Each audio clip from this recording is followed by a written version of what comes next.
Peace, peace. Peace to the fam. Welcome back to the UNI Versal Temple of the Sun, Planet, Moon, and Stars. It's your Lord of Hosts, Lord Messiah, Allah El. And today we're going to go into, we spoke about the laws of succession. We spoke about the laws of inheritance. We spoke about the last will and testament. Broke all of that down. You know what I'm saying? We spoke on the bonds, insurance, and taxes. We broke all that down.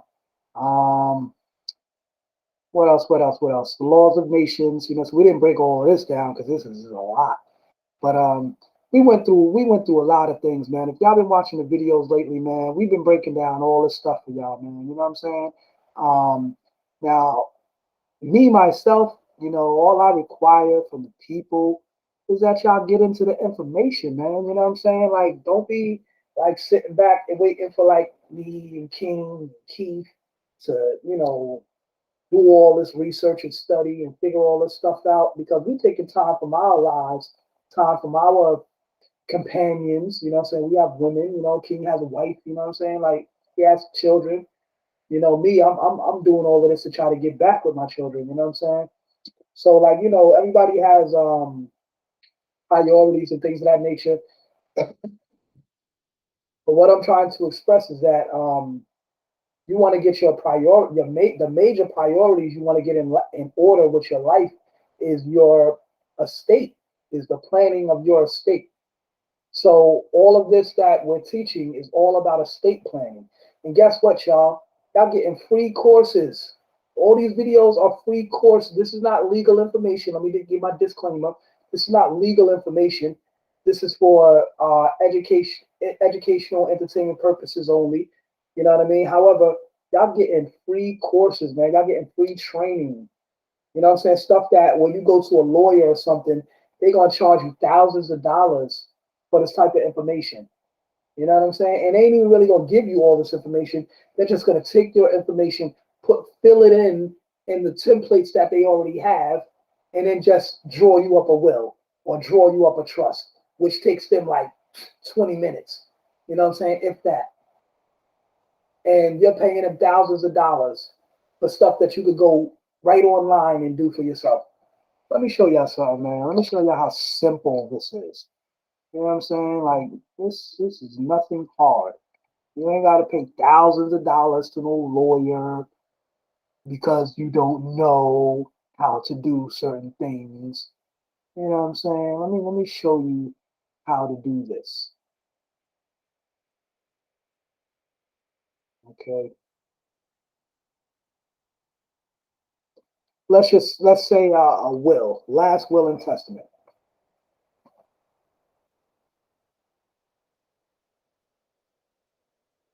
Matter of fact, you want a template. Look at that. You see that right here? Template. Boom. What is a template? A template is something where you can do it yourself. And all you got to do is just fill in your information. You know what I'm saying? So is that simple. Watch. Make your free last will and testament. Click on here, make document. And as you can see this already right here, you know what I'm saying? You just gonna, if you can see that there, you're just gonna fill in your information. I, so and so of where you domicile, blah blah blah blah blah. You're gonna fill in that basic information. The name of your kids, if you're married or not. You're gonna state your declaration. You can state your nationality in your will. You can state where you domicile. These things of nature. There's certain aspects you have to cover the will. Let me look up another template that's more clear for y'all.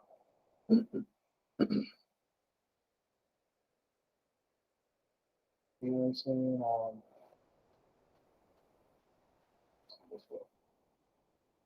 Trying to find that one I was looking at the other night. That one was like so simple. You know what I'm saying? But anyway, look, y'all see this here? So look at that. I, Lord Messiah, Allah El, presently of, they say Alabama, I would say Jamaica, New York, declare that this is my last will and testament. Article 1, preliminary declaration. Um, Prior wills and codicils, I revoke. So you want to make a revocation of all prior wills. So you're going to revoke all prior wills. I revoke all prior wills and codicils and declare that this is my last will and testament. So this is the final law. This is the last will and testament. You know what I'm saying? This is the last thing pertaining to your state that should be looked at and acknowledged. You know what I'm saying? You put your marital status, your current children, article of executor, article 2, that's executor. So you're going to appoint your executor, or more so, being that you're speaking from a godly authority, you're going to list the executor more so as the covenantor. You know what I'm saying? Because through this will, you're creating, a covenant. You're creating a divine covenant. You know what I mean? And you are protected under that covenant. That covenant is your law and jurisdiction. It is your authority that comes from your creator. You understand what I'm saying? So this is what you call fiat, speaking with a divine authority. You know what I'm saying? Authoritative command. So you're gonna state things like, due to the will of my divine creator, I am bestowed with the power to appoint Lord Messiah La El as covenantor for this will and the trust mentioned herein. Because you can also give reference to your trust within your will. You know what I'm saying? So you don't always have to necessarily draw up a trust. You can, or mention or put the whole trust in your will. You can simply have what's called you can give a reference to your trust in your will. Some people do it the other way. They put the cart before the horse, and I was thinking that way before until I came into the real knowledge. As where in a trust, you can have what's called a pour over will, where you could mention your will in your trust. But being that the will is more important than the trust, you want to mention your trust in your will. You know what I'm saying? So the will is more so important.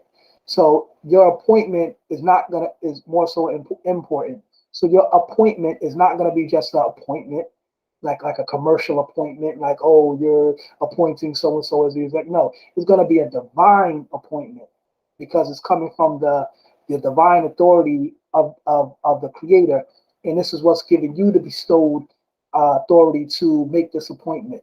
So it's gonna be a divine appointment. Powers and duties of the executor. This basically states everything that the executor is able to do. Transfer all the, see, usually they say like, yeah, to pay all legal enforcement debts, funeral expenses, all expenses in connection with the administration of my estate and the trust created by this will. You see that? See how they mention that right there? In connection with the administration of my estate and the trust created by this will, as soon as convenient after my death. So you see what I'm saying? So you're giving reference to the trust in the will. You know what I mean? So you see how you just seen that right there, right? So like, I don't be capping, you know what I'm saying? I'll be reading this stuff, I'll be researching it so I know what I'm talking about, and you can read it and you can research it for yourself so you know what you're talking about and you know what you're doing.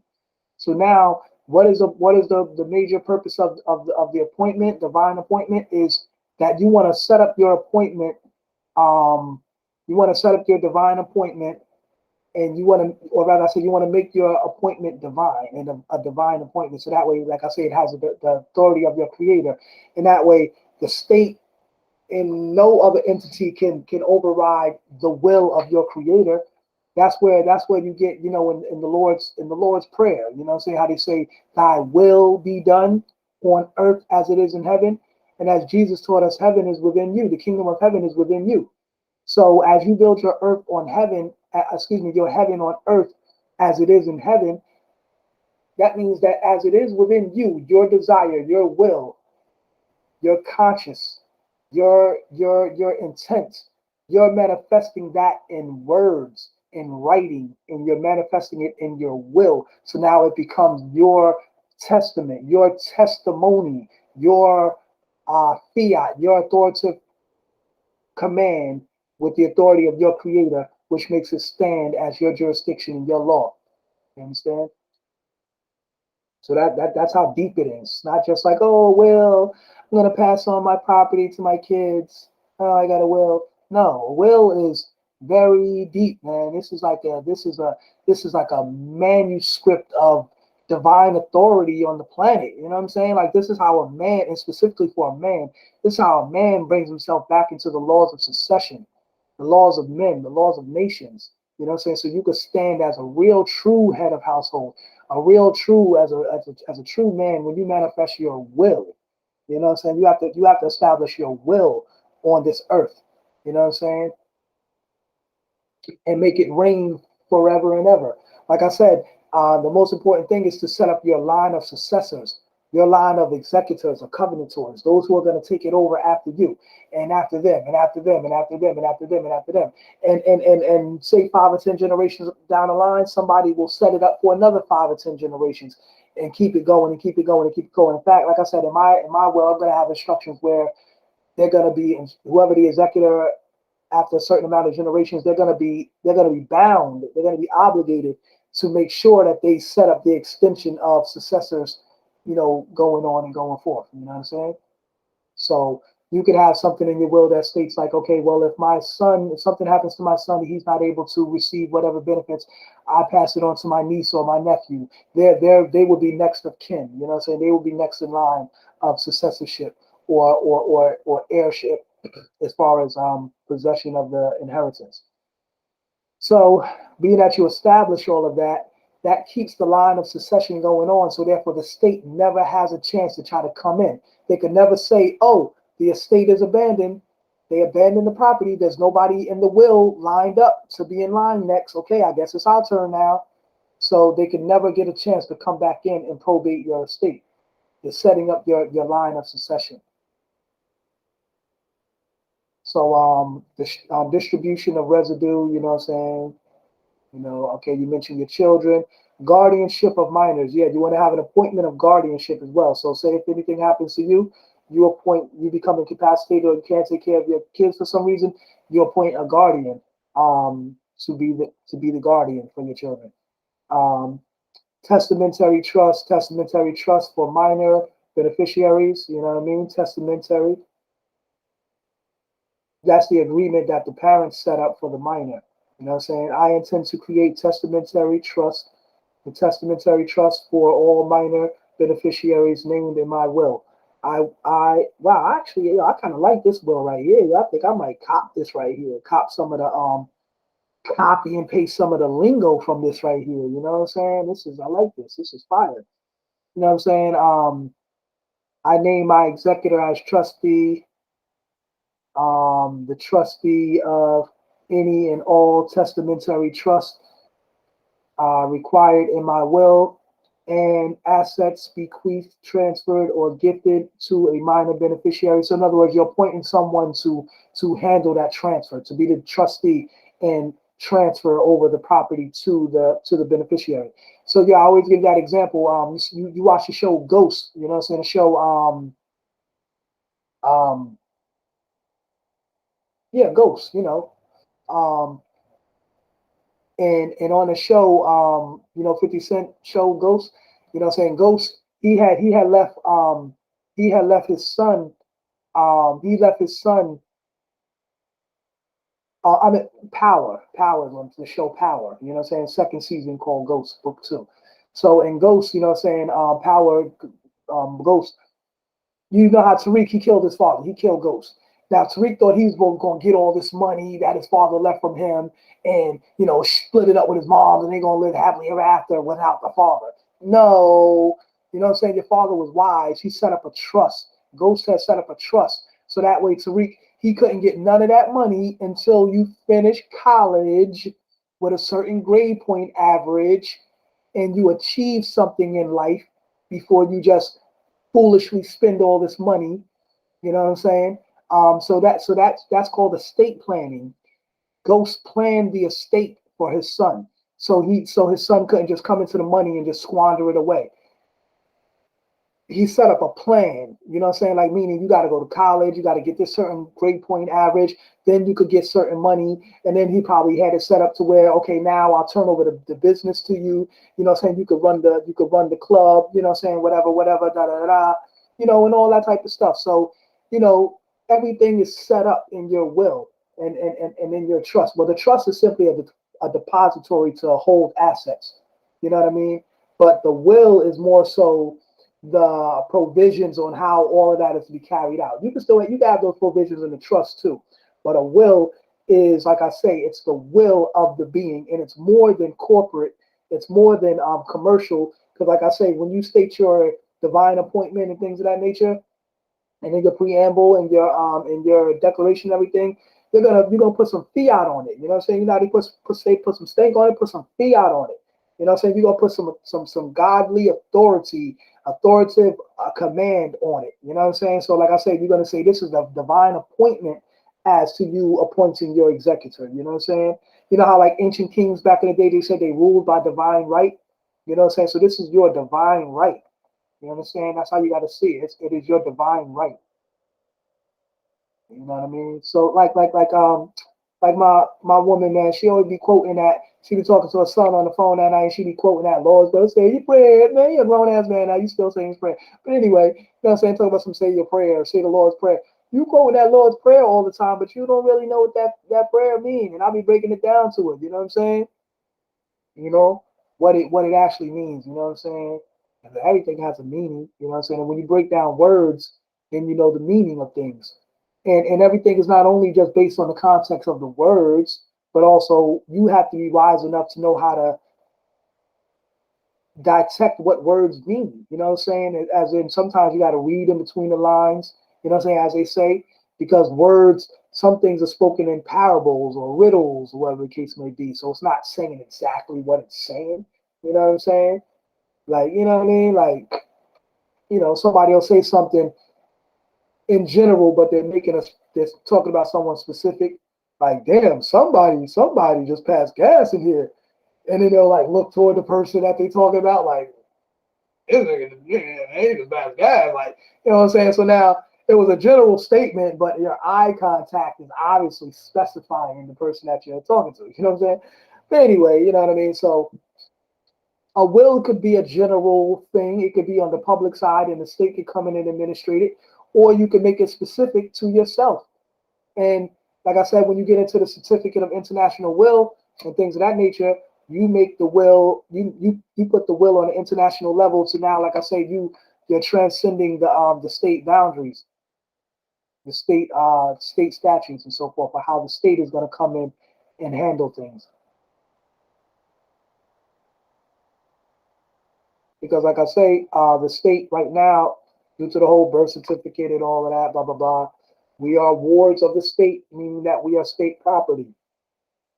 So until we put a claim on that shadow paper known as the birth certificate, it's always going to be in their possession as them being the claimants. A claimant to the ownership of that shadow property, which is you.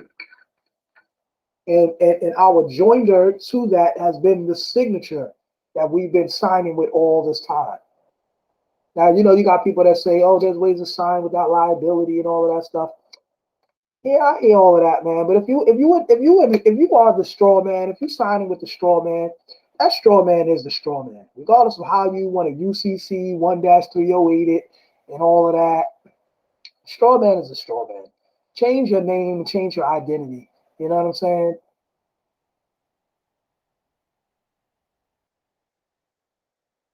And create a private identity that you secure in the private before you bring it into the public.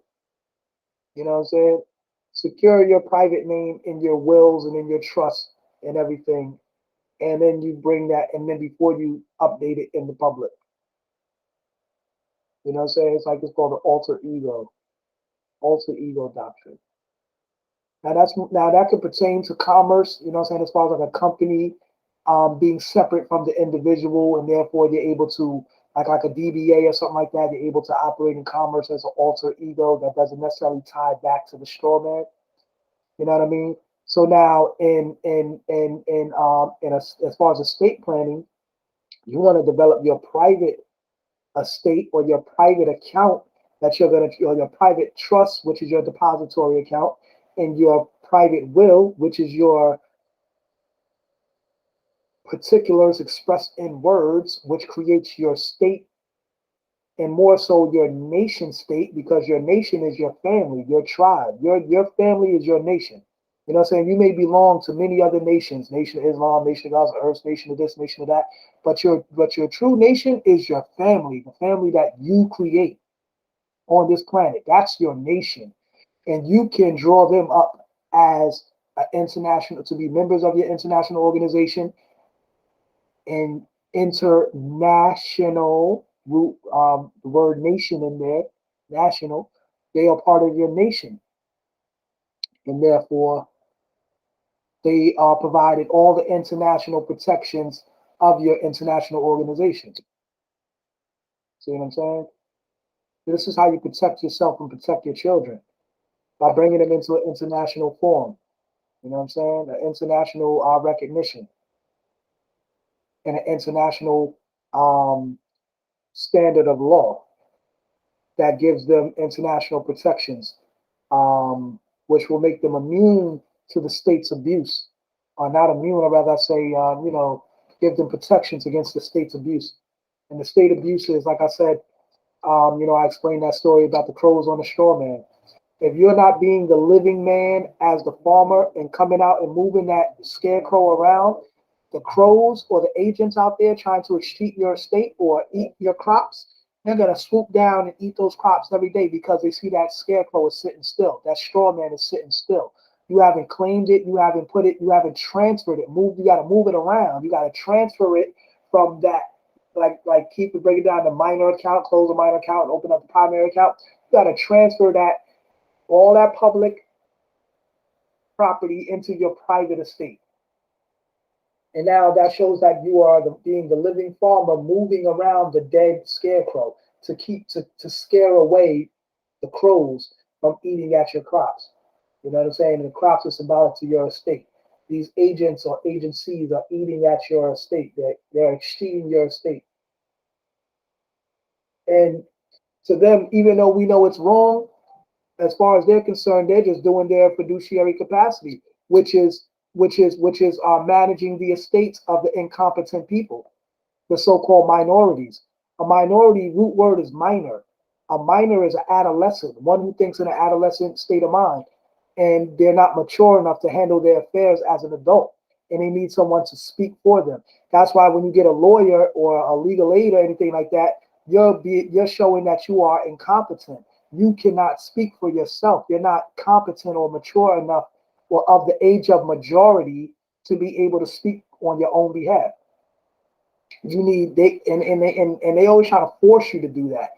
And they always try to force you to do that because they know actually when you present self or you speak for self, you and if you know what you're talking about, you could actually get a remedy.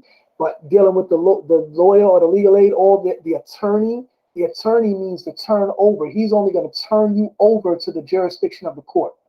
Remember, they're working. They get their compensation through performance and payment bonds. The performance bond is the bond that they create in the beginning of the case. As soon as they take on you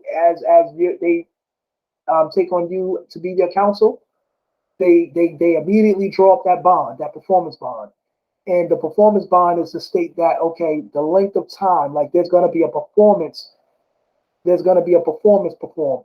And the performance performed is that on his half, he's going to make sure that he contacts you before every court date and notifies you, okay, we have court tomorrow, right? Okay, you want to be there, early and everything. You don't want to come late, His job is to prep you to make sure you get to court. And so you come there and you perform. See? And then after he does this for 90 days or 120 days, however long the case drags out to, because they want to keep you coming to court for at least 90 days until the bonds mature. You know what I'm saying? And after the performance bond matures and the case is over and everything, now he could cash in on the payment bond. The payment bond follows the performance bond. Because after the performance is done and everything is, he did his job by turning you over to the court's jurisdiction, every court case, and you came and you was there under his counsel or under his jurisdiction or under his, representation,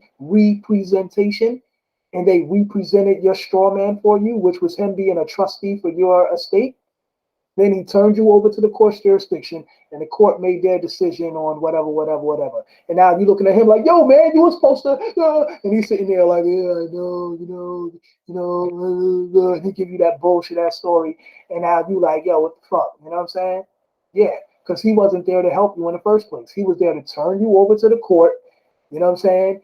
Prep you to come to court every time. He ain't giving you no remedy. During the whole from this court case into the next court case, he ain't calling you like, yo, you know what? I was researching jurisprudence, and I discovered that da da da da da. He ain't doing none of that because he's not really helping you. He's just making sure you come to court. He's oh yes, Mr. So and so is your client. Yes, he's present. Da da da da. He speaks on your behalf. Blah blah blah. They postpone to the next court date and then do all of that until the trial. You know what I'm saying? Until the trial date. You know what I'm saying? And they just string you along. That's all they do. So you want to establish your will, you want to establish your trust, and all these type of things. You want to slap on the certificate of international will to bring your will into an international forum, so that way you have international protections. And then when you have to go, or if you have to go back into these state courts, you're going back into these state courts with international protections. You understand what I'm saying?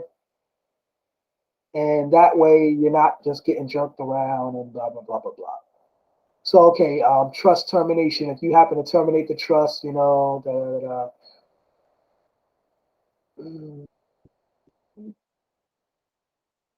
the testamentary trust will end after any of the following: the minor beneficiary reaches a set age by me for final distribution of the assets in the trust. So, like, let's just say until you turn like 25 or 35, or whatever the case may be, you got a certain distribution of assets from this trust.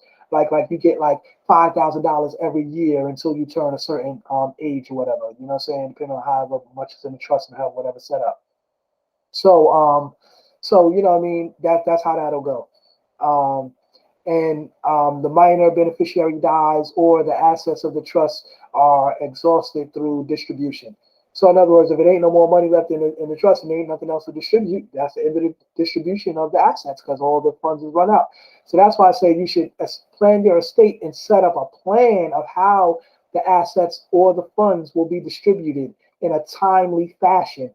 And you should put goals to be achieved as they're receiving these benefits. So that's teaching them discipline and teaching them not to just get the money and just spend it, but you're doing important things. It's going to teach you how to administer trust. You know, say also you should have them like, man, listen, I'm gonna set my thing up to where like, yo, my kids, they're gonna have to take courses in all of this. They're gonna have to show me that they are competent in the knowledge of wills and trust law, and they know how to operate and do all of these things. They know how to play all the positions, the executor, trustee, and beneficiary. Well, you know how to play the beneficiary. You've been a beneficiary receiving all the benefits all these years. Now show me that you know how to be a trustee and executor. So when I'm no longer here, you're gonna take this over for dad. You know what I'm saying? Show me that you know what you're going to do when I pass on, and let me know that I haven't done all of this in vain. All of this time I spent in my life establishing all of this. Like, man, you ain't just gonna get this whatever I leave for you just hand it over to you with a silver spoon in your mouth. Man, you're gonna have to work for this. You know what I'm saying? And rightfully so. And as you do so, you're gonna learn and you're gonna appreciate that which you receive because you actually achieved. You achieved what you received. You didn't just receive. You achieved what you received. You know what I'm saying? And that's the significance of it. You know what I mean? So you don't want to just spoil your kids, man, because spoil is rotten.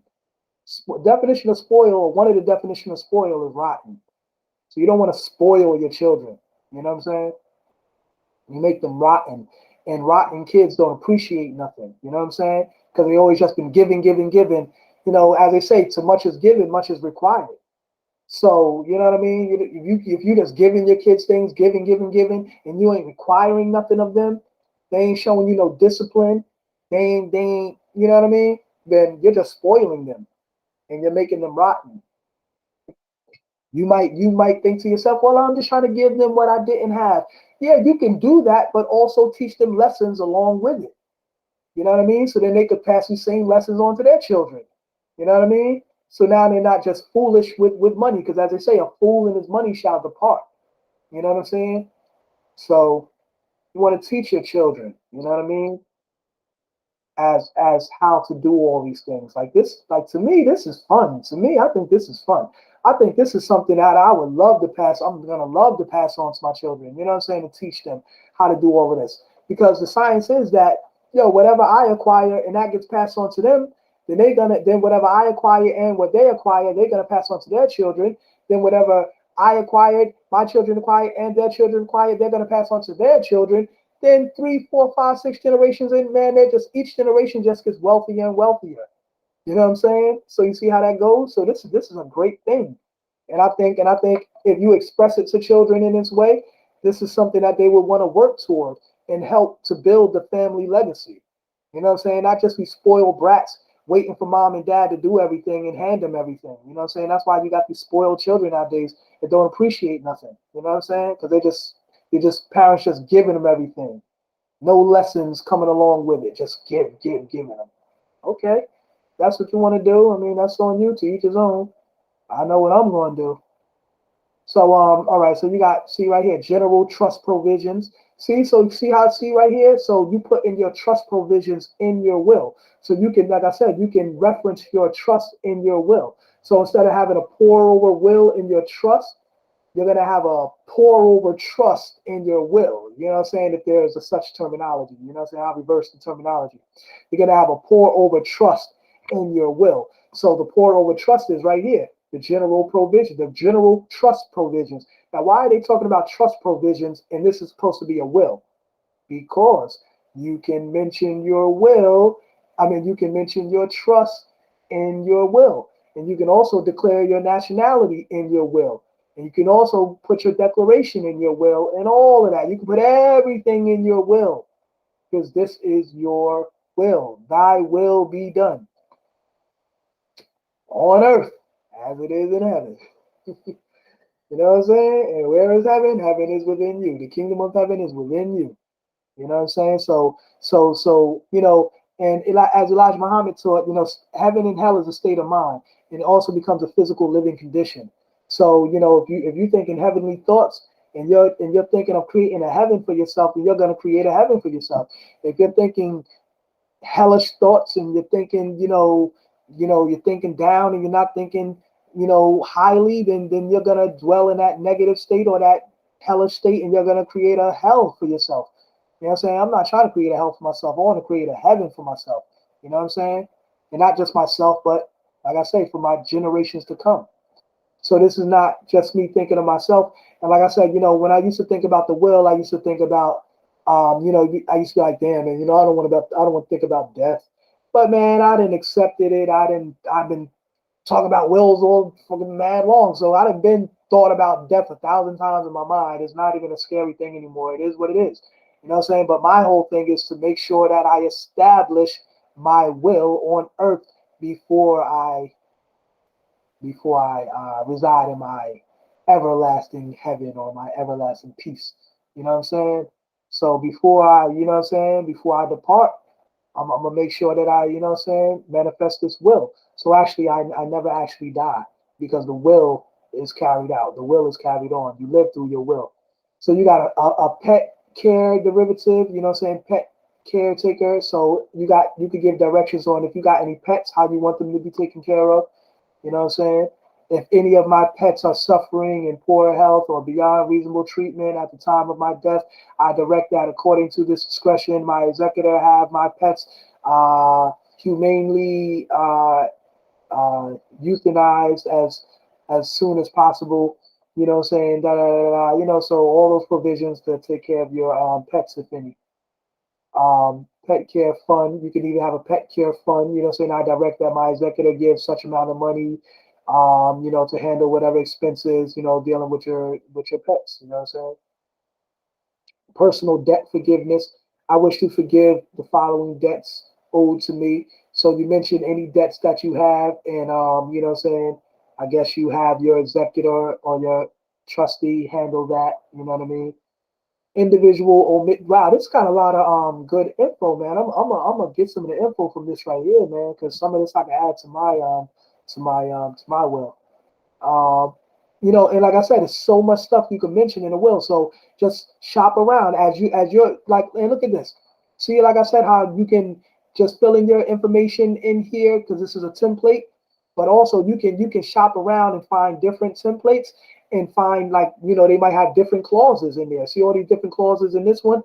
You might find another will that got some other different clauses, and you can copy and paste and put those clauses and put you together a bomb ass will. You know what I'm saying? Like, your will is gonna be the bomb when you finish it. You know what I'm saying? Like, you're gonna have everything in there that you want to be in there. You know what I'm saying?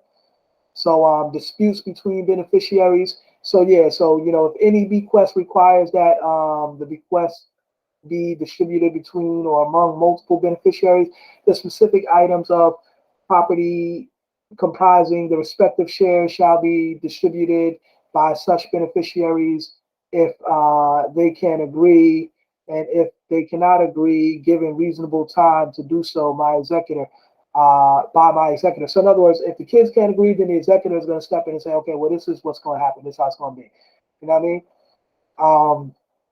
Severability, if any, see, so yeah, so you got all these different provisions, you know what I'm saying?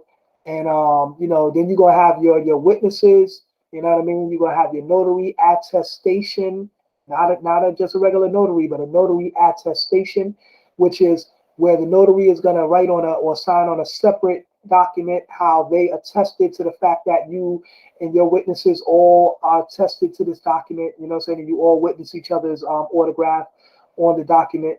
You know what I'm saying? So they don't necessarily have to notarize your document and put their stamp on it. On a separate attestation, they could attest to the fact that you and your witnesses have all certified this document. Because after you all attest to the document, that's what makes that's actually a certification of a document. So so then boom, now boom, and after that, you got your will. Now after you got your will, you're gonna attach your certificate your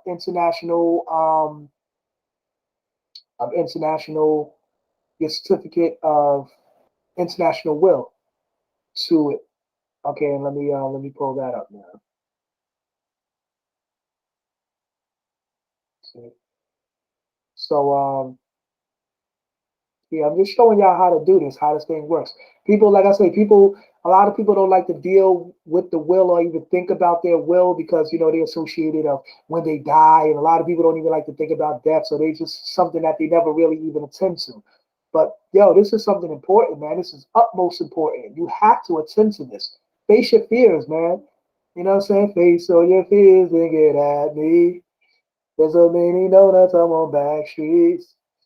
You know what I mean? So yeah, man, you gotta face all your fears, man. Fuck all that shit, man. Be a man, you know what I'm saying? Man up, face your fears, and it is what it is, man. You know what I'm saying? It's just something that you gotta draw up for your family. You know what I'm saying? Just like a man, you're not afraid to protect your family and die for your family.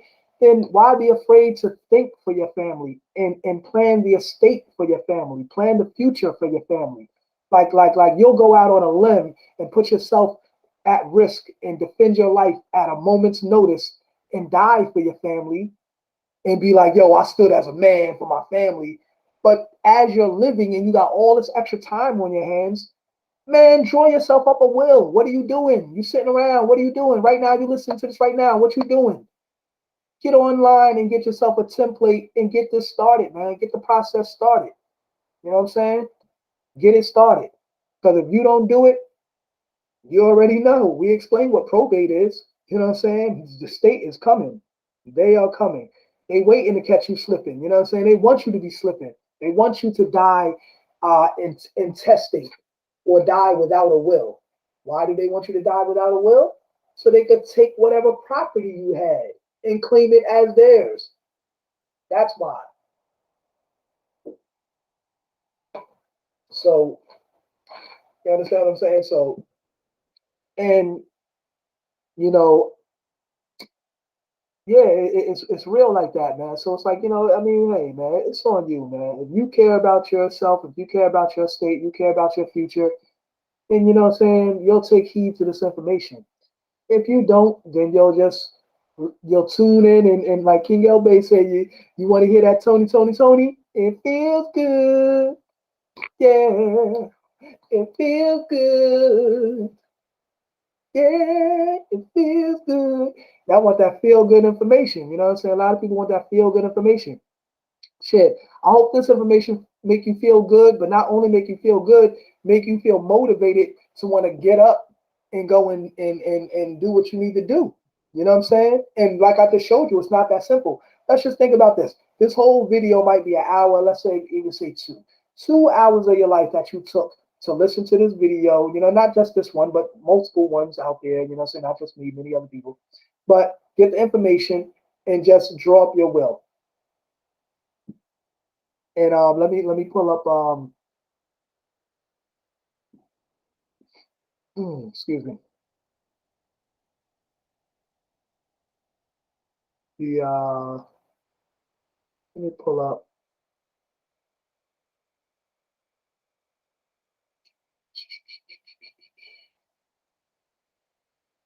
the certificate of international will. You know, this is like my third time going over this, man. You know what I'm saying? Like we did like not even third. This is about like the fifth video we did, including the 7 hour video we just did earlier. So stay tuned for that one, y'all. That's coming.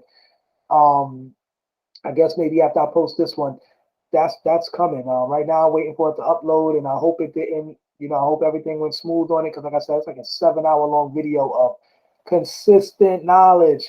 Lord Messiah, King L. Bay, Keith Little, Mike in the building, his sister Kobe who came through, and other people that was in the building as well, adding on. And yo, that session is fire. If you want to know all the breakdown on everything we've been building on in this and everything I've been building on in this thing here, you know, so I'm just doing my own little segment to kind of, give you a breakdown on how I see it and so forth and so forth. That's somebody chiming in. Okay, y'all man labor. Hey, y'all chiming in. Peace, peace, peace. Right, peace. No, bro. See you back in the building. Yeah, I'm back. How y'all Brother doing? Ezzell. Peace. Peace. Yeah, man. I was just good to have you in the building, man. I was just in here going in, building on the last will and testament, and I was showing people how, you can just simply go online. You know what I'm saying? It's that simple. You know what I'm saying? You can just go online, click on a last will and testament template. You know what I'm saying? Yeah, let me get this last one I just had. Click on the last will and testament template. It'll yeah, this one's cool. It'll pop up. Basically, like I, Lord Messiah, presently of such and such state, wherever you domicile, declare this is my last will and testament. You're gonna put your preliminary declaration, your revocation of prior wills, stating that I revoke all prior wills and codicils, and I declare this to be my last will and testament. Put your marital status, current children. You're going to appoint your executor. And like we were stating earlier, when you appoint your executor, it's going to be a divine appointment. So you're going to put that, the authority is coming from your creator, and you're bestowed with the authority to to divinely appoint so and so as executor for the will, blah, blah, blah.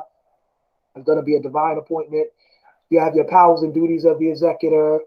I was talking about how you can mention your trust in your will as opposed to how you have what's called a pour over will, where you can mention your will and your trust. But being that the will is more important than the trust, you would more so want to mention your trust in your will.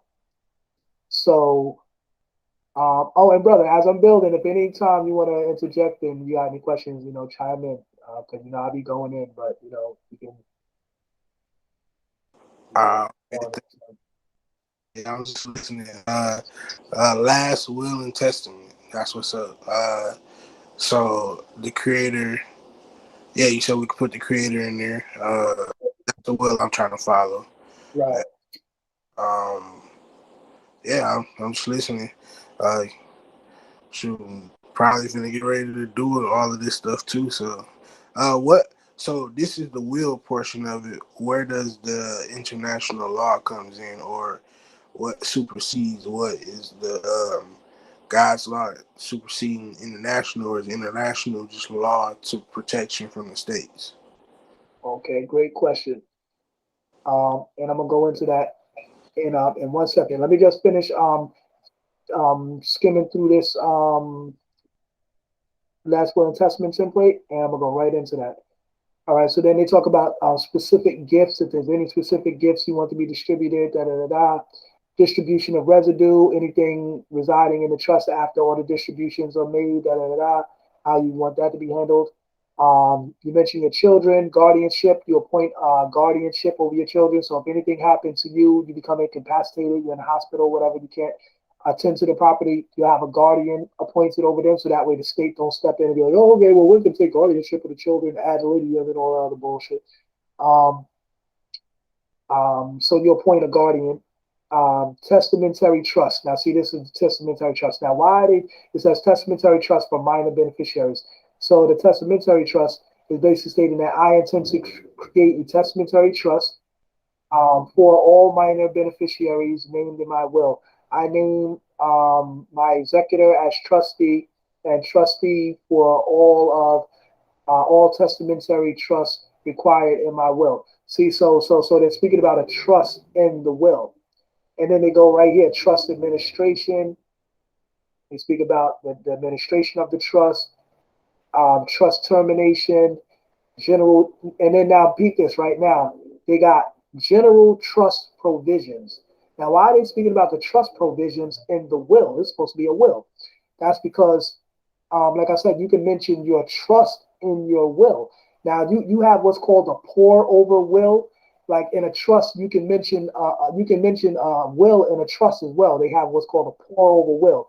As to where the same way they're mentioning these trust provisions in the will, you can mention provisions of your will in the trust. But the more proper way to do it, I'm saying, is to more so do the general trust provisions in your will, because the will is more important than the trust. The trust is like a depository for assets, which also the will can be also. Because like I said, you can mention your trust in the will, which makes a will a depository as well. You know what I mean? So the will is like I say, it's your will. You know what I mean? It's much more greater than not much, but it comes before. So like I say, it's like putting a lot of times we put the cart before the horse. We want to put the horse before the cart, and you want to put the will before the trust, basically. So you got the general trust provisions. So this would be like considered like I like to say a pour over trust in your will. You know what I'm saying? More so than a pour over will in your trust, you got to pour over trust in your will. And you got a pet caretaker, you know what I'm saying? Provision, you got a pet care fund. So if you had certain funds to say, okay, if something happens to me, I want this to be taken care of for my pets or whatever, blah, blah, blah. Personal debt forgiveness, you want to take care of all your debts and everything. Miscellaneous provisions, whatever other things you want to mention, like these are some like miscellaneous provisions, like individual omitted from bequests. Like if you want to like I was thinking at one time, like, man, fuck my baby mom, I ain't giving her shit, man. I ain't putting her in my shit. But nah, I'm gonna give her something. You know what I'm saying? I'm gonna give her something. She did bear my children, even though she did some bullshit and some real foul. Anyway, I ain't gonna go there, but I'm gonna give her something. So anyway, insufficient estate, no contest provisions. You got disputes between beneficiaries. Basically says if the beneficiaries can't figure it out, then you appoint the executors to say, okay, well, this is how it's going to be. If they can't come to an agreement, the executor makes the final decision or overall decision. Severability, and boom, then now here you have your witnesses. Now, as you put your autograph and you have your witnesses put their autograph, that right there is already what's called a certification of the document. That's how you certify a document. When you and your witnesses attest to a document, you have now just certified the document because you have two or more witnesses, which makes it certified. You know how they tell you to certify it through the state? They say, okay, get a notary, then get a notary authentication, then file it with the clerk and get a certified copy. You know what I'm saying? Where they take your original and give you a copy of the original with a filing number, which makes it a certified copy. But you can certify your own documents by attesting to it with your witnesses. taking notes, like drawing up minutes to when this took place and all of that, putting all of that on file and everything like that. Mail a copy of that information to yourself, and that right there is a certification and an attestation within itself. You know what I mean? Two or more witnesses and so forth. When three or more gathered, right? It's what they say, right? So yeah, and then like I said, you can also fish around from different templates, like see how they got these different provisions in here. You might find a different template with some other different provisions. So and I like some of the stuff that's in here too. So I'm a copy and paste some of the language from this will and put it in my will. You know what I'm saying? So at the end you're gonna have a bomb will. Your will is gonna be the bomb, you know what I'm saying? And like I said, all of this stuff you ain't even got to make all this stuff up. You got templates already. So all you got to do is just copy and paste stuff. You know what I'm saying? Like you ain't got to make all this stuff up from scratch. Like, oh man, what do I do? Okay, you know what I mean? Nah, shit is already set up. That's why it's called a template. They already give you the outline, and you just fill in the information. So that's what I'm just trying to show people. It's that simple. It's not a hard thing. And one of the major things I was mentioning too in the beginning of this is that yo, like look at everything I just broke down. Do you know if I was a lawyer, I could be paid thousands of dollars to break down what I just broke down right there, and somebody would pay me thousands of dollars to simply take the same. All the lawyer gonna do is take this template. You gonna give him your information. He gonna put that. He gonna plug in the information in his computer with on a template that easy. He gonna draw it up. He gonna give it to you and tell you to go get. Matter of fact, he's a lawyer, so he can notarize it for you. And he gonna notarize. He gonna say, "Oh, I'm gonna do this on courtesy of me. This is on the house. Don't worry. I'm gonna notarize this for you." Da, da, da, da. And now you just charge you thousands of dollars for this simple ass thing that you could have did yourself. See what I'm saying? So I'm gonna pass around the collection plate, and I want everybody to give an offering to pass them. Nah, I'm joking, man. But you know what I'm saying? So like, man, people getting paid thousands of dollars for this information, man. You know what I'm saying? And look at that, I just gave a free session that quick. You know what I mean? And anybody can do this. So stop letting the bloodsuckers suck your blood and just be intelligent. Use your brain, not you, but anybody in the world. Stop being lazy, stop being ignorant. Do the knowledge because you can do it yourself. You know what I'm saying? And that's what I be telling people, man. It's that easy. Okay, now you want to ask some other questions or add on something? I'm gonna look up that what I was building on about the certificate and whatnot.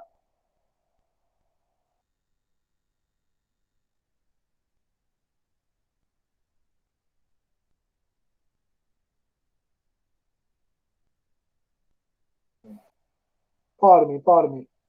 Yeah, you heard, bro. You want to add on to that? Oh yeah, I'm still in here. Hold on. Yeah, I'm still in here. Right now. Do I want to add on to it? No, I'm still. Well, what's your? I mean, what do you? Well, let me ask you. What do you? What's your understanding of what you know? What I'm building on the information you get as far as pertaining to the will and whatnot. Like if somebody would have asked you, like, okay, well, you know anything about wills? What could you tell them? Um, I guess as far as wills, just to just so the state won't have anything on you. In a sense.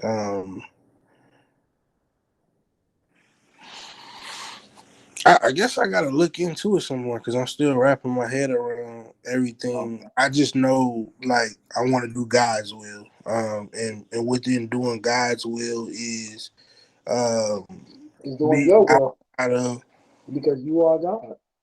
You know what I'm yeah. saying?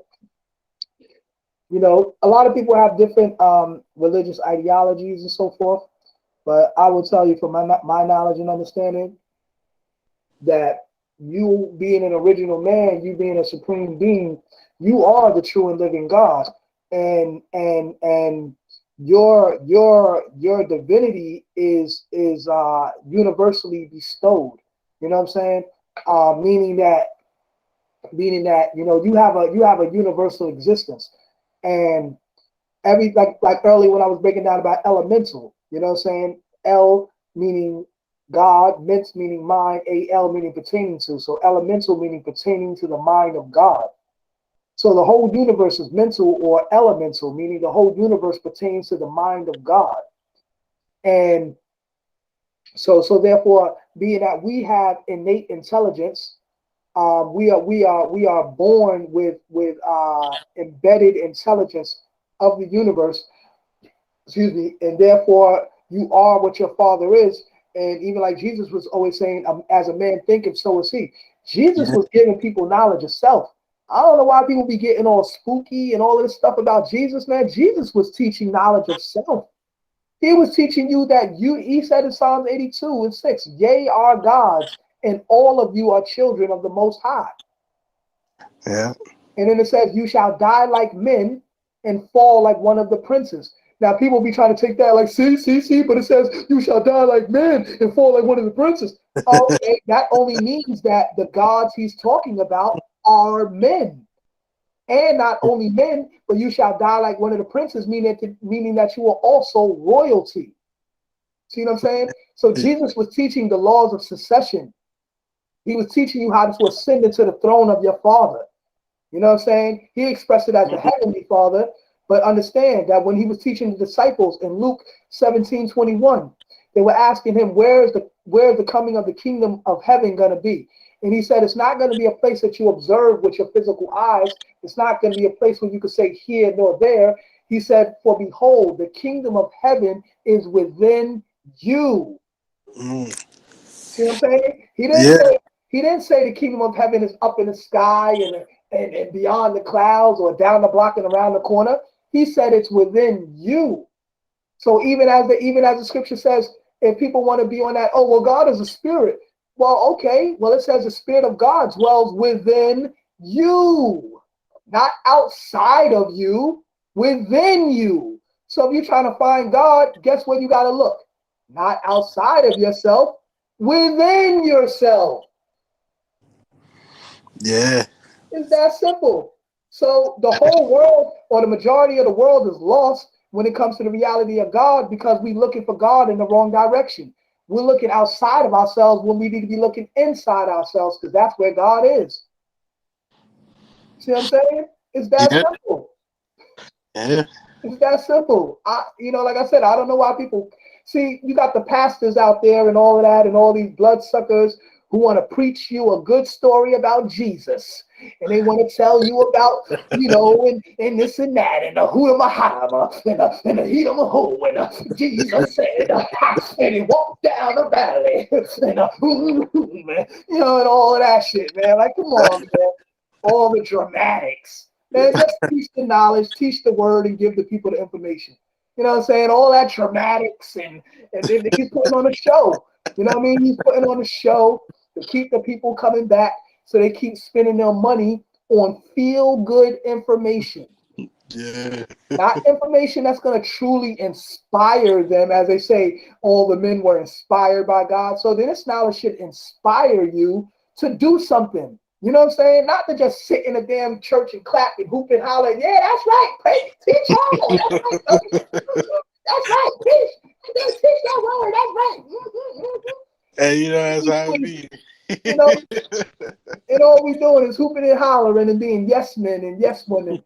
But we not, as the scripture says, study to show thine own self-approval unto God. So when we study to show our own self-approval, then we're showing that we're taking the knowledge and putting it into action. Because they say in James 8, James 2 in 7 and on, about faith without works is dead. You know what I mean? And how a man can have all the faith in the world, and you could tell if a man is hungry and you tell them, oh, trust in the Lord and so forth and so forth, he have all the faith in the world. But if you can't give that man some bread, some substance to nourish his bodily needs, then all that faith, man, that man gonna walk away and be like, man, fuck all that faith shit, man. I'm hungry, goddammit. I need to eat, man. Fuck all that shit. I don't want to hear all that Jesus said, all that. Man, I need to eat. So if you going, that's why the Christians be getting people into the church. They be coming out there to them homeless people. They give them that pork sandwich and that apple juice, and they be like, Jesus loves you. You know what I'm saying? And they be like, oh shit, she just gave me something to eat. And she told me Jesus loved me. You know what? I feel her, man. You know what? I hear you on that shit. I'll accept what you say. You just nourish my body and my soul. You know what I'm saying? Now they're more accepting toward that. But however, a lot of that is a hook line to hook you into the church and come on and enjoy the show. But but there are a lot of good-hearted people out there that do have positive intention. Even though the pastor is doing wrong and manipulating for economic benefit, there's a lot of good people in the church that do have honest hearts, you know what I'm saying, and do want to help and uplift people, you know what I'm saying? So, for those who are true, you know what I mean, I respect their efforts because they put works behind their faith. You know what I'm saying? Like it says, faith without works is dead. So you got to put works behind your faith to show and prove. You know what I'm saying? To show and prove that faith. You know what I mean? Because a lot of people they just say they have faith just for vague sake, and they say it in vain. They just want to sound good, or they just want to sound like, yeah, I believe in God. Yeah, but are you, or they'll say, yeah, I'm a Christian. But doesn't a Christian mean to be Christ-like? Not to be a follower of Christ, but to do like Christ. You know what I'm saying? Not just follow him. Anybody can follow somebody. You know what I mean? I could follow that man. I could follow this man down a dark alley if I'm dumb enough to follow him, and if fuck around and get robbed, if I choose to follow him. But if I'm wise enough to realize, hold up, the path he's walking, I don't think I want to go down that path. Nah, homie. Yo. I'll holler at you later, fam. You know what I'm saying? And keep it moving. You know what I'm saying? Word. Because For real. you gotta have discretion, man. You gotta be wise, man. You gotta use discretion. You know what I'm saying? Not everybody that comes to you with all of this, has good intentions. So you gotta be able to dissect the minds and hearts of men. You know what I mean? I'm trying to see like, well, what's going on, like, cause for instance, like uh I was just I was contemplating to myself, like, uh the possibly forced vaccinations and all the stuff that's going on. Okay. And I don't necessarily, I mean, for religious purposes, hey, look, can't violate my body. So, Right. That's um, right. And stand on that. mm-hmm. Stand on that. I feel you, guys, and I'll give you some information on that. Um, Matter of fact, I'm gonna pull up a document that I did, man. I drew up a whole document. Matter of fact, I can send you this too if you want this. I sent this to the Department of Social Service. I sent it to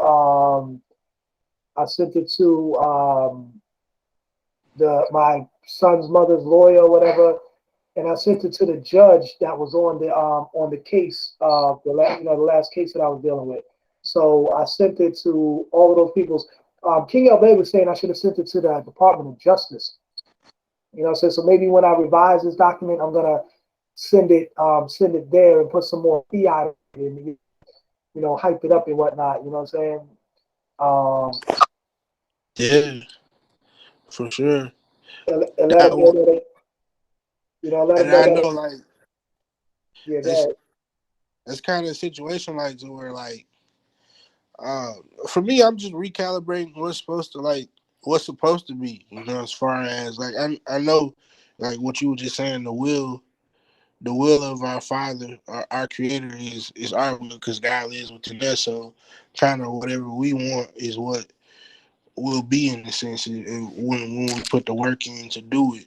Um, and I know to be a follower of Christ is to be, to do the good, to do the God given, to do the good for the most part.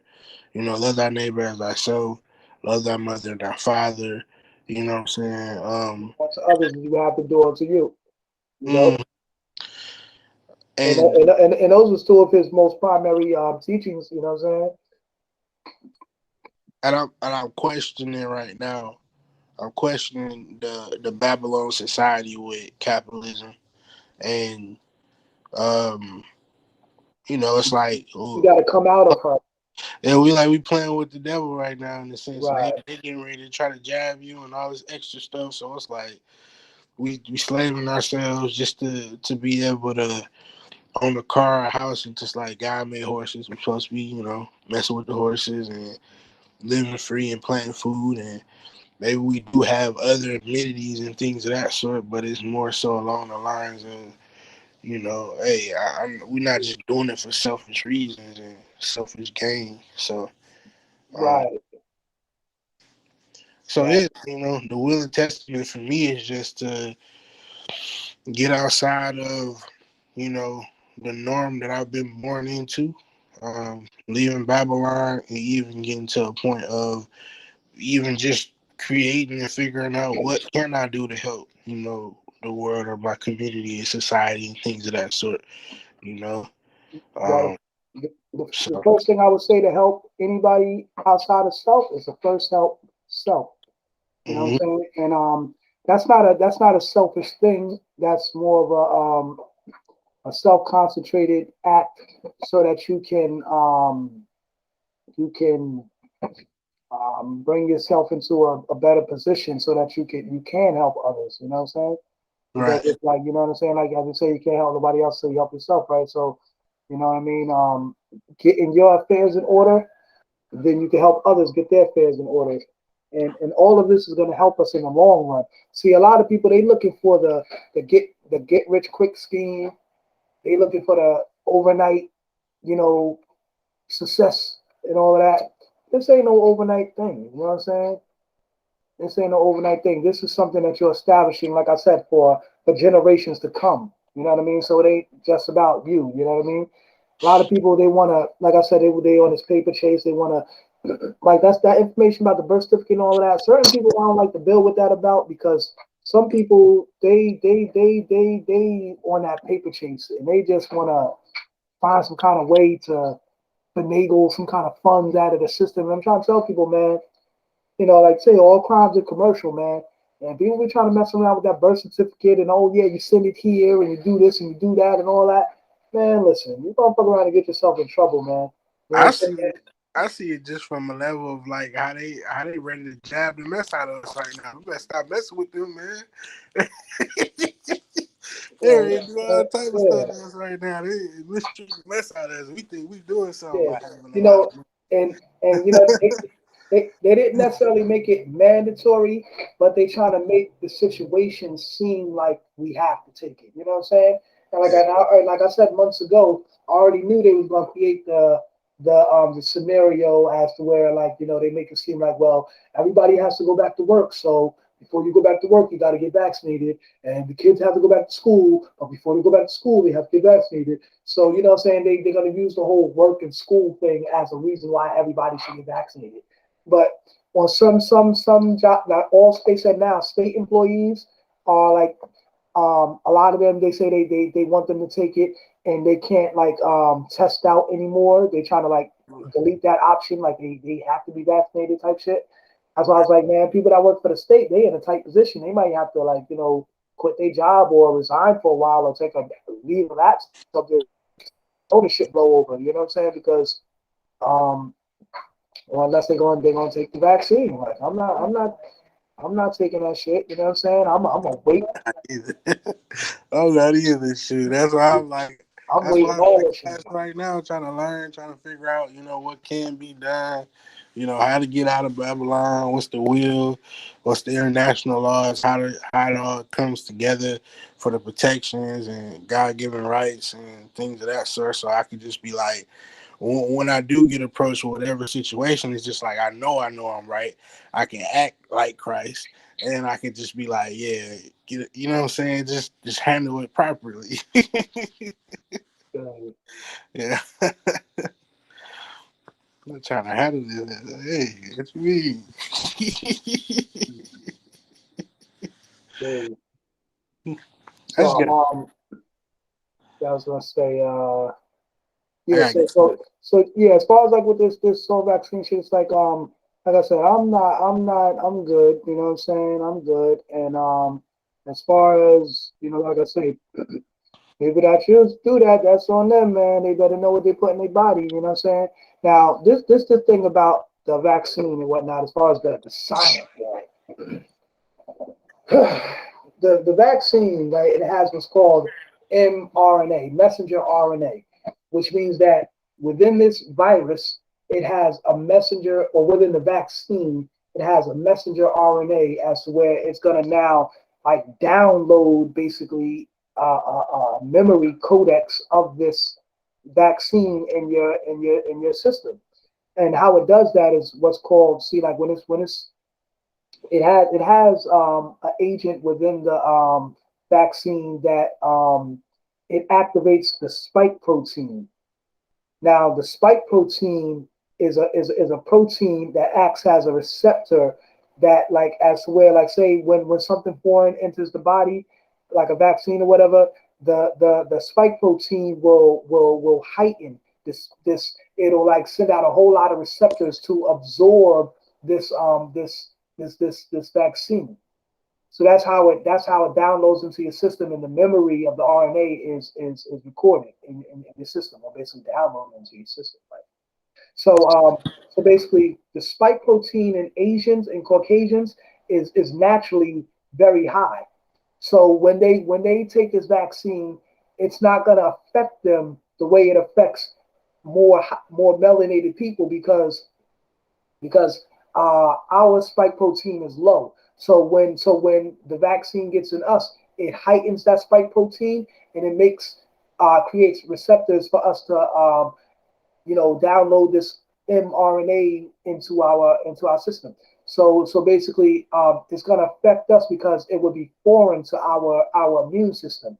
Being that the spike protein is already high in them, it's not really going to raise the spike protein. It's already, it's kind of like they're already immune to it. You know what I mean? So it's not going to affect them in the same way that it affects us. You know what I mean?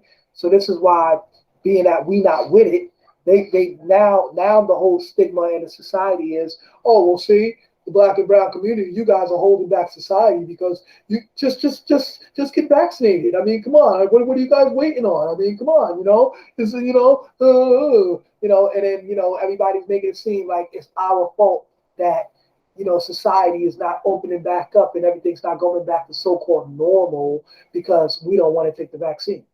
No, we don't want to take the vaccine because we have experiences in this country with vaccines and all this other type of Tuskegee experiments and all this kind of shit. AIDS and syphilis, all of this stuff being injected in so-called black and brown people. You know what I mean?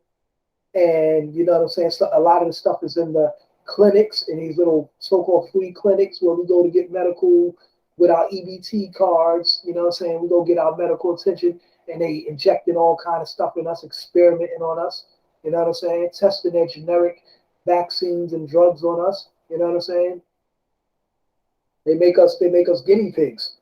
But like I say, a lot of it is also due to our lack of knowledge and thus our consent. We consent because we don't know any better. We think that what they telling us is the God's honest truth. We think that what they telling us is, oh, he's a doctor. You got to know what you're talking about. We hear people say, the doctor said, my doctor said, okay, your doctor said. Did you research what your doctor said? He prescribed you something. Did you look that up? Did you see the side effects on that medication he just told you to go to so and so and get?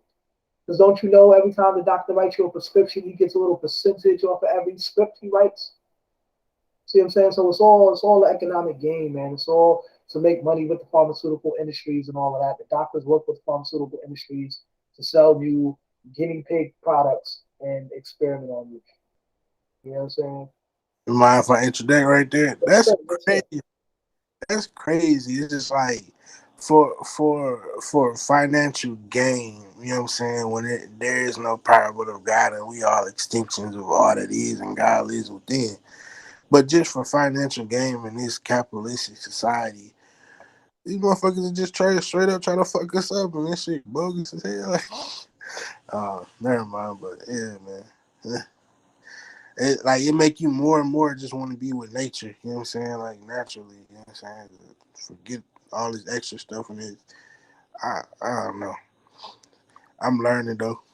Now I feel you. Nah, nature is the key. You know what I'm saying? Mother Nature, Mother Earth has the cure for all things. You know what I'm saying? Like even dealing with the Haitian, the Haitian population, saying in Haiti, dealing with the Haitian Revolution and whatnot. They were dealing with they were herbalists and specifically Mossadegh.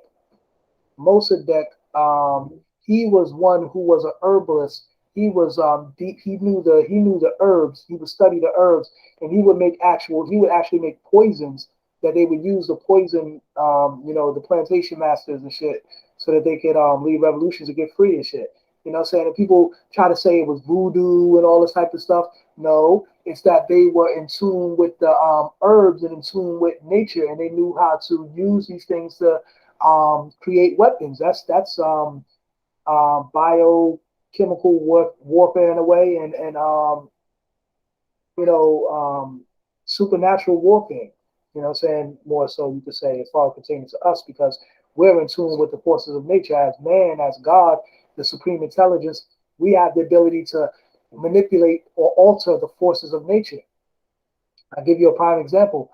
The so-called Indians or the native people, they have a ceremonial dance that they call the rain dance, where they are able to pound on the ground and send shock waves up into the air to vibrate clouds and make it rain.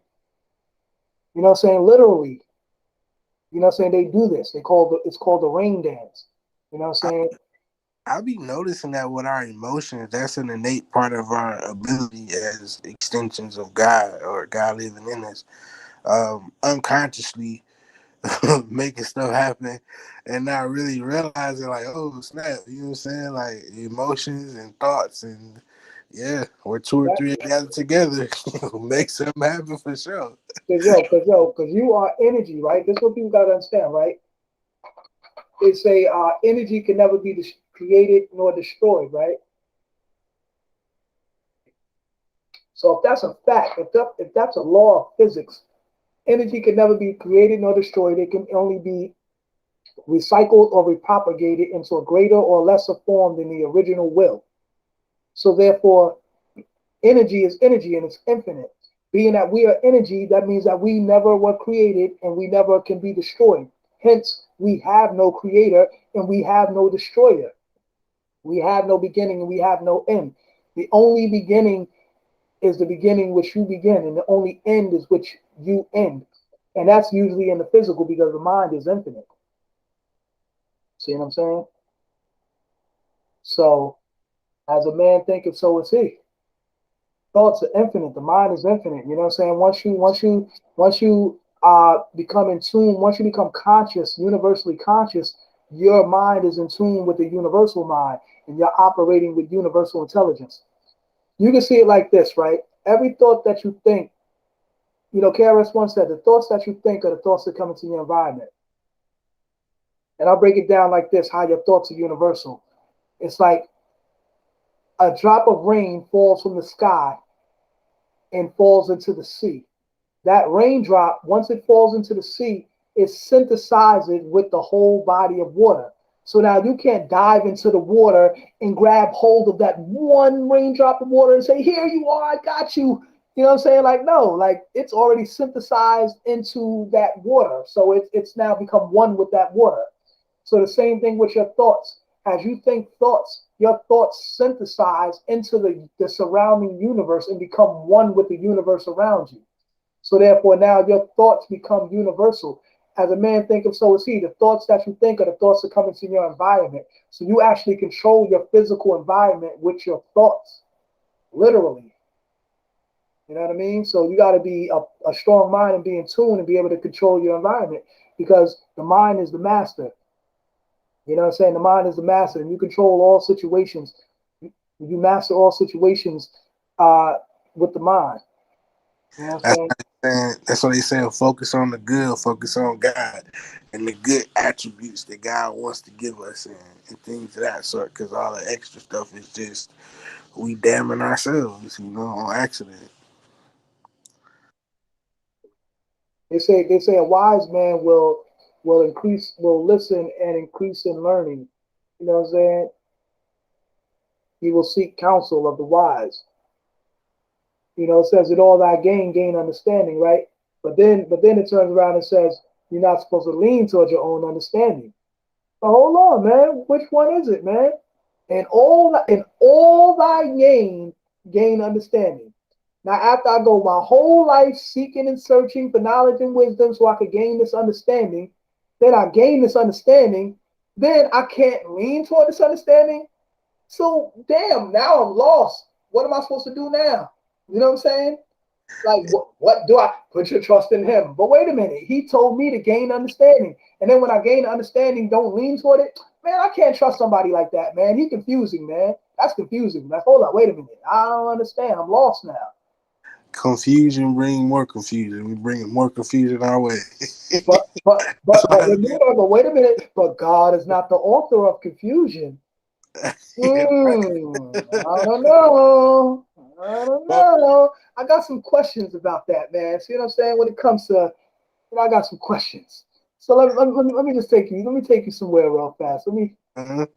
Uh, hold on. Let me show you some information. We're gonna come back to that.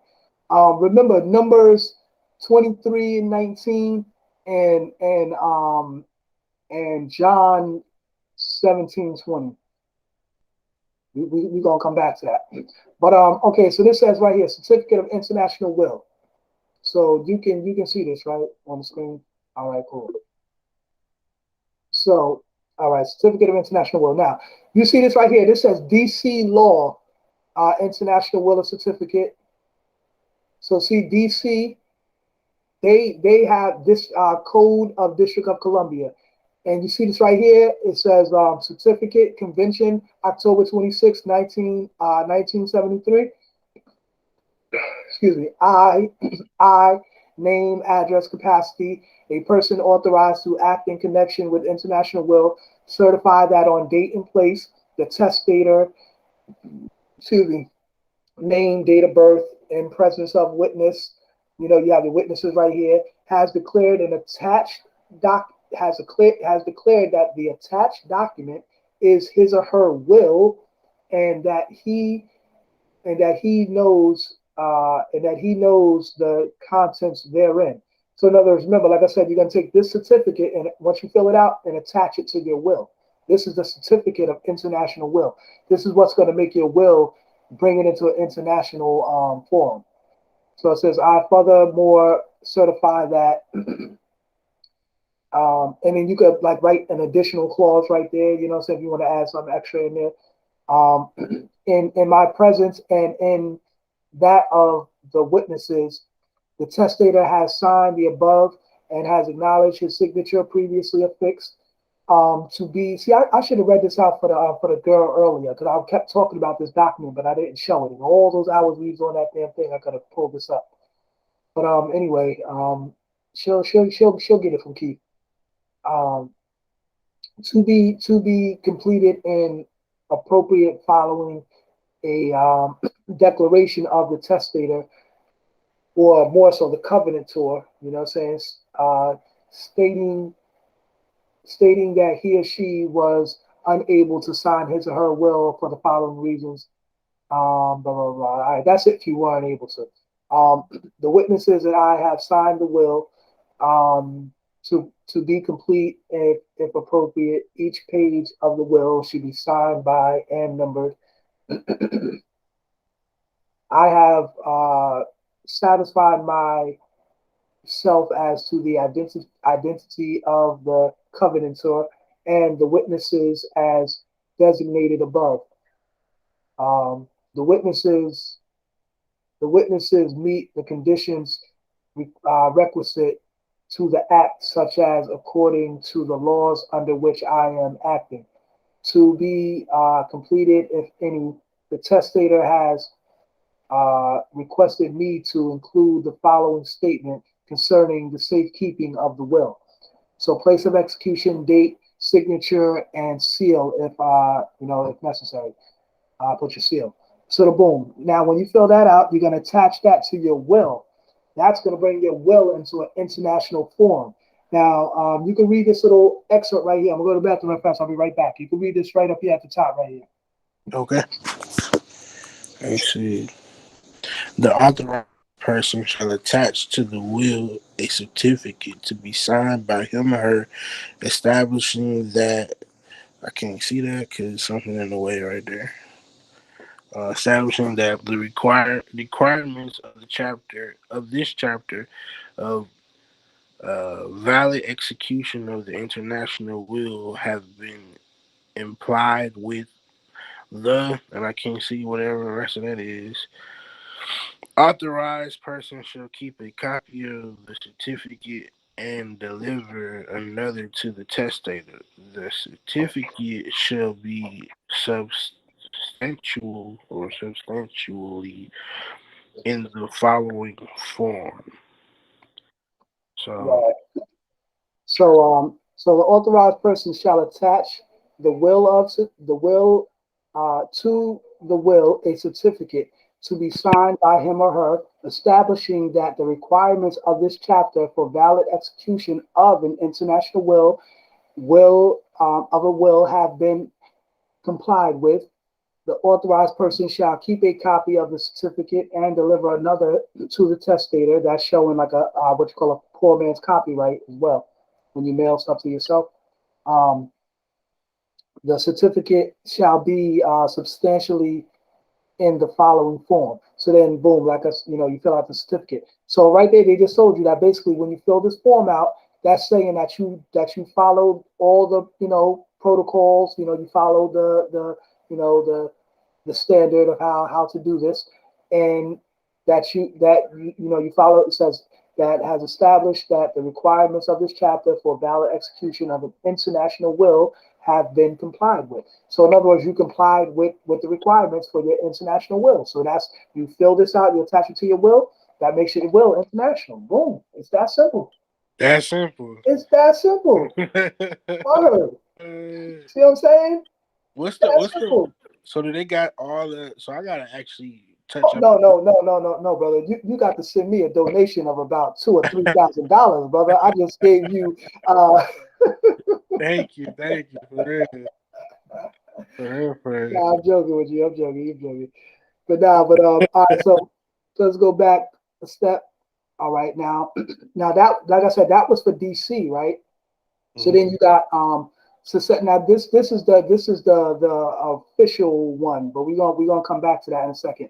Um, you also got the 860. I was breaking this down earlier. International wills. You know what I'm saying? That I don't know exactly what that, I guess that's like just an international provision. That's like an international standard right there. This one right here. Um, Certificate of Virginia law. You know what I'm saying? See how these clicked on. I went on these before. Virginia law. So you see Virginia. They and it's basically the same thing. So see that statement that they take. See the certificate again. Convention of October 26, 1973. Same certificate. You know what I'm saying? And you just fill it in. Blah blah boom. And this is for the state of Virginia. So if you want to make an international will in Virginia, same thing. See how I got the same. So See I see got a how. question for the Yeah, go address. ahead, bro. For the address, do you put like an international address? Like Okay, brother. See. You learning. See, that's what's up. That's what's up. You know what I mean? You paying attention. Yeah.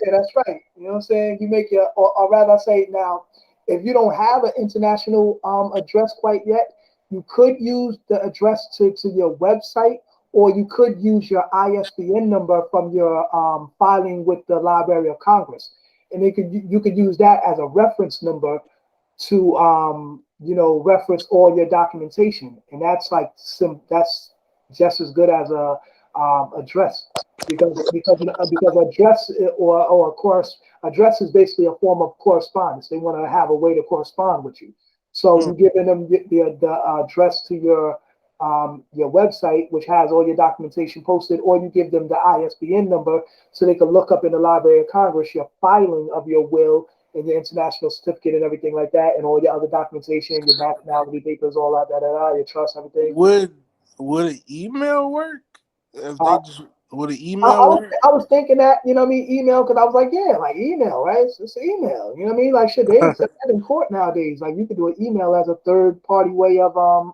serving somebody. Alright. Um, but yeah, I was thinking that, you know what I mean? Like why not? But once again, like keep was saying like these are like, you want to get like a private website basically, so that way they can't say, well, this is Google or this is Yahoo or this is whatever these apps and all that and all these different, you want to get your own private thing.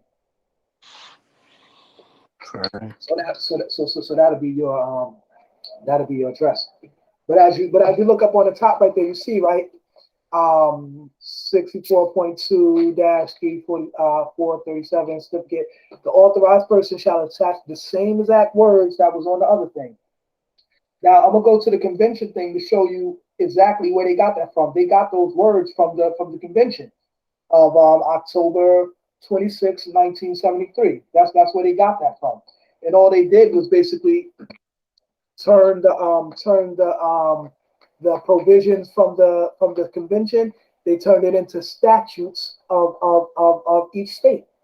That's basically all they did. They just turned it into a statute. So right here, this right here, 64.2-437, is their number that identifies this as a statute now for the state of Virginia. And for the District of Columbia, they had their other code that they had for Columbia. You know what I'm saying? And like I said, you see they got the same certificate, so it's uniform in every state basically.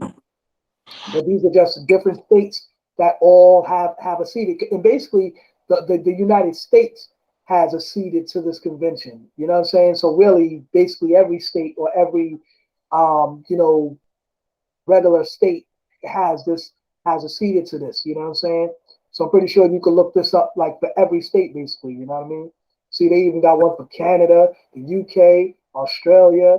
You know what I'm saying? All of these different places have all acceded to this convention on international wills. So basically, if you're in any of these places, you can draw this up. You know, I need to look up New York. Goddamn it, shit! I've been doing all of this goddamn research. I ain't never look up New York. Let me make sure New York got this shit. Foreign You know will. what's crazy? I've been dreaming about New York for the last 2 nights, and now I'm talking to somebody from New York.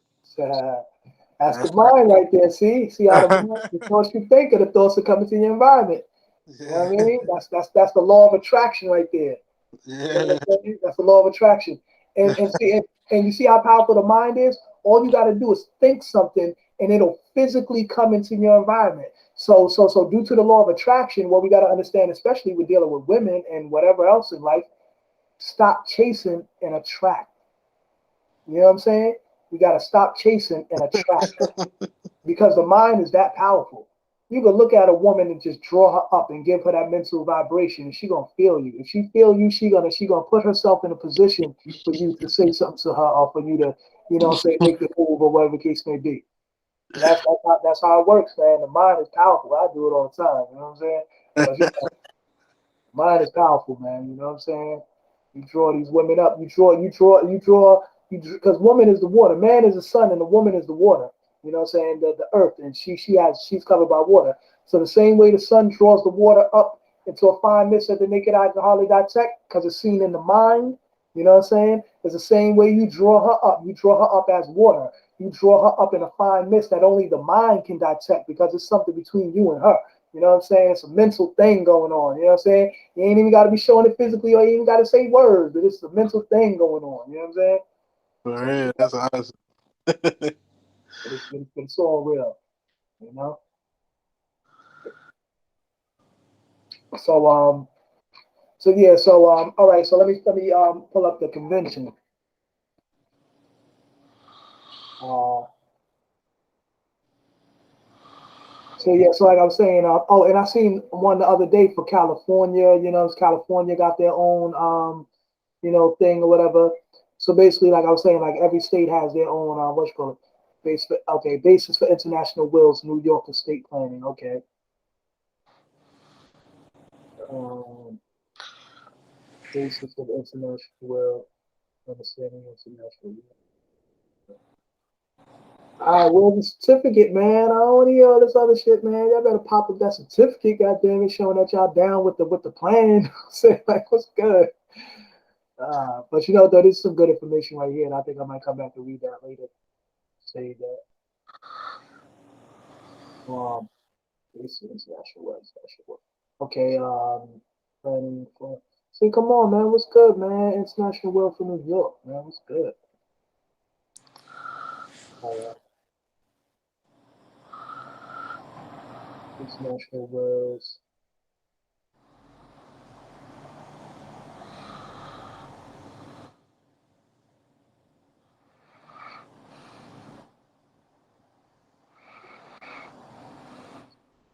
All right. Well, anyway, I'll look that up later. I'll search for the one for New York. But all right. So let me go back to the Bible versions I was telling you about. Let me drop that science. So what we said, numbers. All right. No, we'll look up like this. Never mind. Let me see if I remember my verses back then.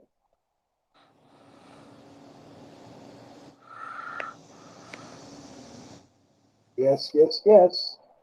I'm right as that. God is not a man that he should lie. Now, Pete, right? This says right here in Numbers 23:19. It says, God is not a man that he should lie. Not saying that he's not a man, but he's not a man that he should lie. So God is a man. See what I'm saying? So people will take that right there. God is not a man. See, it just said right there. See, God is not a man. See, no, God is not a man that he should lie. You know what I'm Mm. saying? But it goes on to say, neither the Son of Man. So now also, and also you are what your father is, right? So if the son is a man, then goddamn it, the father gotta be a man, right? No, God is a spirit. All right, whatever, man.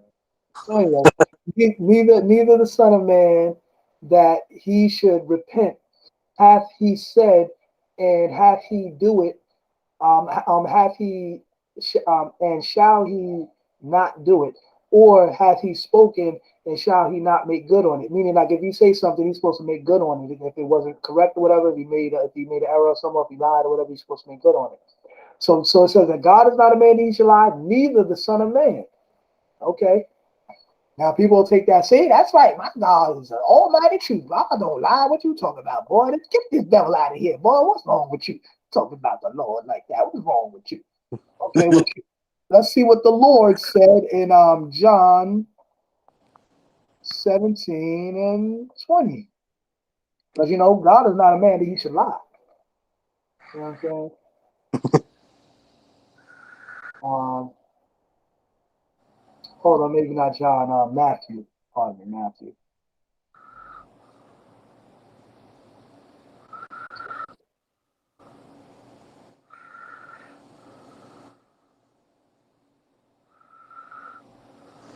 Hold on, no, that's not it. Maybe it's 2017, maybe.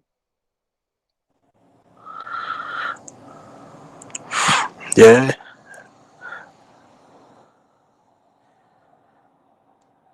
What the heck, man? All right.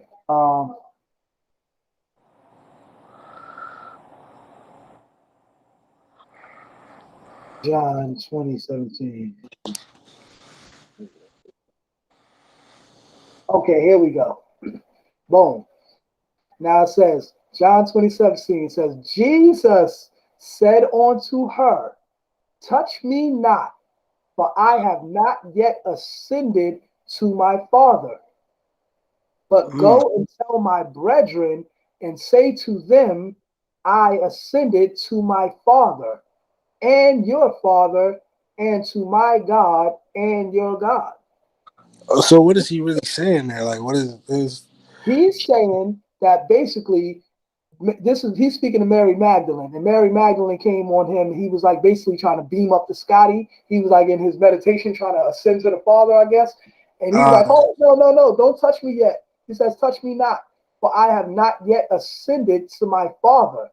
Hold on, But she's trying to go get it tell in. my brethren, go tell my brothers, the disciples, that and say unto them, I ascend to my Father and your Father and my God and your God." So now, wait a minute. If you have not yet ascended onto your Father, why would you say, but go tell my brothers and say unto them, I ascend to my Father? Why would you do that? Why would you say that?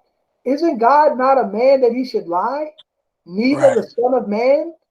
So right. Jesus, who is the Son of Man, he just saith unto her, touch me not, for I not, because I'm reading this over and over again because I know people got a million and one excuses and they be like, no, but see, because and no, but not because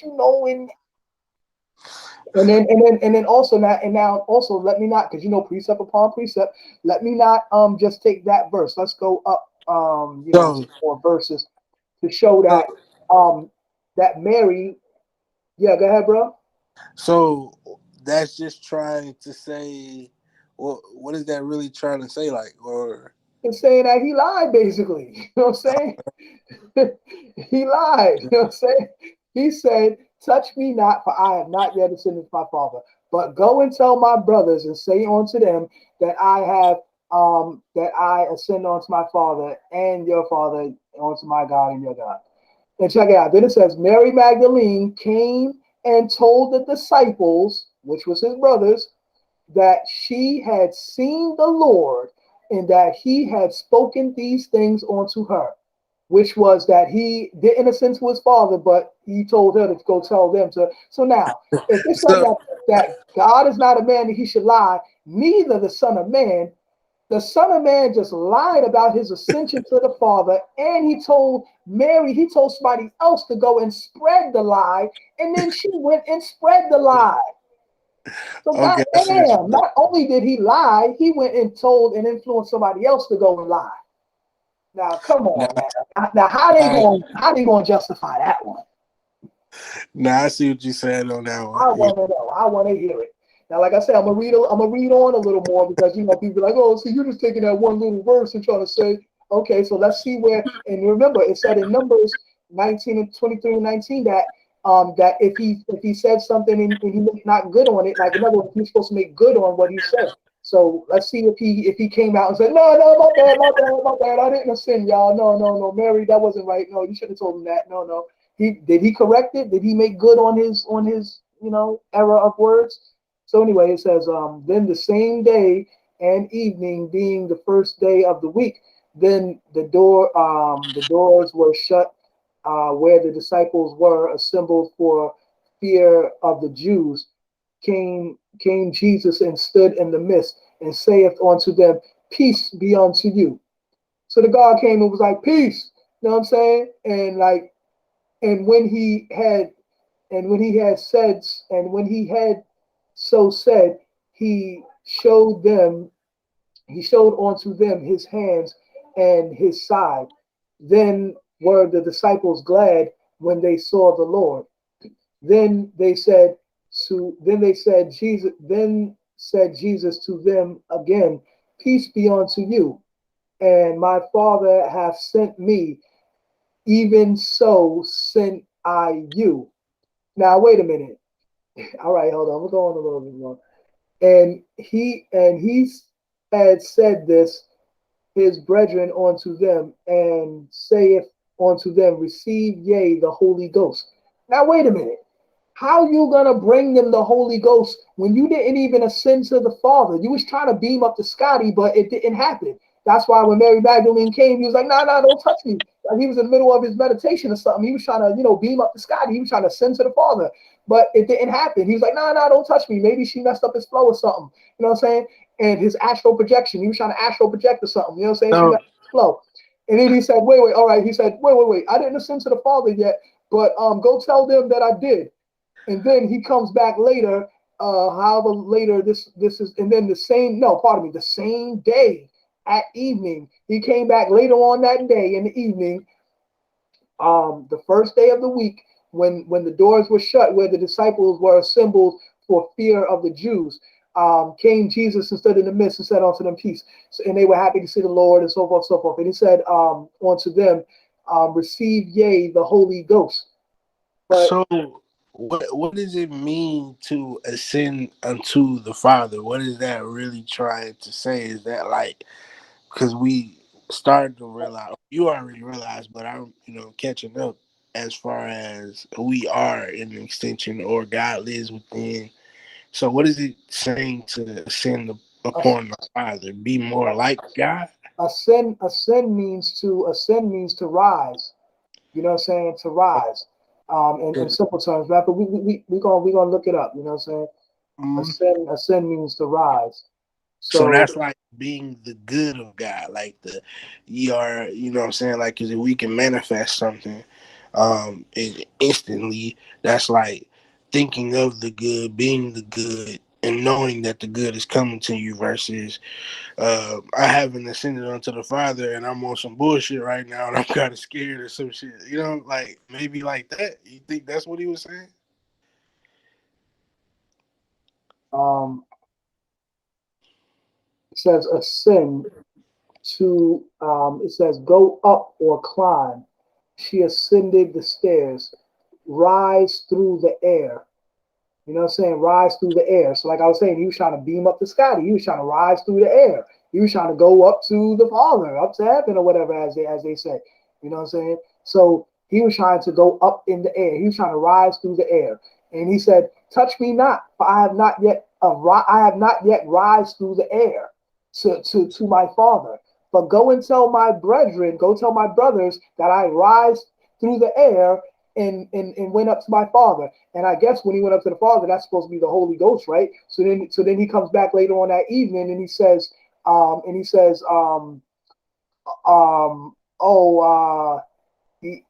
to them, receive ye the Holy Ghost, as if like he ascended to the Father and had got the Holy Ghost so he could give it to them. Man, you didn't even make your ascension, man. Like you didn't even beam up to Scotty. So how you gonna bring them the Holy Ghost? You didn't have it. You know what I'm saying? So I don't know. Something wasn't right about that right there. You know, Yeah, I mean, I see what you said. I'm just saying, something ain't adding up right there. Yeah, they be making it confusing. I Nah, find it. I'm not confusing it. Look, God is not the No, author of not you, confusion, but right? the scripture. I'm not They trying to not confuse the anything. I'm trying. scriptures. I'm trying to figure this out. You know what I'm saying? That's what he said, right? Like, did he? And like I said, he didn't make good on what he said. He came back around and said, "Yo, y'all gonna receive the Holy Spirit. I got the Holy Ghost now."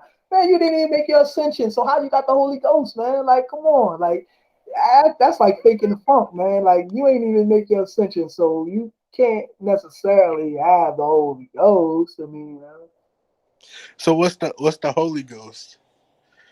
I guess God, the Spirit of God, the Holy Ghost. I said the Holy Ghost. It's hey, No, I've but yeah, heard.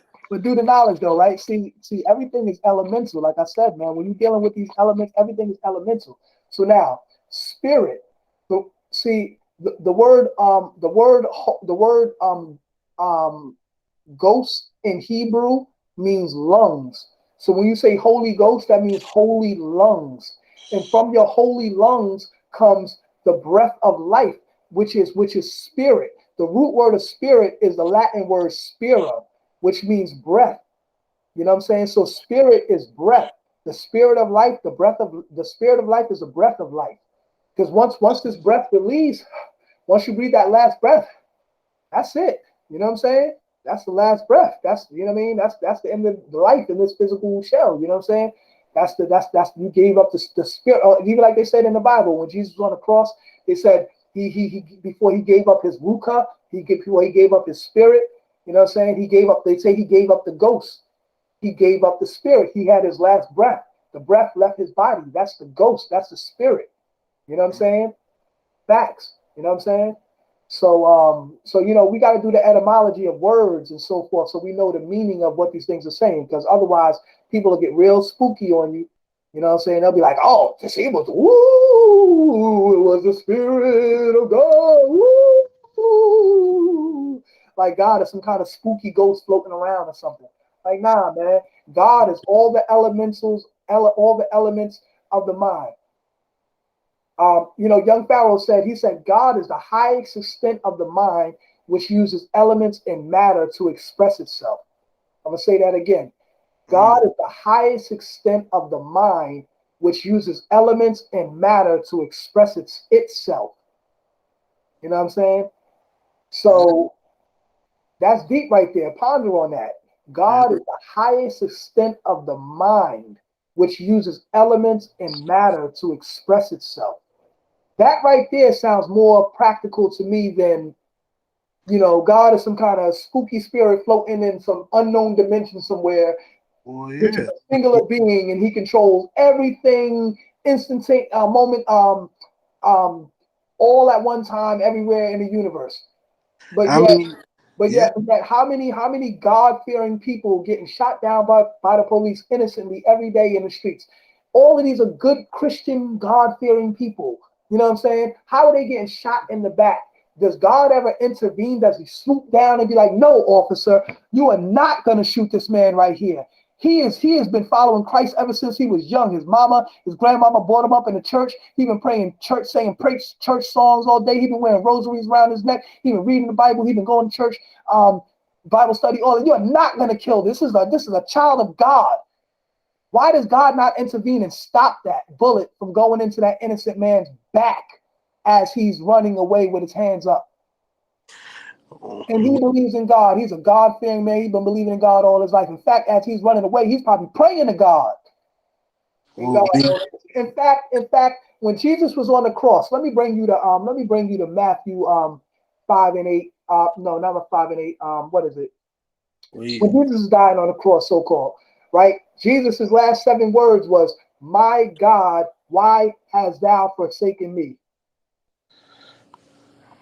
we in a space where, man, you know, And you know what the word forsaken means? Forsaken means abandoned. Why hast thou, my God, why hast thou abandoned me? And in Hebrew, he says, Elo, Elo, Lama, Sabah, Sabachthani. Elo, Elo is another way of saying Allah, Allah. He called on Allah. He called on Elo, Elo. In Hebrew, it's Elo, Elo, but it's Allah, Allah. You know what I'm saying? He called on Allah, and he said, "My God, why hast thou forsaken me?" That's Psalms. Oh, no, no, no, that's not Psalms. But that's a deep verse. So Psalms 21, 22 and 1. Um, let me see what this verse is. yeah. I mean, And what I'm trying, and I'm saying that is to say that when he did that, and I'm going to read the surrounding verses too, because I want to know what happened after that.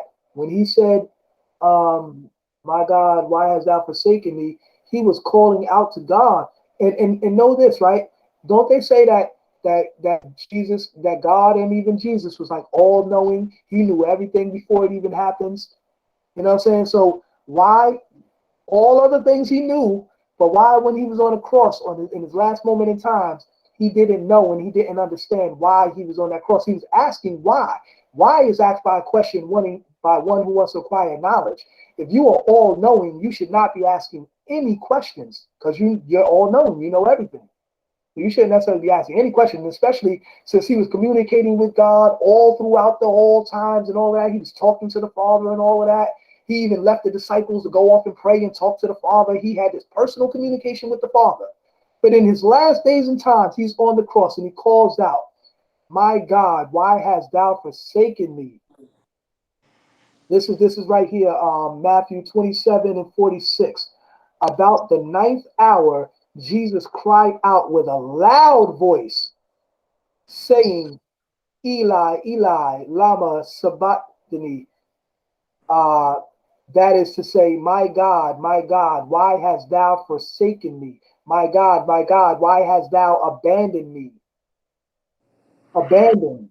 God abandoned him in his time of need. Abandoned him. Some of them that stood there when they heard that said, "This man called for Elias." You know what I'm saying? They was talking about Elias or Elijah. Um, and straightway one of them ran and took a sponge and filled it with vinegar and put it in a reed and gave it to him to drink. And the rest said, "Let be," Let us see whether Elias comes to save him. Let's see if Elias comes to save him. Jesus then cried, then Jesus then cried again with a loud voice, yielded up the ghost. Like meaning he gave up the ghost, meaning he gave up his last breath. You know what I'm saying? And after that last breath, wasn't more no more speech. But let's go on a little further.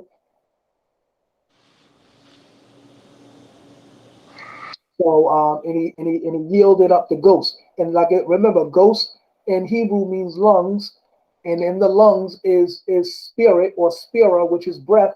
So when it says he yielded the ghost, meaning he gave up the ghost, he gave up his breath. He had his last breath. You know what I'm saying? Before, after he had cried out in a loud voice, he had yielded up, he had gave up the ghost. And behold, the veil of the temple was rent in twain from in two from the top to the bottom, and the earth did shake, and the roots and the rocks rent, and the graves were opened, and many bodies of saints which slept arose. For real, for real. So wait a minute. So all of this happened. The ground shook. There was earthquakes. The rocks rent. The graves opened up, and the saints stood up. But God couldn't just simply answer him when he was like, God, why hast thou forsaken me? So damn, he let Jesus die, and he let the saints arose from the grave. Like damn, like I'm not understanding this. And came out of the graves after his resurrection, and went into the holy city, and appeared unto Mary. Now, when the Satorium, Satorian, and they that were with him, watching Jesus, saw the earthquakes and those things that were done, they feared greatly, saying, "Truly, this was the Son of God." For real. So like God did all that other stuff, caused earthquakes, da da da da da da da. And once again, now was this God's way of answering him? Because remember how I was saying God is elemental, meaning pertaining to the elements of the universe, the elements of the mind. Um, so you see, earthquakes happen, this happened, da da da, all of this stuff happened, like natural occurrences took place. Was this God responding through nature? And when he cried out and when he yelled out in a loud voice, that was him sending a vibration into the universe, which caused a response. I mean, and goddamn, that must have been a loud ass yell to cause an earthquake. You know what I'm saying? But like I said, if all of this happened and the saints rose from the grave who was sleeping, you know what I'm saying, and all of that, like, come on now, all of this happened, and then and many women were there, beholding afar off, which followed Jesus from Galilee, ministering unto him, among which was Mary Magdalene, and Mary, the mother of James, and uh, Joseph, uh, Joses, and the mother of uh, Zebedee's children. Well, they say God and the good is synonymous. You know, God and good is synonymous. So I guess God and God, evil is synonymous as well. God and who? God and evil is synonymous as well. I mean, yeah, I really think it's a choice within this physical plane is kind of where they say we have the choice of good and evil, and it feels as though this is really a test to see if we are gonna do good or if we are gonna do evil. And that'll separate us once we do get out of the body. Because we continue to just do bad, we're gonna get bad, but I think that has a real effect on us, long term, because we live forever, right? So Well, it, well, it, I think it's really just to get us to do good to each other, truthfully, but well. You know what? The long-term effect of the good and bad that you do determines your karma, your personal karma, and your generational dharma. You know, if we get into the teachings of Hinduism and whatnot, you know, so they express that in Hinduism, or you know, and that's if why karma, God is, karma is your own, you know, doing what you do coming back to you, whether good or bad, and your dharma is your generational, um, you know, cast, meaning, so for example, if and you if God is, if you were a great man and you did great things in your life, and and before you passed on, you were, all was well with you and everything was good around you, you're gonna pass on a great life to your next generation coming on, and they're gonna rise into the succession of all the good that you did. But if you were a fuck nigga and you didn't care about whatever, and you just left nothing behind, and you did nothing, established nothing, and you ain't do nothing, then you leaving behind a real bad, and you leaving on debt to your family. That's why we always passing on debt instead of passing on wealth. You know what I'm saying? We have to place our assets into trust in the will, so that our liabilities become assets. mm, You know what I'm saying? And that way we pass on wealth instead of passing on debt. You know what I'm for, saying? Remember how they showed that provision in the will, talking about how you're gonna take care of all your debts or whatever. yeah, I seen that. So, so therefore you establish that. So everything is taken care of. And that way you're not passing on debt to your children, leaving on a bad dharma. You're passing on a good dharma, you know what I'm saying? A good cycle, a good next cycle of life, you know what I'm saying? And to define that biblically, I'll bring you to Hosea 4 and 6, where it says, people perish due to a lack of knowledge. And hold on. And then the other part too, like if God is in all beings, and what's that verse that says, say if you love God, God, mm, neighbor, you know what I'm saying? Then we lying. We love God and hate our neighbor. But this you said you love God I in your remember, neighbor. you know the verse when they say if you love God and hate your neighbor, you Yeah, lying. yeah. I about to say that. The scripture says, "How can one love God in whom he's never seen, but yet love his brother, but yet hate his brother in which he sees every day?" So yeah, Mm-hmm. you know, that's how people be like, "Oh, I love God, I love God." You ain't never even seen God, and then you can't even show your love to your brother in which you see every day. So how you gonna say you love God? You ain't even showing love to your brother. And Yeah. we all supposed to be made in the image of God. We all supposed to be children of God, right? You can't even show Image, love to your brother. So how you gonna love God? You know what I'm saying? image nation. Yeah. Uh, I think that's the reason why why it tells us to be good, follow God, the good. You know what I'm saying? Follow. You That's know what Matthew 5 and 8 says? It says, "Blessed are those who are pure in heart, for they shall see God." mm, Now, and see now this now see I go through this Bible all day, and I love to bring up the contradictories, only to make people think, because okay. people don't understand that the Bible has been remixed so many times. Like just look at what it says: Holy Bible, King James Version. The word holy means not mixed, diluted, or tampered with in any form. And now version means uh, uh, uh, a copy or alteration of the original. You know what I'm saying? It's not the exact original. It's something similar to, but not the exact. You know what I'm saying? It's a version of, a replica of, but not the original. So that's a version.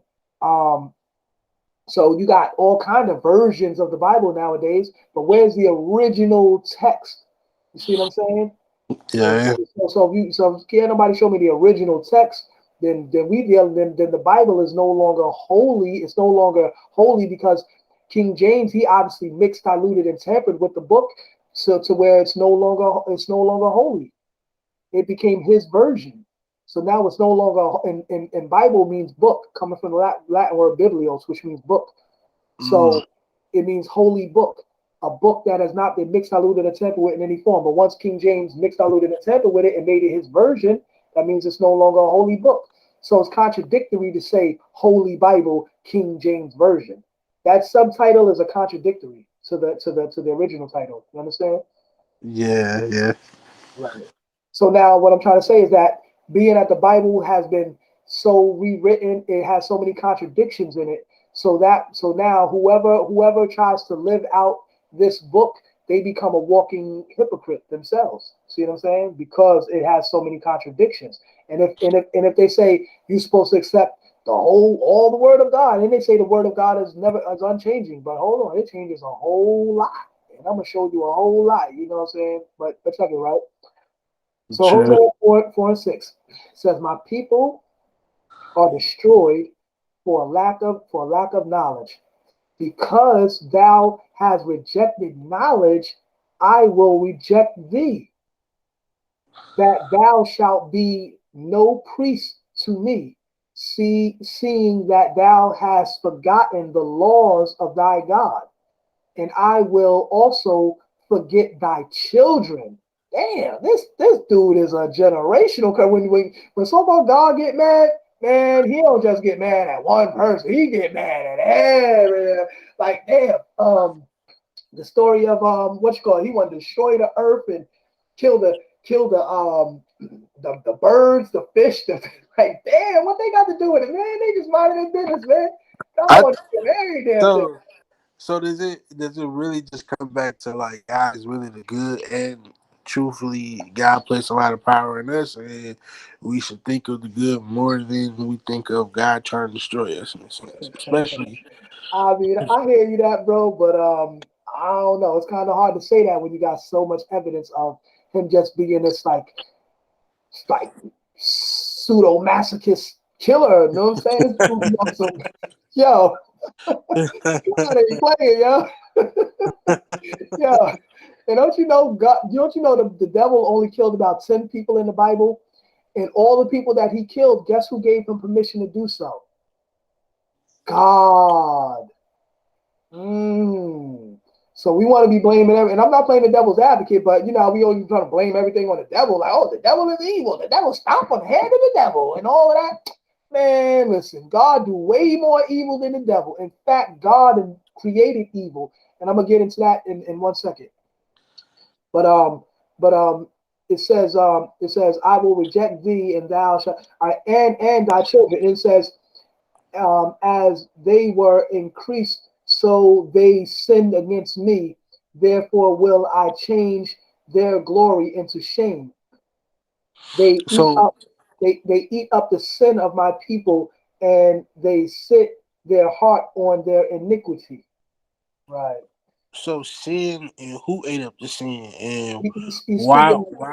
why was God trying to punish these people He, like that? he's saying my people are destroyed for a lack of knowledge.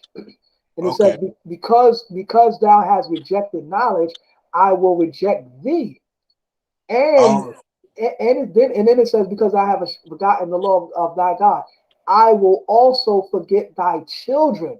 Like, damn, what the kids got to do with it, man? Don't now, and now that brings me to another verse where it says, the sins of the father shall not be visited upon the children. Right? I'm pretty sure you heard that before, right? right. The Yeah. sins of the father shall not be visited upon the children. Now, Right. so why are you doing that, God? Why are you going? Because the father was ignorant and he denied the knowledge, or he rejected the law. Then you're gonna also forget thy children. You're gonna curse them too. Like, come on, man. See what I'm saying? Like, So that's an indication of two gods in the Bible. Anytime it's the God that's trying to punish you or trying to say is, you know what I'm saying, that's more so because I was just listening to something the other day that said, you know what I'm saying, the devil, one of the angels, one of the first extensions of God that got into the earth plane, earth realm, did some evil, and God was like, no, you staying down here. So I in mean, that sense, he also has reign to be able to write some of these things. The real God, the God creator of all things, ain't trying to harm none of us at all. It really just want us to do good, but it's a choice in this realm for us to be doing a bunch of evil or to do a bunch of good. And even when it comes to curses, necessarily the curses is just the devil trying to scare the shit out of you. right. God, All right. Now, real. check this out. Everything I say, I always back it up with verses, and I'll go and I'm gonna stay within the paradigm of the Bible. Sometimes I go out if I'm breaking down some universal science or something like that, but that can be found in the Bible as well. But anyway, let's go to the story of Babel, right? During the story of Babel, right? They said that God had quote unquote instructed the people. He said, yo, I want to set, he basically was saying, yo, I want everybody to do right. I want everybody to follow these instructions. I want you to build this tower. I want you guys to follow the laws and do everything right, right? And he also said he want them to unite and have one language, right? Right. Then, as they started to do this, he said, "Yo, let me pull up the verse because you know I don't want to be capping. You know what I'm saying? I want to excuse me. I want to get the exact thing where it says uh he said, "Oh, behold, for the man has accomplished great things." He says, "Anything they wish to accomplish, they will." He said, come, let's go down and destroy them." And then he said, let's separate them so that they all speak different languages and they all be confused. But then again, remember, God is not the author of confusion. That right there was straight confusion. Why would you do that? You told them to build this tower, to build up to you and do right and all of that and follow the laws. They did what you told them to do. Then when he seen them succeeding, he was like, yo, hold up, man. They getting too high, yo. They getting too mighty. Like, yo, let's go down and destroy them and separate them so that they come on, like that's some hater shit, man. Like you hating on your own creation.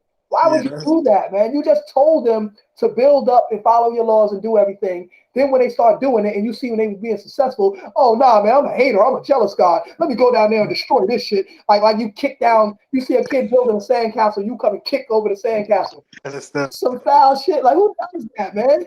Come on, man. That's some foul ass shit, man. Like who does that? You'd have kicked over the different little guy. kid's That ain't the sandcastle. guy. That You ain't know what I'm saying? the, that's a Man, different guy right there. for real. That ain't the creator of law. I know that. That's the devil. Who wrote that, man? I mean, who is this? This thus saith the Lord. This is God speaking in the Bible and all of That's that. somebody was saying like it's or it's a lot of people they were saying like it's different gods in the Bible, and you could tell the difference by what the promises are and what the things are. If it's anything that's pertaining to, hey, I want to kill you or F you in a sense, that ain't the real God because the real God is just trying to get us to see, hey, we all one anyways. And it's not necessarily that we gonna get in trouble if we do that. It's just like when you hurt somebody or you have intentions on hurting and this is that and the other, it really affects the individual. Like and it prevents us from succeeding. Like we could be having so much fun, but we sitting up here trying to destroy the next man or whatever the case may be. So it hurts us in the long run. So I think a lot of the commandments even is just to get us not to do wrong to each other because we hurting ourselves if we all want truthfully. Um, so some of the things that's like super aggressive is like maybe it was God, being mean, but I don't necessarily think that was really God. I think that was just, but at the same time, Who was it? Who was it? who was Is it? it It's God? the lower aspect of God, I guess. The The lower the aspect. the God is devil. almighty. God is supreme. God is omnipotent and all this, that, third. Like, Well, they blamed it on the devil then. it was the devil. They kicked the devil out. The devil was responsible for all this madness. I don't know, Yeah, man. Teach yeah. me. I can't find a verse on that, but let me bring up. I'm gonna show you Isaiah 45:7. Thus saith the Lord. All right. This is Isaiah 45:7. I form the light and create darkness. mm, I make peace and establish. I make peace and create. I make peace and create what? evil. What does that say? I make peace and create evil. Now, not only does he create evil, but what does he go on to say? I, the Lord, Do do all these things. these things. So not only did he create evil, he also participates in the act of doing so. Do means the act of, right? Right. Like, And we so just the like him. Lord does evil. See what I'm Yeah. saying? Yeah. So, and not only does he do it, but he created it. He's the inventor of it. So nobody Yeah. can do it better than the Lord. You know what I'm saying? Shit, man. Right. The devil can't even outdo do God in evil. That's why I say God killed millions of people in the Bible with floods and all kind of stuff.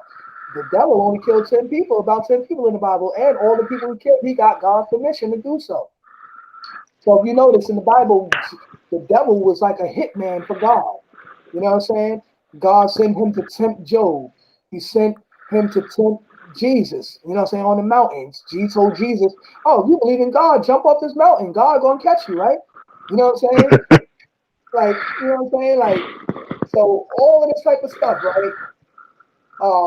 Isaac, right? He told Isaac, take the knife and slit your son's throat. And then at the last second, oh no, I was just testing you. I just want to see if I'm faithful to you. Oh yeah, I remember reading or hearing that one. That Now, reading what that or kind of stuff something. is that, man? This is some strange stuff, man. I just don't understand that why anybody who did any of these things, right? Especially in a court system that's based upon the Bible, where they tell you to put your hand on the Bible, so help you, you swear so true, whole truth, not but true, so help you God. God can do all these things that would, in according to the law, anybody should be arrested for. But when it comes to God, he can just do it because he's God. You know, he's God, and you know, he's God. So hey, all things is possible. You know, all right, now beat this right. Um, I'll always ask. I give this scenario with this verse right here, right? If you were to tell a child, right, if a parent were to tell a child, you know, man, I wish I never had you, man. You know what I mean? I wish I never had you, man. It hurts me to my heart that I had you, man. Damn, man, you was a mistake, man. Man, I should have never had you, man. I feel so bad. I hate the fact that I had you, man. In fact, man, I don't even want to look at your face, man. If I could, I would wipe you off this earth, man. Damn, I wish I never had you. If you told a child that, you would hurt that child's feelings, and that child would probably go tell his teacher and be like, "My daddy said that when she never had me, you know, he would show something, he would write me for the play." Hey, yo, don't you know that teacher would contact CPS, and then they gonna be knocking on your door. You gonna have a goddamn CPS case. You tell your child some shit like that. See what I'm saying? Now, Right. now, like I said, if the average person that would happen to, why does God get to say in Genesis 6:6? Keep this. Hold on, wait a minute. But before that, let me go a little bit before that. It said, and God saw the wickedness of man that was great in the earth, and that every imagination of the thoughts of his heart was only evil continually. So they're talking about man, saying that man had only evil thoughts in his heart and da da da. But wait a minute, wasn't we made in the image of God? And this is like in Probably. Genesis. This is the beginning. This ain't even far into, you know, let's say Isaiah, where he created evil. You know what I'm saying? Right. And Isaiah 4:7, he's saying that already man had all this evil in his heart and all of this stuff. His thoughts of his heart was evil continuously, as if man was just some demon running around here with all this evilness on his heart.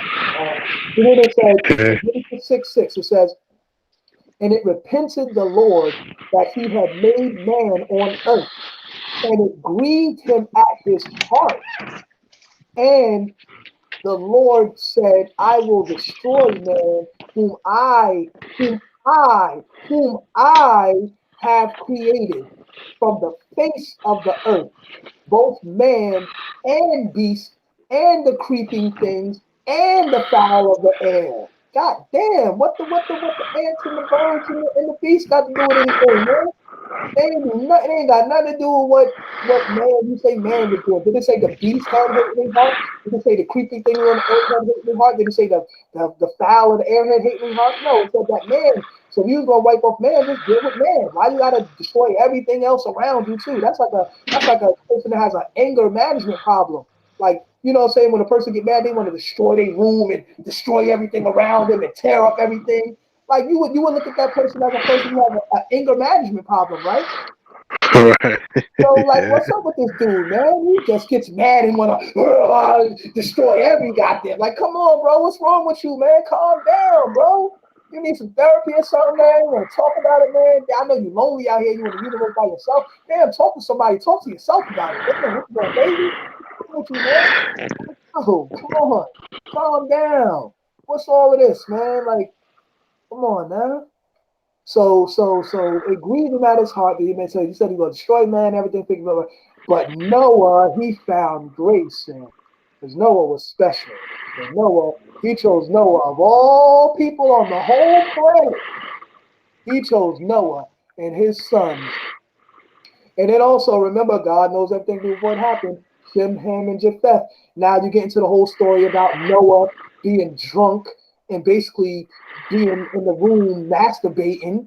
You know what I'm saying? Because why else would you be naked and drunk in a room? And then when you wake up, and then your sons come and they see you naked, and they do you a favor and walk backwards with the towel and cover you up. Then when you wake up, you must have came to your senses and realized, oh shit, I was drunk and my kids must have seen my nakedness. Nigga, blame yourself. Don't get mad at them now and then come and curse your son and be like, yo, nigga, you looked at me naked.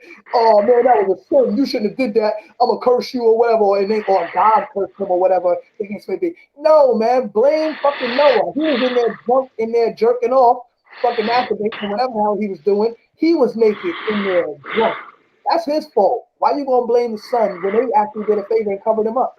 See what I'm saying? So this is what I'm just saying, man. The inappropriation of law and sense and logic. You know, it's like I can think of more logical ways to handle things than this quote unquote mystery God. See, this is why I say, even when it comes to mathematics, right? See, yo, peace, bro. Ezzell, you there with me? Okay, Oh God, yeah, I'm okay, here with you. bet you I'm Ezzell here back. with So even when it comes to mathematics, right? We know in mathematics, right? One is knowledge and two is wisdom. You always got to have the knowledge before the wisdom. Reason being is because knowledge is what you know. Wisdom comes with time and experience. And wisdom is the application of knowledge. You know what I'm saying? When you take what you know and you put it into motion. So knowledge always comes before wisdom. All throughout the Bibles, especially in Proverbs, the woman is referred to as wisdom. You know what I'm saying? So we know woman is the wisdom. We know man is the knowledge. But the reality is that this is why I say now we're going into Genesis to where the Garden of Eden, where I say, see, this is why even during slavery, they learned slavery from the Bible. And in fact, they used the Bible to enslave us. You know what I'm saying? And I'll give you a prime example of that. You go into Genesis. Who was the first slave master? You know what I'm saying? Okay, let's think about this, right? We was on the plantation, right? We were on the plantation. We was picking cotton, picking peas, doing whatever, tilling, working the land. But at the same time, we couldn't get any knowledge. We couldn't learn how to read or how to write. And if we was caught learning how to read and knowing how to write, guess what would happen to us? We get hung from a tree or killed or whipped to death or whatever case may be. There was a death penalty for you gaining knowledge, right? But you was working the land. You was physically working the land, all right? So let's look at Adam in the Garden of Eden. So-called God gave him the task of tilling the land, right? He was tilling the land, right? But then he told them, of all the trees in the Garden of Eden, you can have of them, but the tree of the knowledge of good and evil, ye shall not touch. And the day that you eat of that tree, you shall surely die. So there was a death penalty for gaining knowledge in the Garden of Eden. See what I'm saying? So that right there is slavery. So Adam was tilling the land, but he couldn't get no knowledge. He was denied knowledge. That's a slave. A person you. who's working and you don't even receive no knowledge or any compensation for your work. See what I'm saying? That's a slave. And even if you're receiving compensation, if you can't get the knowledge and the know-how on how to do it, that's why I say on a job, Instead of us, like, while you, let's say you just a little worker on a job, as you being that worker, you need to be watching the manager, watching the supervisor, and seeing how they do what they do, so you can learn what they do. And now when you go apply for your next job, you can be like, yeah, I got experience in da da da da. You could have never even been a supervisor, but you could tell them that you got the experience, and since you've been doing the knowledge to the supervisor all this time, you know how to do what he do basically, and he ain't doing nothing but watching over y'all. That's what he does. How easy is that to do? Anybody can do that. Oh, I know how to watch over people. Oh yeah, I know how to be a supervisor. Yeah. And guess what? Supervisor is a new term for overseer. Super means above or over, and visor means vision, to see. Supervisor, overseer. Same thing. The Mm. overseer is the supervisor. They just changed up the terminology. That's all they did. See what I'm saying? Super means above, as in over, and vision, visor means vision, as to see. So the supervisor sees over or oversees the workers on the plantation. He's the overseer. That's all he is, the supervisor. You know what I'm saying? He's the overseer on the plantation. So, Uh, so basically, I see what you're saying. Like, are you saying that like pretty much like the God of the Bible isn't really the real God, basically? Because I'm it's saying like, that the Bible has been mixed, diluted, and tampered with. mm-hmm, And like Elijah Muhammad taught us, we have to reinterpret the Bible with the knowledge of self. We have to have knowledge of ourselves, know who we are as original people, and then reinterpret this book, because we know. That's why earlier when we was building and I was going into how all of this knowledge comes from ancient practices and so forth. See, I'll fill a person in on the ancient knowledge of where all of this comes from, because that's where it all really ties into it, and it comes from us as the original people. We the first people on the planet.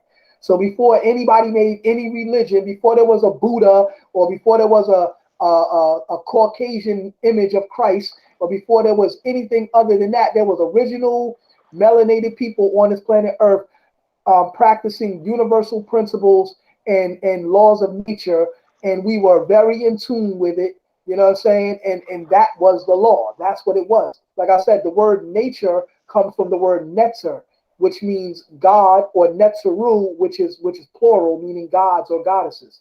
You know what I'm saying? So nature comes from netzer, which means God. That's why they say natural law or in natural universal law and natural law. You know what I mean? These things are the highest forms of law, because the, nature's law is God's law. You know what I'm saying? where do you get these natural laws from? Where are they posted at it or something You like that? These natural laws and stuff. check it out. We could look it up. You know what I'm saying? Just type in natural law. Um,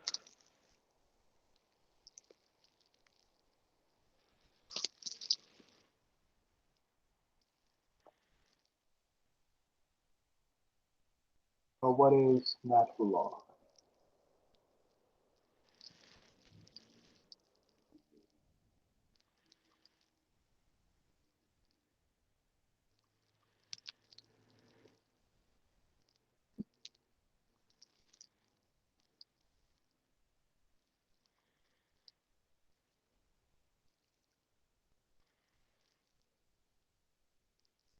All right, it says here, natural law. Natural law. In philosophy, a system of right or justice held to be common to all humans and derives from nature rather than from the rules of society or positive law. Okay, now what is positive law?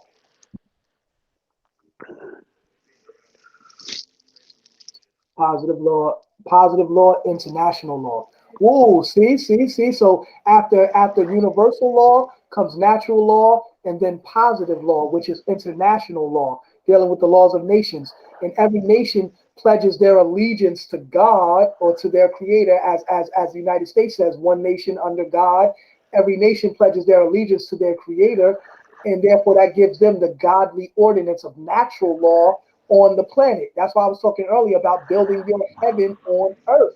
You know what I'm saying? Connecting all Mm-hmm. these laws. And you know what I'm saying? Understanding these laws. So let's look up universal law.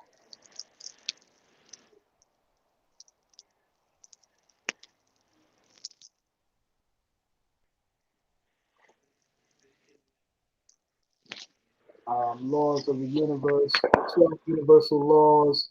Example 25, what is universal law of science? It's the seven universal laws. Okay, universal law. In law and ethics, universal law or universal principle, right? Principles of universal law.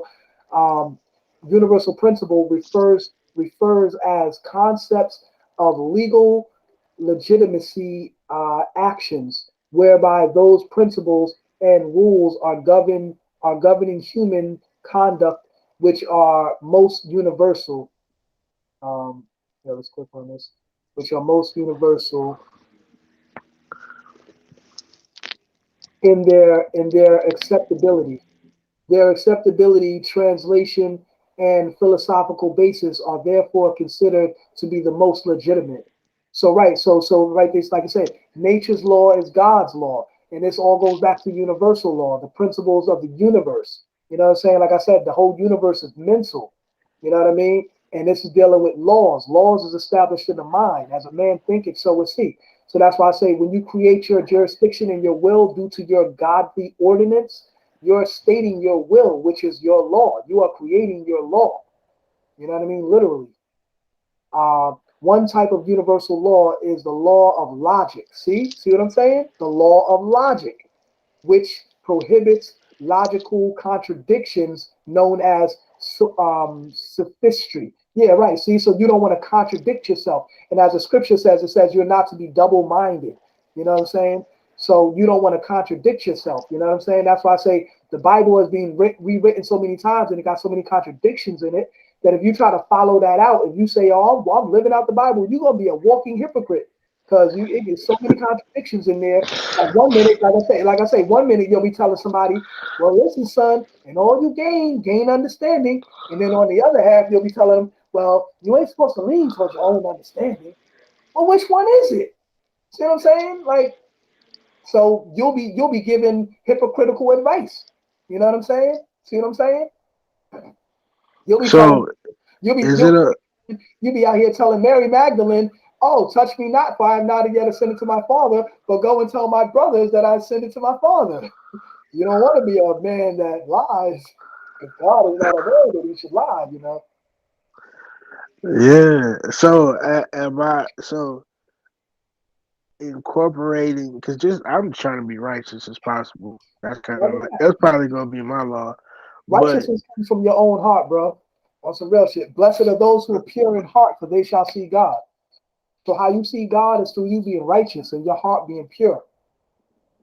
And if we take that back to the ancient judgment hall of Ma'at, they would weigh your heart to the feather. You know what I'm saying? So your heart must be as light as a feather. You know how you do that? Being real with yourself. Stop lying to yourself. You know how we be lying to ourselves, convincing ourselves that this is this way, but we know it ain't real. Stop lying to yourself. Be real, be true. Just let everything be what it really is. You know what I'm saying? And that way, you're keeping your intentions and your actions pure and positive. You're not trying to be something you're not. That's why I tell people, man, knowledge yourself. Be yourself, man. Stop trying to be something you're not. We watching Tell Lie Vision all day where they telling lies to your vision, programming us to think and act other than our original self. You know what I'm saying? And they just like I say, programming us to be, like some people call it the idiot box. They programming us to be idiots. You know what I'm saying? Social media, TikTok, it's shortening people's attention span because now everybody want to see some little 15-second funny little clip of something. Yo, you seen that? Yo, that was funny, yo. Oh shit, yo, that was funny. You know what I mean? Little stupid shit. But then, like, how many people gonna sit here like you, bro? I commend you a lot. We've been here for like 2 hours or so, and you got a long attention span. You know what I'm saying? Most thank you, people be like gratitude. a half hour, 20 minutes, 5 minutes. All right, bro. I'll let you later, man. This nigga talking about universal laws and laws of succession. Man, this nigga talking about international wills and man, all that shit, nigga. What's popping, nigga? I'm trying to go to the club. Yeah, whatever, I'm nigga. grateful. Go to that club. Fuck around and I'm get shot and die without a will, and now the kids ain't got shit. You know what I'm saying? But anyway, you want to have fun, right? You know what I'm saying? Whatever, do you? I'm grateful because it's bringing like clarity to me, and it's just this feels good because I've been in spaces to where it's just like frustration. You know what I'm saying? Like Mm, of not understanding and things of that sort. So it's just like no, I've been meditating on this for like a long time. So it's just like it's good to be right here and hashing it out and dealing with and getting comprehension and understanding so I can move forward. So that's why you got my attention because I had to spend so much time frustrated. And I'm tired of being right. frustrated. There you go.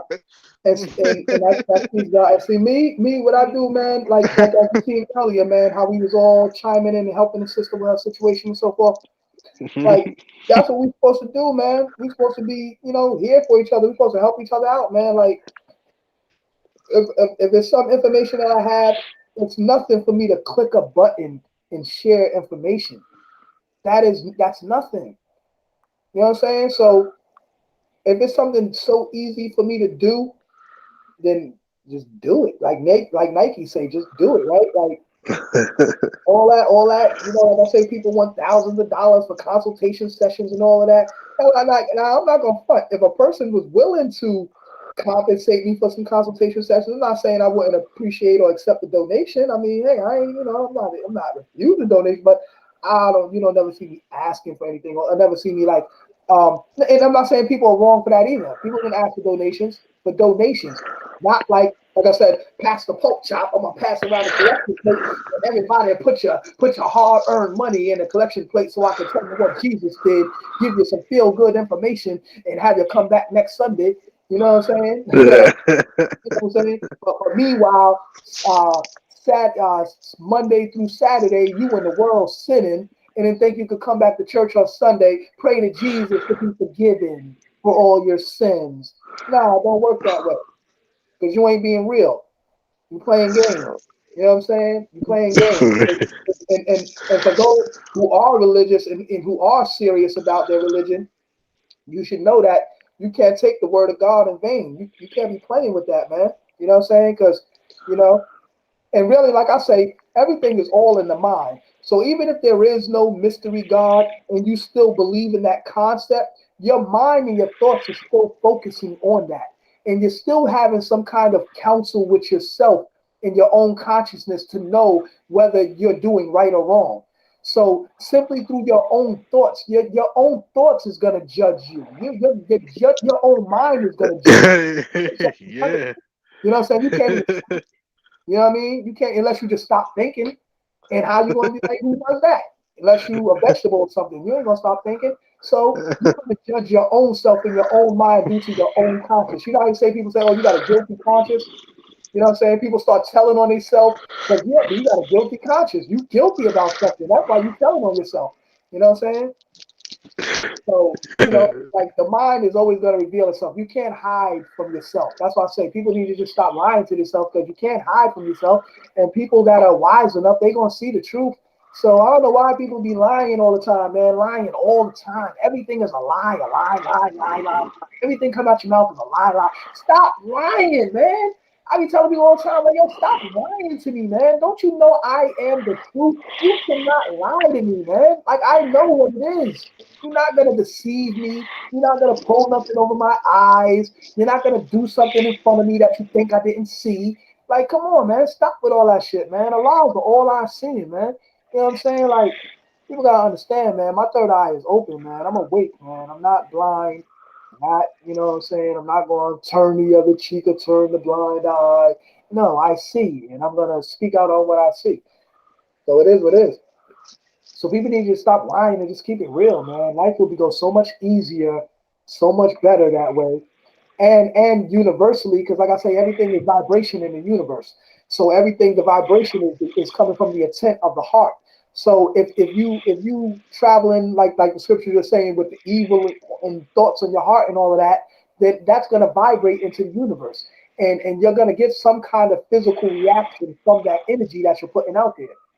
You know what I'm saying? And Yeah. and if you're radiating on a positive plane, on a positive energy, you're going to get a physical reaction from the positive energy. you put out there. So what you give is what you get. What you put out there is what you get back. Yeah. It's universal law, universal cycle. You know what I'm saying? That's why I've been cleaning it up too, cause I started to notice it just experimenting, and like I'm like, oh, it's really this matter. This stuff matter, but it's a lot of it is just unconscious, when you don't know yourself and you searching for God, and you make a lot of mistakes in the beginning. Not unconsciously, just not knowing no better. But Right. as you know better, you do better. So, That is that. That is that. Yeah, that's right. That's right. That's definitely what it is, man. So that's what's definitely gonna get you. Like I say, the mind is how you master all situations, man. You know, and and that, another deep thing too is sometimes the heart holds secrets that the mind can't see, and that's a quote from Bobby Goons. Um, so meaning to say that sometimes your heart holds secrets that the mind can't see, meaning like sometimes you have certain feelings in your heart that you may want to blind yourself to mentally. You may not want to consciously think about it, but that's really how you really feel about something. You know what I'm saying? And sometimes, although we know that you're supposed to allow your your intelligence to supersede your emotions, but sometimes emotions are stronger than logic in the sense that in the sense that like something ain't right for you, but you feel some kind of way about it. So you may still persist toward it. You know what I'm saying? Or like you know what I'm saying? Like that's where the heart overpowers the mind, or the emotion overpowers the logic. You know what I'm saying? And usually in women are just psychologically and emotionally based. Rather say more emotionally in tune and more driven by emotion. Men are more driven by logic. You know what I'm saying? that So the emotion in me be strong too. Like, and I don't know if it's just because I'm big or you or what, but got a big heart, for real, bro. it be pulsing. Like I be feel like it be pulsing. Like my whole body, like just feet down to my hands. I just feel like, especially if my heart go, but even without my heart being calm, I just feel the energy flowing through me. I feel The you. other day I had my eyes closed, and I guess my third eye can start like it'll blink, like communicate. It just start blinking and stuff, or I don't know what that is, but Mm, okay. just some random stuff. But yeah. That sounds to me like you being in tune with certain things. Like for example, I notice like if I like speak on the truth, or if I like bomb somebody or something, like after you drop a bomb, you feel that radiation. You know what I'm saying? After the bomb, so it's like after you drop that truth bomb, like what I'm saying, I'll start feeling that radiation. I'll start feeling the energy either coming from the person that felt it, and I'm just feeling their energy, or either just my energy, knowing that I just had to go to a place in myself that maybe I didn't necessarily want to go, but I had to go there to make knowledge born, to make the truth known. And after I did that, it made me feel a certain way because maybe I touched a certain nerve, or vibrated on a certain frequency that I maybe never vibrated before, or I would usually vibrate on. So it makes you'll feel that energy afterward. You know what I mean? Yeah, I experience things like that. You know what I mean? that's Like awesome. like I'll literally start shaking. Like after you tell somebody some deep shit, and you're just like yo, this energy, you might just start shaking and shit. You gotta like get composed with yourself. You know what I mean? Yeah. Yeah, that's that truth bomb, man. You drop that truth bomb, man. You know what I'm saying? That shit is powerful, man. You know what I mean? But everything is frequency, man. You know what I'm saying? Like it was about to go into as well. The dealing with the universal law, it was going into the seven universal laws, or the seven universal principles. Um, which is gender, cause and effect, rhythm, polarity, vibration, correspondence, and mentalism. And some people put it, the other way around. But that's the energy rising from the kundalini, from the root chakra up to the crown chakra. But let me finish this up here on universal law. So it says the law of logic is based upon the universal idea that logic is defined as that which is not illogical, and that which is illogical is that which evolves a logic contradiction, right? Such as attempting to assert an apple and no apple can exist at the end in the same time at the same place, and attempting to assert that A and not A can exist and in the same time and same place. Yeah. So that's deep too, right there. See, now that brings me into the laws of physics. Like I was talking again, right now, the law of physics shows that for anything to exist, it must consume some type of space, right? Like you exist, you consume space. I exist, I consume space. That tree exists, it consumes space. Everything exists, it consumes some type of space. It takes up some type of mass and volume or whatever the case may be, length, width, and depth, whatever. So, due to that fact, everything to exist must consume space. That means that everything exists and has space around it. So that means that, let's say if you went a million gazillion trillion miles in the sky, right? You're never gonna find like a ceiling or a wall or anything that stops. Like this is the last level and this is the end of it all, because somebody dropped the jewel on me a long time ago. They said there's no corners in the universe. And I said, wow, I pondered on it. I said, wow, that's real deep. The reason why it's so deep because there's no corners. A corner is an angle where two lines or two walls meet. You know what I'm saying? To form a corner. So being that there's no corners in the universe, that means that there's no walls, no ceilings, no floor, which means that you can't put the universe in a box. And being that you can't encapsulate the universe is meaning like you can't encapsulate infinity. The universe is infinite. You can't encapsulate infinity.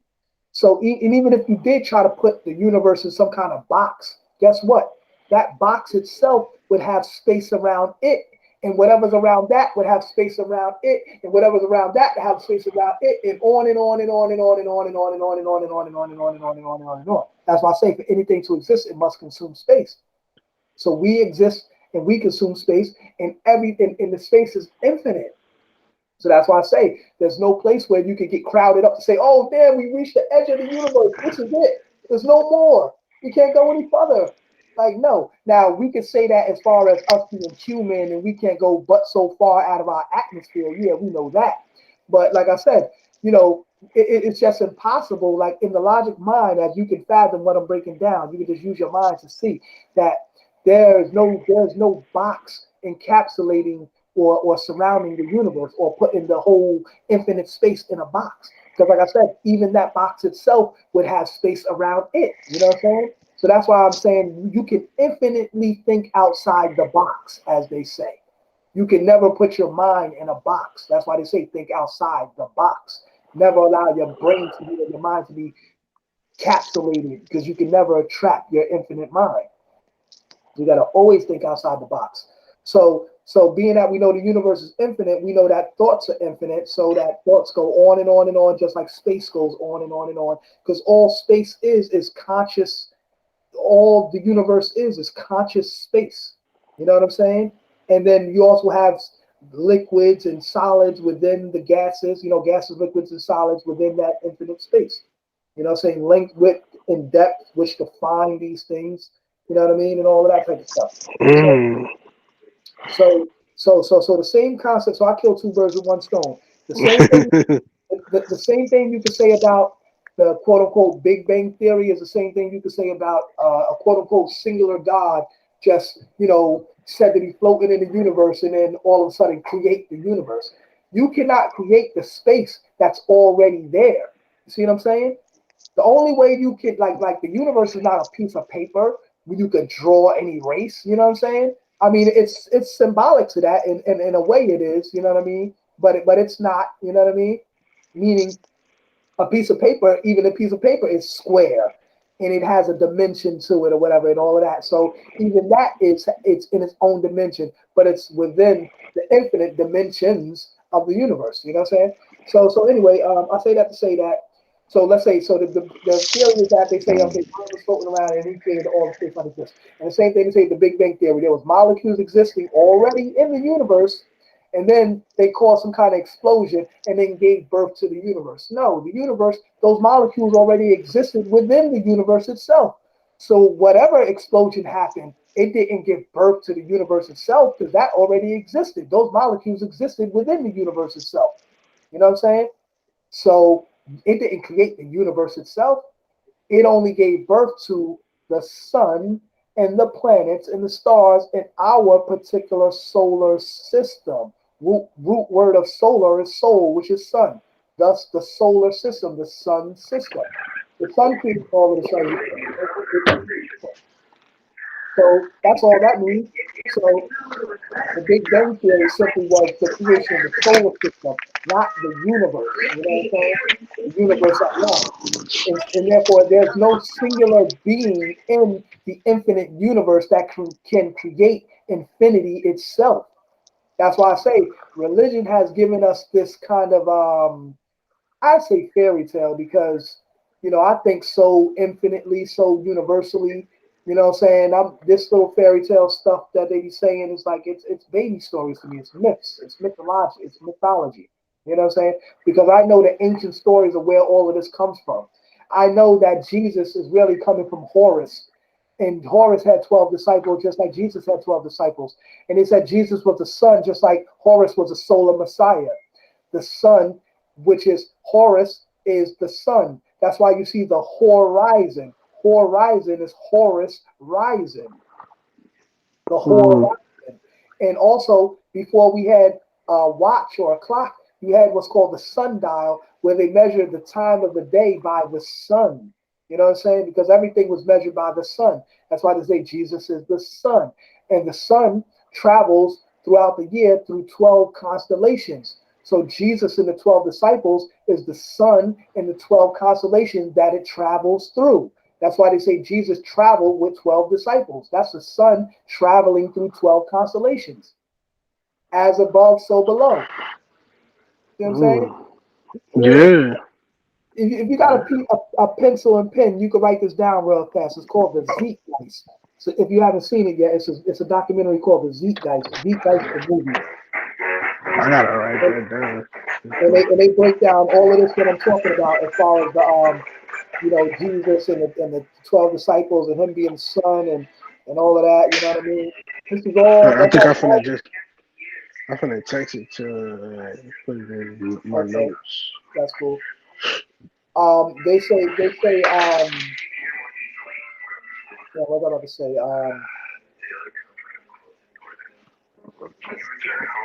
Anyway, so yeah, oh yeah, that's what I was gonna say. They talk about in the Bible even they talk about astrology. They talk about that's witchcraft. You're not supposed to deal with astrology and stars and BS. Didn't during slavery when we was in slavery, didn't they say follow the North Star? That's gonna get you to North so you can be free. Remember that Yeah, shit? They yeah. were following the North Star to get the freedom. So was that witchcraft or was that fucking getting the freedom? See what I'm saying? But into these motherfuckers, oh no, that's witchcraft. You're not supposed to do that. That's yeah, okay. Well, you sit here and not deal with witchcraft while I follow this North Star and get my ass free. You stay here on on the non-witchcraft plantation. I'm gonna take my ass up here to the witchcraft freedom. You know what I'm saying? Fuck out of here, man. For real. Yeah. So you said Z Star? The Uh, North Star. You know what I'm saying? You remember during slavery how they no, followed the North Star no, to get up to the North to get the freedom because the North was freeing the people, freeing the slaves up in the North and all of that. And people yeah, left the South to go up the North when they escaped their slaves and all that. yeah. No, I was talking about the documentary. Oh yeah, You said it's called the Zeitgeist. Zeitzt. okay. Zeist. Zeitgeist, the movie. Now Okay, there's the I see. in Zeitgeist the movie part one. There's three sections to it, but there's actually three movies of the Zeitgeist. There's Zeitgeist one, the movie. There's Zeitgeist two, the addendum, and then there's Zeitgeist three. I forgot the name of it, but there's a part three though. You know what I'm saying? Yeah. There's three Zeitgeist documentaries, but the part one is the bomb though. Yeah, They break down the whole religion, they break down the monetary system, and then they go in and they break down the whole 9/11 conspiracy theory shit, the whole terrorism nonsense and all that. They break all that shit down.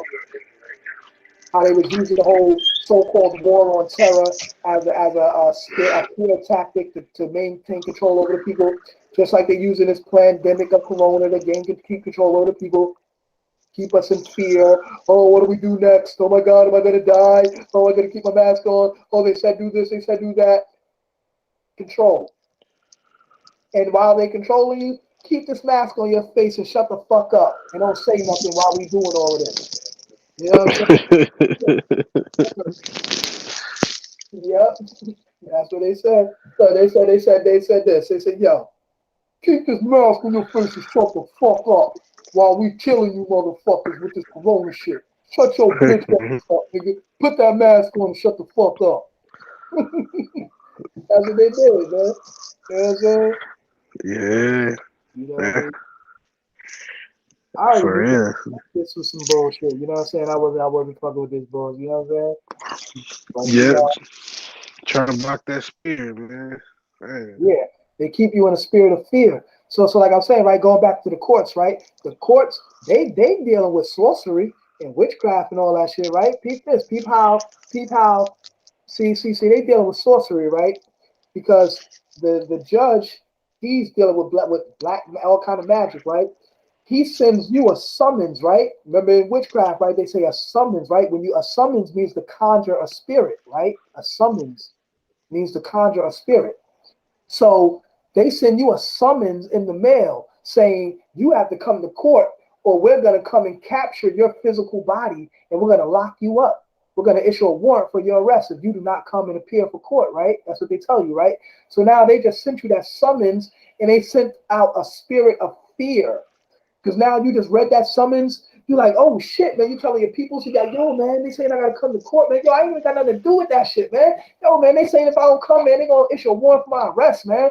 Man, I don't need these niggas coming up to my job and arresting me and shit, man. I just got this job, man. I'm trying to do my thing and da da da. You know what I'm saying? So now you in a spirit of fear now. So now you're like, man, you know what? Let me go down to this court, man, and you know, man, see what they talking about, man. You know what I mean? Let me just go handle this. So now, guess what? They just performed magic.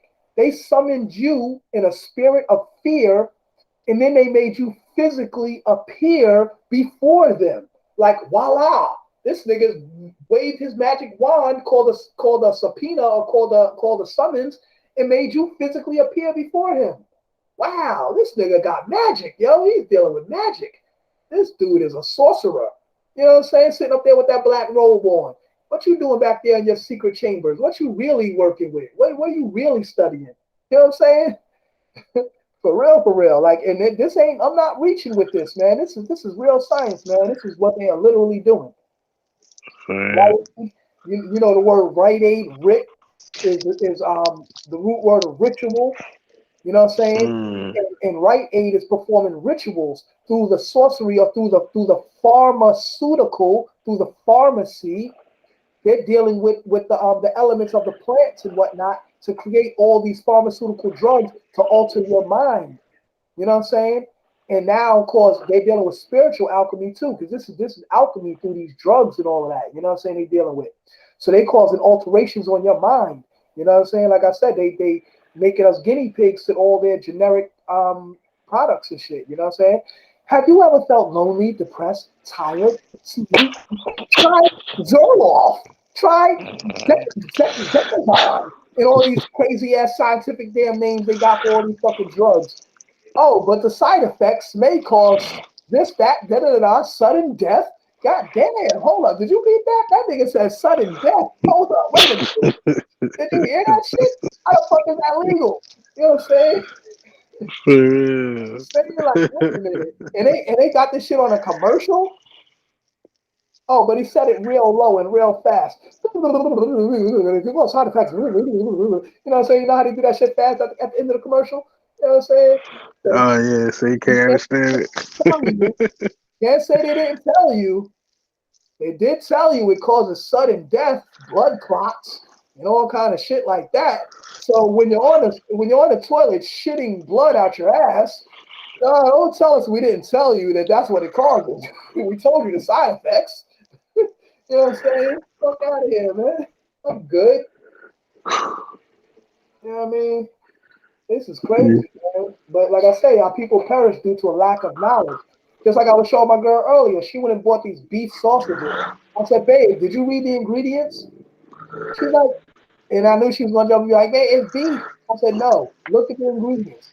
On the back of it, it starts off saying beef, but at the end it says pork sealing. So that sealing that they put those beef sausages in, the sealing is pork. It's made out of the intestines of the pig. That's basically chitlins you eating. You know what I'm saying? So you do the knowledge, and you'll see that no, this shit is pork, but it says beef in big letters on the front, so you don't even mind reading the small letters on the back. See what I'm saying? That's Yeah, what gets you. You know what I mean? And they make it yeah. all fancy and looks all good, and you ain't even thinking about reading nothing. You like, man, this should look good. I'm about to get this book. It's beef. That's all I need to see. I don't even, you know what I mean? But now you're not realizing you just put a damn pig balls, a pig scrotum down your damn. You know what I'm saying? That ceiling also sometimes they make it out of the scrotum of the pig. You know what I'm saying? Oh And man. no homo, but pigs got some big ass balls, yo. So that's a lot of meat not to stretch, yo. You know what I'm saying? Word is bond, man. Like, yo, man, niggas eating pig balls. But when you see say like sardines or something, or even mackerel, when it comes in a can, sometimes if it says with brine, that brine, like when you crack the seal on the thing and it got that white stuff surrounding the on the lid and stuff, that's called brine. They use that to Oh seal, man. they use that to seal the can and to keep it like so called fresh or whatever as a preservative. But that's actually made Uh, from pork, from pig. You know what I'm saying? So wow. it's a lot of stuff you got to look into. You know what I'm saying? You got to do the knowledge. You know what I'm saying? Knowledge what you eat before you put it in your body because you are what you eat. You know what I'm saying? I stopped eating meat That's peace, last God. That's Thanksgiving. peace. Congratulations, God. Yeah. I'm surprised I didn't did it. I was like, wow, yeah.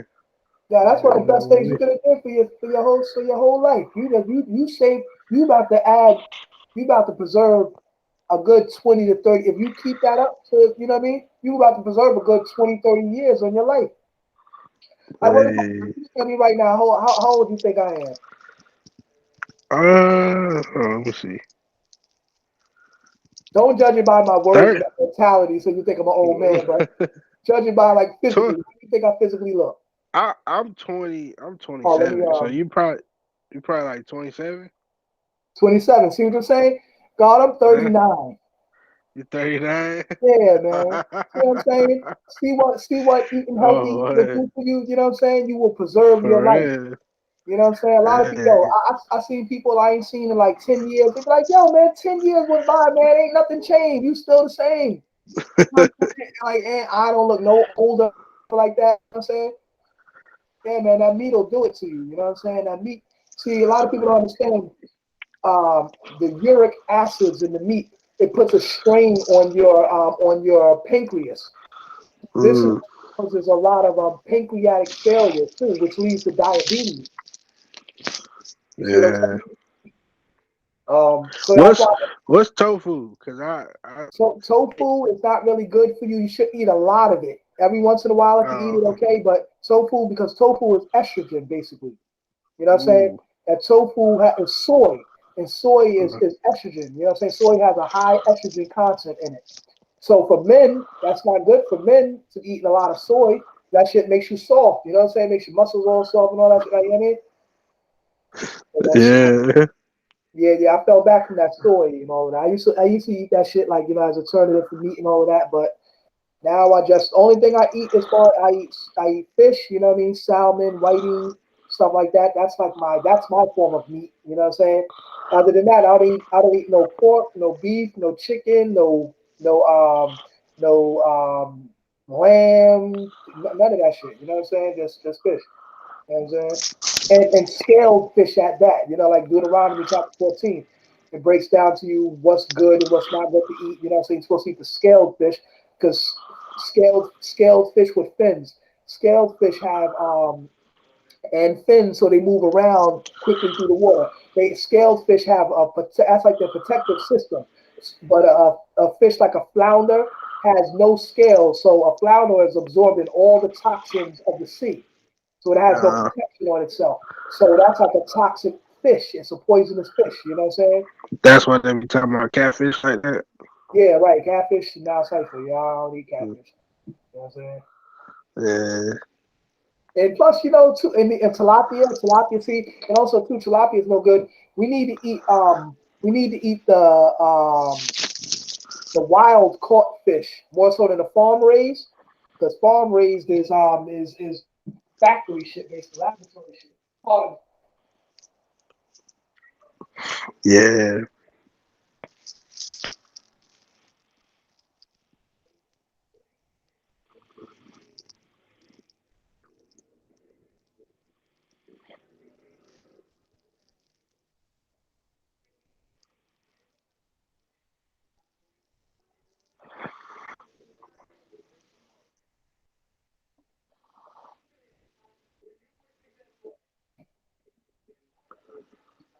yeah, so you know what I want to start doing?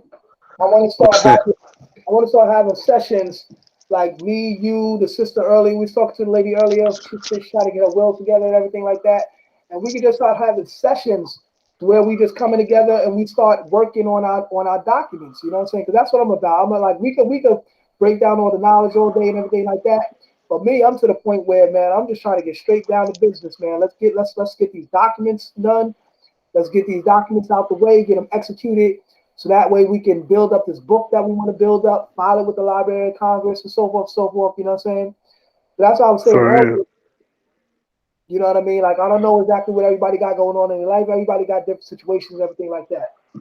But me, especially during this Corona time right now, I'm receiving my unemployment, so I'm not like working, and you know what I'm saying. So I don't, I got a lot of time on my hands, and then this time, I'm taking this time to get my affairs in order, like I've been doing. You know what I'm saying, even before this Corona shit. But you know what I'm saying. Now that this shit hit, now we got a lot of free time on our hands. We might as well be working on something, that's building toward our future. You know what I'm saying? Yeah. No, I thank you for real. I'm out here doing just Uber and lifting right now. That's what I like doing. That's peace, guys. I got I got my CDL, but I failed the DOT drug test. Trying to do this yard dog yard horse situation, and Yeah, good. federal. Smoking that good stuff, man. Hey man, hey, I don't know, Now, you know what though, God? On that right there, though, on that Mhm. right there, if that's something that you really want, God, you just gonna have to sacrifice, man. Just put the weed Yeah, down for a couple of months or whatever you gotta do, man. Handle your business. Once you get your license, then you good. You can go back and do your thing. You know what I'm saying? But you got your, you know what I mean? You in the door. You know what I'm saying? yeah. I actually stopped smoking. I can't smoke without. I don't know. I just can't smoke right now without tripping. So I can't smoke.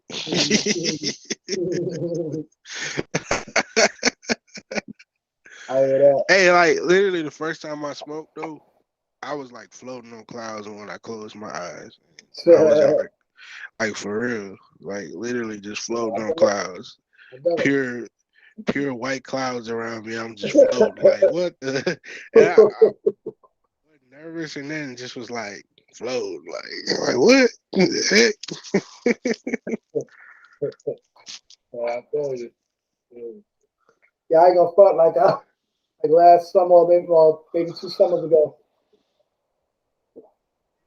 I got locked up and shit. I did like 21 days or so and some shit. And when I came home, man, I smoked that blunt. Yo, I was high as a motherfucker, man. I took like 2 hits of that shit, man. I was like, damn, I'm good. Like literally, I was like, woo, man. I was on cloud 9. You know what I'm saying? Like, yeah. But so that's what it be though. When you take a break, basically, you know what I'm saying? You gotta let your tolerance, you know, go back down or whatever case may be. You know what I'm saying? We spoke it all consistently. Like, I got a tolerance, I got a low tolerance, like I say, or rather say, excuse me, a high tolerance, like I say. You know what I'm saying? So I can smoke this whole blunt and be like, I'm gonna smoke another one a little later. You know what I'm saying? But if I say I start smoking for like a good 3 weeks or so, about a good month, man, I come back, I'll take 2 hits of this shit and be like, oh shit, god damn. You know what I'm saying? I yeah. used to smoke, but I be bored, man. There'll be shit to do, man. Nigga be bored, man. Fuck nigga. Fuck is there to do? Yeah. Nah, but also this helps me cope with my sanity as well, man. Because knowing all of this shit, man, sometimes, man, shit is depressing. Sometimes it's not depressing, but sometimes it's like it is because it's like you wish everybody knew what you knew, and you wish everybody, or at least a good amount of people, would just get up on their shit, man, and stop bullshitting around, so you could build a team and you could get some shit done. Because one person, man, like I'm one man, you know what I'm saying? I can't do everything by myself. That's why I like coming together in these meets and building with people, sharing ideas, sharing thoughts, putting all the information together and building a think tank, you know what I'm saying? And adding on that way. One mind, more minds is better than one. For real. For real. What that verse? 2 or 3 gathered together. There I am in the midst. So yeah. You know what I'm saying? Man. Like, yeah, so it's what it is, man.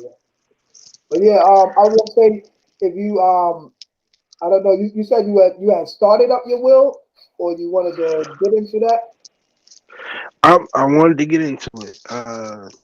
Um, trying to follow, God's law. But it's like double-minded situation. So I'm learning from you. I guess my will would be the God's will, and God put the will back in me. But even within that, it's like to really kind of comprehend what I can do and still be righteous with it. At least my level of righteousness. And as I recognize and understand that, do it and know that I'm righteous with it. Know that hey, look, they can't say shit, and go forward from there. Uh, create. Continue to create and what understand what's possible from there. I mean, all things are possible, but okay, where can I really take this? And what is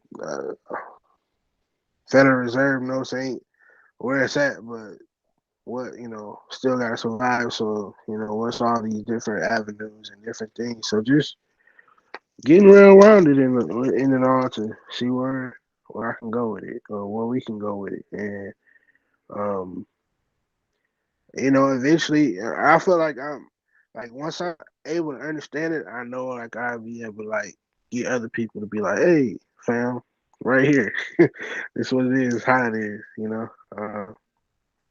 And so yeah, that's where I'm at with it.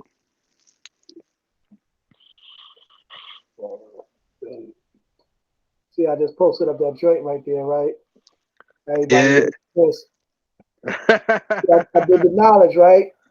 I Yeah. said, see, everybody hates Chris because Chris represents Christ, who's that Mm. little black boy, that little black Messiah, who Gay Edgar Hoover in the '60s had put out an edict where he said he was going to stop the rise of a black Messiah.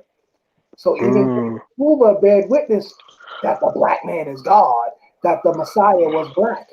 So even he was trying to kill all the Black Panthers and kill and stop all the black militant movements because he feared the rise of a black Messiah. He even put out a literal edict about that shit. You know what I'm saying? Stating those exact words that he wanted to stop the rise of a black messiah. So, when that movie Judas and the Black Messiah came out, I wasn't amped to go and see that shit because I already know what it's about. You know what I'm saying? Like I experience that shit every day. Motherfuckers doing wrong against me, and I'm just your righteous brother here trying to help you. And people do wrong against me. You know what I'm saying? So I already know what that's about. You know what I'm saying? Yeah, Yeah. I've been Judas many times. So Mm. you know, but see, these are all disciplines or all disciples. See, because the disciples were disciplines, and you got to understand that Christ represents the consciousness. See, we all got to have, as I say, Christ consciousness. Christ is the consciousness, and the disciples represent disciplines. So, for example, he was showing the different disciples different forms of discipline. Like they said, Thomas was the doubter, right? They say he was a doubter. So he was showing him works of faith so that he wouldn't doubt. They said, um, Peter, when he was afraid, they said when Jesus was walking on the water and he called Peter out there, and Peter was like afraid to go out. He was like, yo, man, or was it when the winds was blowing and Peter was acting all scary and he was like, get behind me, Satan. You know what I'm saying? He was like, yo, and then Jesus rebuked the winds and showed forth his power. So, you know what I'm saying? He was showing and proving these things to them and showing them different disciplines, like not to be afraid, not to doubt. And even with Judas, they said Judas betrayed him. So that was even a discipline. And see, all these things represent disciplines in ourselves that we have to discipline within ourselves. You know what I'm saying? So we have to be a disciple of Christ consciousness and work on the disciplines within ourselves. You know what I'm saying? As far as all Mm-hmm. aspects. And there's 12 different aspects because the 12 different aspects is what makes you the 13th or the master. See, this is going back to the ancient mystic schools as well. See, Jesus being the 13th man represents the 13 being the master because the 13th letter of the alphabet is M, which is master. That's very symbolic to how you look on the back of the dollar bill, right? You see how you got the pyramid? You got 12 steps on the pyramid. Then you got a little space or a little hiatus, and then you got the 13th step, which is the capstone. That capstone is where you see the all-seeing eye, right? And then also, the pyramid is aligned with the tip of the pyramid is aligned with the star, because through the stars we're supposed to reach for higher. We're supposed to reach for the stars through higher education, right? So how do we do that? We go from first to 12th grade, which is symbolic to the 12 steps on the pyramid. Then we take a Mm. little break, a little time off, and then we go to 13th grade or the 13th level, which would be considered college. Then in college, we could get what's called a what degree? A master's degree. And a master's degree qualifies you to be able to teach from first to 12th grade. You know what I'm saying? So now that goes back to the ancient mystic schools of Kemet or Egypt, because in Egypt, before you became a master, you had to be able to show forth 12 sciences. You had to be able to show and prove 12 sciences. And you would be the master because you would be the exemplatory or the exemplification of all those 12 sciences as the master, you being 13. So you had to show and prove 12 sciences before you were considered a master. That's awesome. So right. And the same thing in college, right? Before you get your doctorate's degree or whatever the case may be, before you get your PhD and all that, you have to create what's called a sometimes you have to make a contribution to the world of science or the world of philosophy or the world of medicine or whatever you know field you're getting your doctorate in. Um, and also this document becomes scholarship through like Dr. Ma'at said. She said through peer review, meaning people be saying that they scholars, they be writing articles and they be posting them, stuff like that. But technically, what makes your work scholarship is when you have peer review, meaning other people who are qualified can verify your work. When your work is verified by someone who is qualified, you know what I'm saying? Then you can become certified. You know what I'm saying? To saying qualify yourself in that field or whatever the case may be. So so that's what it is basically. So you want to be able to have your work cross referenced, peer reviewed, criticized, this, that, and third, and then agreed upon. That's what makes it, an official scholarship and so forth. That's awesome, man. Um, I so once we do the will and testament, like what does life look like for us and Now, stuff like that? okay, You know, okay. Let me once bring you you. Yeah, go ahead, though. Yeah, right. once we establish that, what does life look like for us? You know what I'm saying? As far as you know,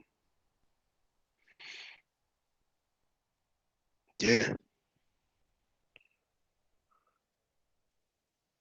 Well, remember I was speaking about how when you bring yourself into the international realm, you will now have international protections.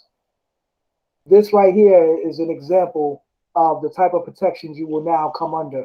So this is 18 U.S. Code 112, protection of foreign officials, official guests, and internationally protected persons.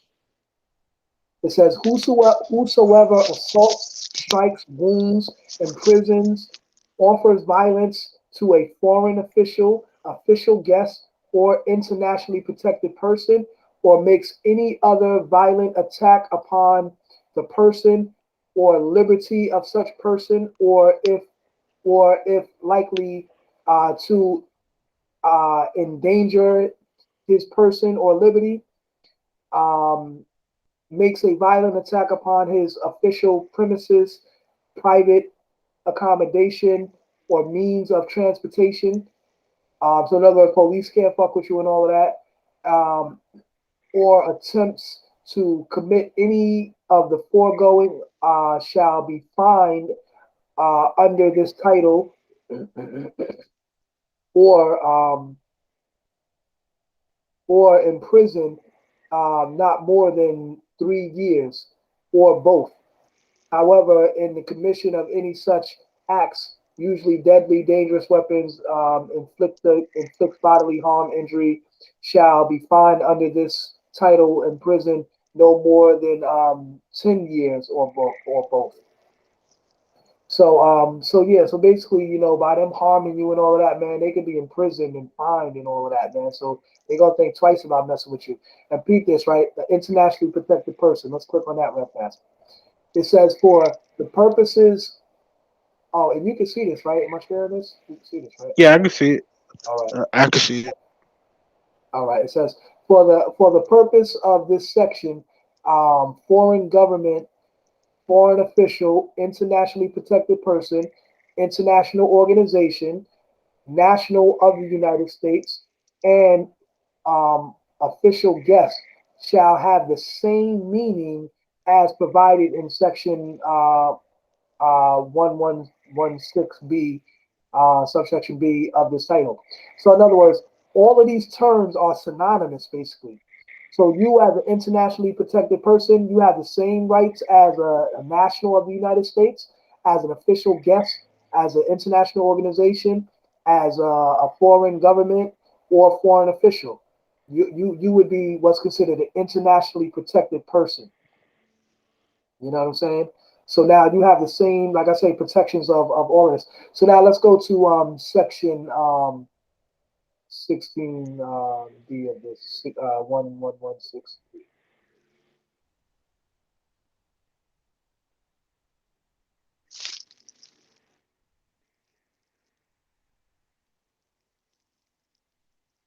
Might go to find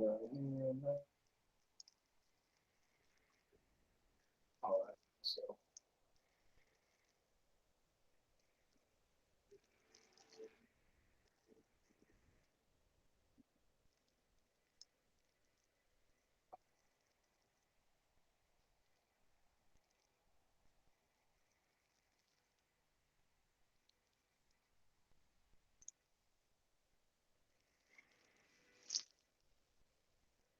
Oh, all right, now let me just go back to the thing and just click on it like this.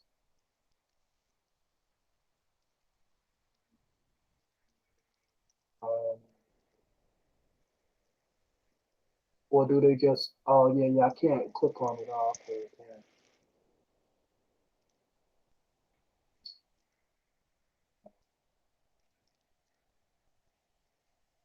All right, hold on. But it says section 1,000 of this title. All right, so then maybe so 18, 18 title. Let me take this out.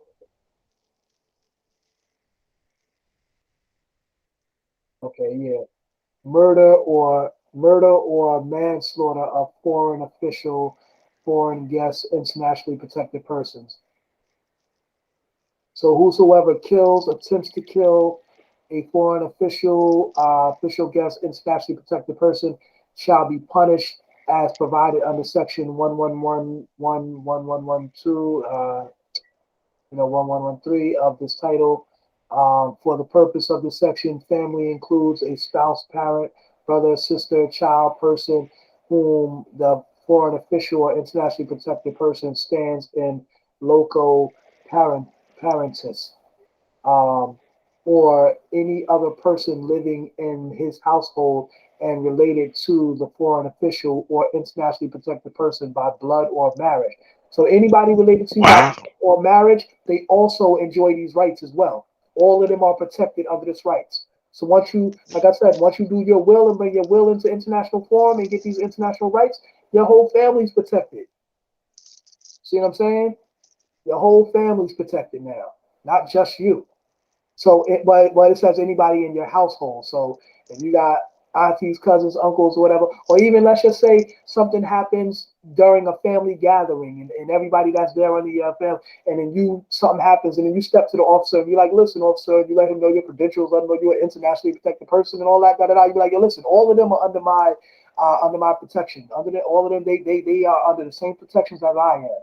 So if anything happens to any of them, they are blood related to me, and I will be there in court to express the fact that they are internationally protected persons. So therefore, their rights cannot be violated. So they're going to treat them as an internationally protected person, and they're going to violate those international laws because they don't want to be fined or imprisoned. You know what I'm saying? Now, like I said, we know they can they still do what they do on some bullshit anyway. Like I was mentioning earlier, how about that lieutenant in the military? You know what I'm saying? Those troopers or whoever had pulled him over, and he was like, "Yo, I'm a lieutenant in the military." They was like, they didn't even care. They was still pulling guns on this man, telling him to get down and all of this and da da da.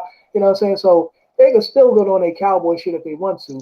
But you've seen at the end how they try to coerce him and they try to threaten him, like, "Oh yeah, well, that if this gets back to your commanding officer, that could get you in a lot of trouble, and so we're just gonna we're just gonna basically let this slide." They try to make it seem like they was letting him off. Man, y'all violated that man's rights. You know what I'm saying?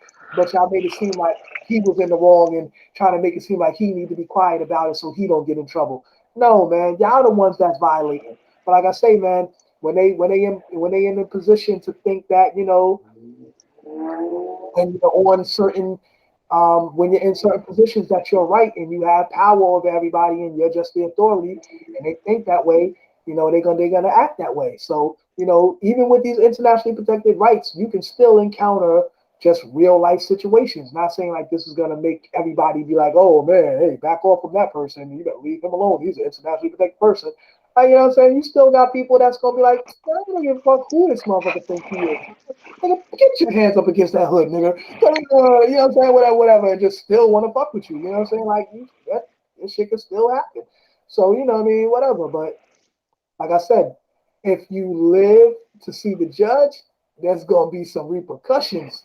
You know so a lot of times, like man, once they find out who you are, they either better kill you and sweep you under the rug, or let you go and leave you the fuck alone and give you the real nice treatment. Oh, we are so sorry for the inconvenience. Listen, sir, and listen, anything you need, we'll escort you down the road. Do you need? Do you want to stay at the hotel for the night? Hey, it's on us. Don't worry. That nigga's gonna give you a real good treatment. You know what I'm saying? Like, or either they could be on their bullshit and. But like I say, this helps out a whole lot. So let's read a little more, right? I'm gonna play it on the thing here. Internationally protected person means a, a chief of state or the political equivalent, head of Right. government, or foreign minister whenever such person is in A chief of state or political equivalent. So you have, as an internationally protected person, you have the political equivalence to the chief of state. You know what I'm saying? Like for real. So that country other. that Go ahead. that's the portion that lets that takes the state out of having authority. Yeah. I would say, you know what I mean? Because now you're dealing with international and federal protected laws. You know what I'm saying? So now it's like it's higher than the state. You know what I'm saying? The state can't be come in and try to do the molestation that they do. You know what I mean? They try to, they try to mishandle us in many wrong ways. You know what I mean? But like I say, as long as we are wards of the state, as long as we are state property, they got a million and one codes and policies and this, that, and third that will justify them in everything that they do. And they will run this game and run this game and run this game until we, learn other rules to the game. You know what I'm saying? Because the level that we on, the state level we on, their rules, they got the rules twisted and they use that shit to their advantage. So if we want to go above them, we got to learn a higher set of rules, which is international laws as opposed to state laws.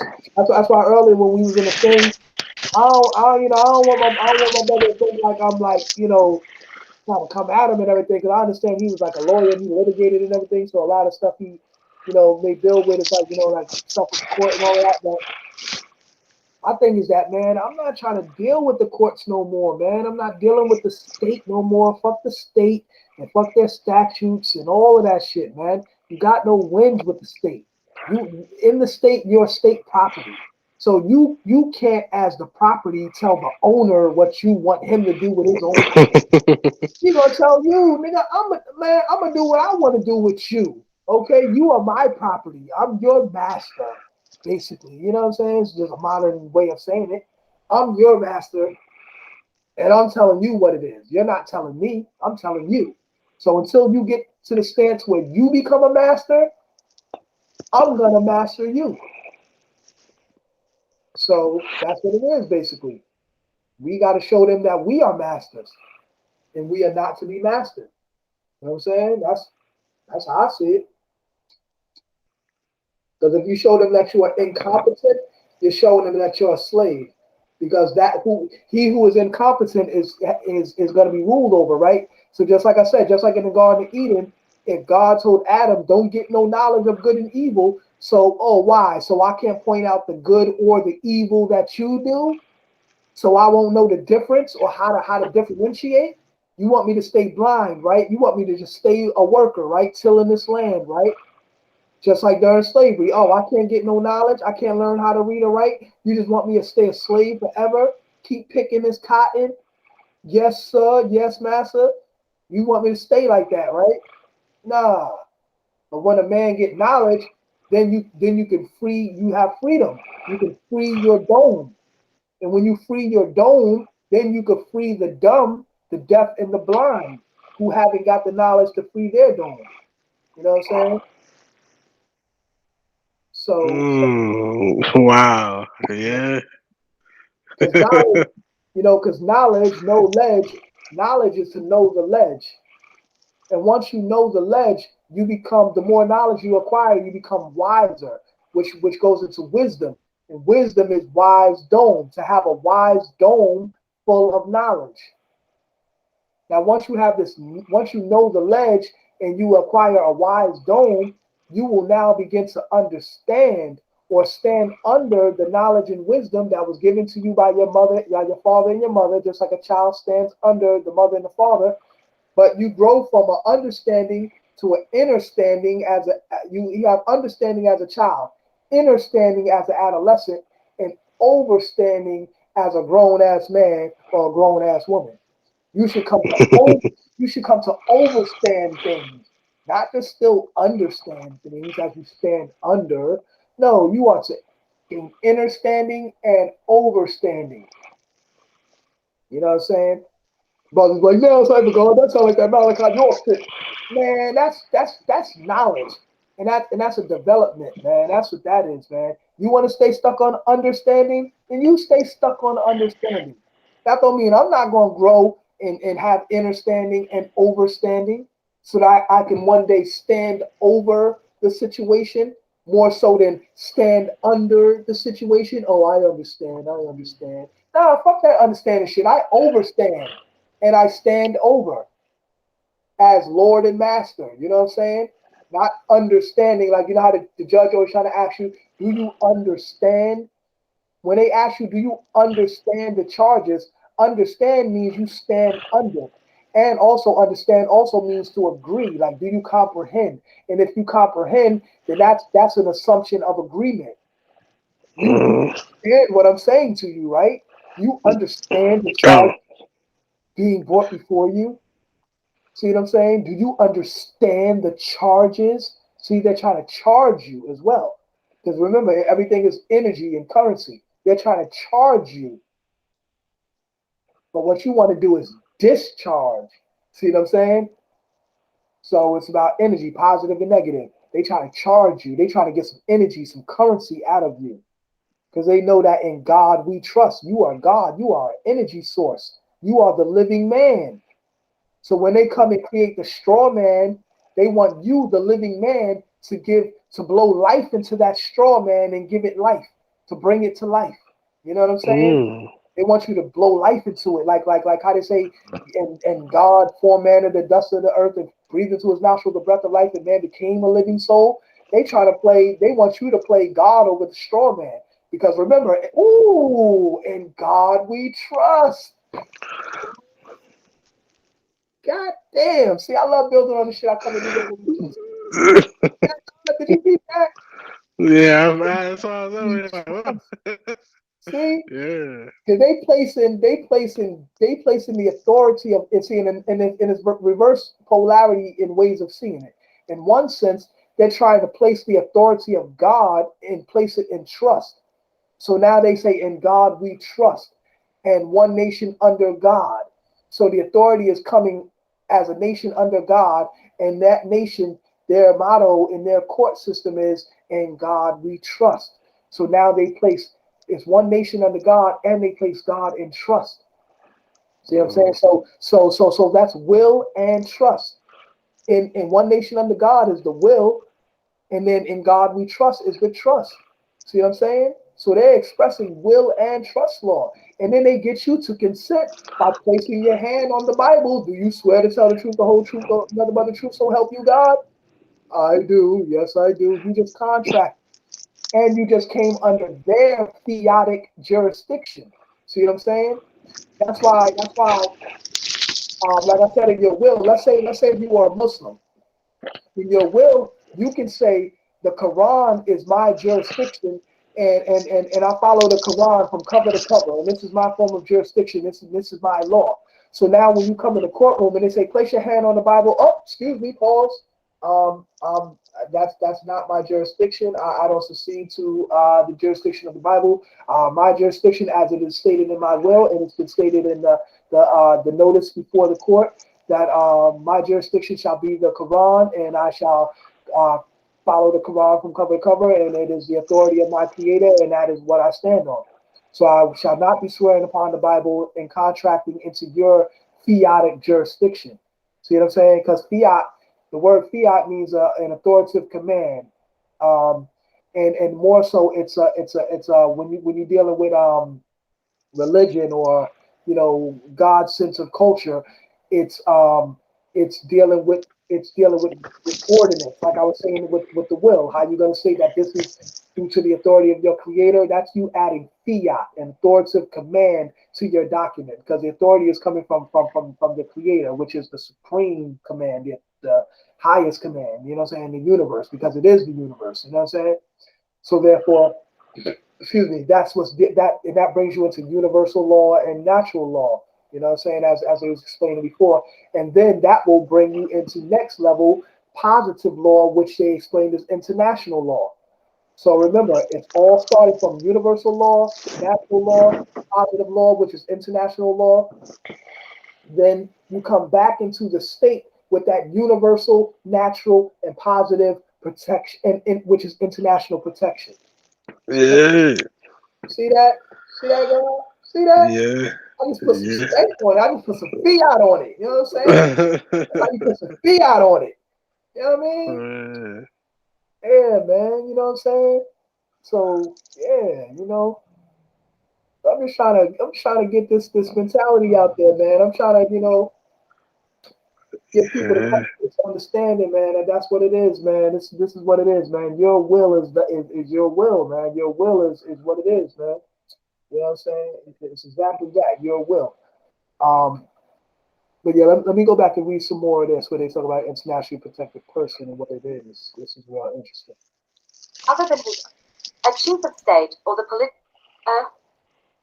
4. Internationally protected person means a. A chief of state or the political equivalent, head of government, or foreign minister whenever such person is in a country other than his own, and any member of his family accompanying him, or any other And officer, employed. Yeah, that in any country other than his own. right. So see, Um, mhm. yeah. Um, Right. So say you go to another country, right, and say you got family members with you. You have internationally protected rights in that country, and whoever's traveling with you, like your family members. You know what I'm saying? They got the same rights. okay. So that's why I say, like, when you travel to other places, you're treated differently. So that's why I say, like, I also mentioned earlier about customary law. Customary law is dealing with the laws of customs, and these are customs that are taken so near and dear in the society, they are respected as law. So, for example, customary law is a form of international law that respects the customs of different nations. So, for example, let's say you come from like one of those one of the Islamic countries or whatever in the East or something, and you came over here to America. You would let them know that your form of jurisdiction is, or your choice of law is Islamic law. Let's say Islamic law, which is known as Sharia. Sharia, you want to be careful if you adopt that because it's kind of like it would be considered outdated because it's dealing with like the Quran, and a lot of Sharia is basically Islamic law, which is based upon the traditions of the teachings of the Holy Quran and the Hadiths. You know what I'm saying? The traditional teachings of the Quran and the Hadiths. So which are like revelations, revealed by Allah that kind of confirm the teachings of the Quran. So that's their jurisdiction. That's known as Sharia, Islamic law. So basically based upon that you have certain customs and just basically due to the ethnicity or the customary laws of where you come from, they have to respect that when you're passing through different international ports. You're entering into different nations or ports via the port. So now when you go to the passport, you're gonna go through what's called customs. You know, they say, oh, they got to go through customs. Most people think like, oh, they just checking your luggage. No, they're not just checking your luggage. They're bringing you into a private room where they're gonna sit you down and they're gonna treaty with you. So like I say, root word of treaty, they're gonna know how to treat you. They're gonna ask you, what are your customary laws? What are your customs? They're gonna ask you. They're gonna say, what are your customs? You say, oh, okay, well, I'm Muslim and we wear kufis, which we will not be removing because this is our religious garment and this is part of our custom. So they have to respect your customary laws. They can't be like, well, when you got a knife under there or something, we got to search your turban. They can't do all that. And it's at extreme when they have to do that. They will bring you into a private room and ask you if you wish to participate in removing your head garment. And if you choose to, you can. But if you say, no, this is my religious right, I will not remove my head garment, you do not have to remove your head garment. That is your customary right. You know what I mean? And they have to respect that. Now, they might run a metal detector over your head or some shit to make sure you ain't got no metal objects in there or something, you know what I'm saying? But they can't like say, no, man, you have to take that turban off. We're gonna see what's under there, and you know what I mean? They cannot do that. You have to respect your customs. So basically, like I said, they're gonna ask you what your customs are, and so that they can respect your customs. You could say, oh, okay, well, we wish to ask, we fly on the plane, we wish to have kosher meals. We don't eat any pork or anything like that. You know, we wish to be set in a section where we can have kosher meals or whatever the case may be, blah blah blah, you know, da da da, stuff like that. You know what I mean? So they'll respect your customs. That's what's called customary law. So that's similar to, you know, what they were saying, how when you travel, you have these internationally protected rights. You know what I mean? So yeah. So let's continue. Employee or agent of the United States government, a foreign government, or international organization who at the time and place concerned is entitled pursuant to international law to special protection against attack upon his person, free, dignity, and any member of his family then forming part of his household. 5. International organization means a public international organization designated as such pursuant to Section 1 of the International Organization's Immunities Act 22 U.S.C. Oh, hold up, all this up. I gotta look that up. International Organization Immunities Act. Mm. Hold on, let's save that real fast. What was the act again? An act is like that's a an act is like it's kind of like a statute set before that's kind of respected. You know what I'm saying? Yeah, let's look it up. Um, yeah, hold on. International organization defined authority of president. Yeah, peep this, right? This be saying basically when you form your international organization, you have like basically more authority than the president has. Yo, watch this, yo. I'm telling you, man. People be like, yo, you think I be making this shit up or something, man? Like, yo, man, I tell you, man, this shit is deep. For the purposes of this subchapter, the term international organization means a public international organization in which the United States participates pursuant to any treaty or under the authority of any act of Congress authorizing such participation or making an appropriation for such participation, and which shall have been designated by the President through appropriate executive order as being entitled to enjoy the privileges, exemptions, and immunities provided in this subchapter. Right. The President shall be authorized, in the light of the functions performed by any such international organization, by appropriate executive order to withhold or withdraw from any such organization, or its officers or employees any of the privileges, exemptions, and immunities provided for in this subchapter, including the amendments made by this subchapter, or to condition or limit the enjoyment by any such organization, or its officers or employees of any such privilege, exemption, or immunity. So did I just say that the president has to grant your international organization immunity? You know what I'm saying? Basically. yeah. You know what Or I'm it saying? said that the you said the president had, or it says the president has to grant the organization immunity, international organization immunity. Basically, I'm gonna bring it back.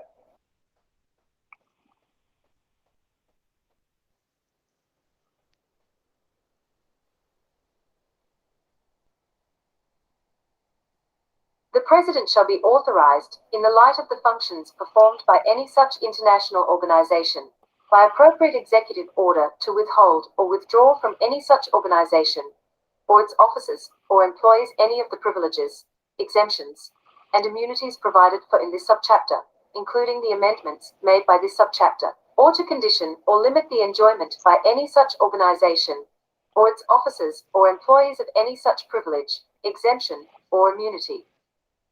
Oh, hold on, boss. Okay, so they say like he's kind of supposed to like regulate it or something like that. Um, Let me see. Immunity. The President shall be authorized, if in his judgment such action should be justified by reason of the abuse by an international organization, Right. or its officers and employees of the privileges, exemptions, and immunities provided in this subchapter, or for any other reason, at any time to revoke the designation of any international organization under this section, whereupon the international organization in question shall cease to be classed as an international organization for the purposes of this subchapter. Oh, okay. Mm, Right. So they said if the government, if the president see anything wrong with your international organization, they could basically snatch your status or some shit. But now, if you get acceded to a treaty as an international organization, then the president can't do shit because now you become the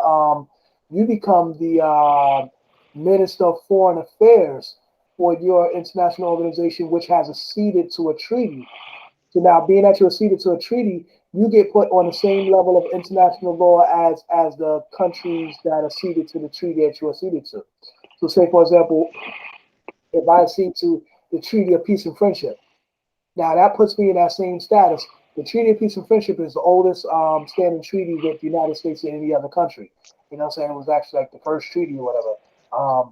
So well, or the longest standing, like I said, with the United States and other countries. So like that would put me in that status as far as that treaty.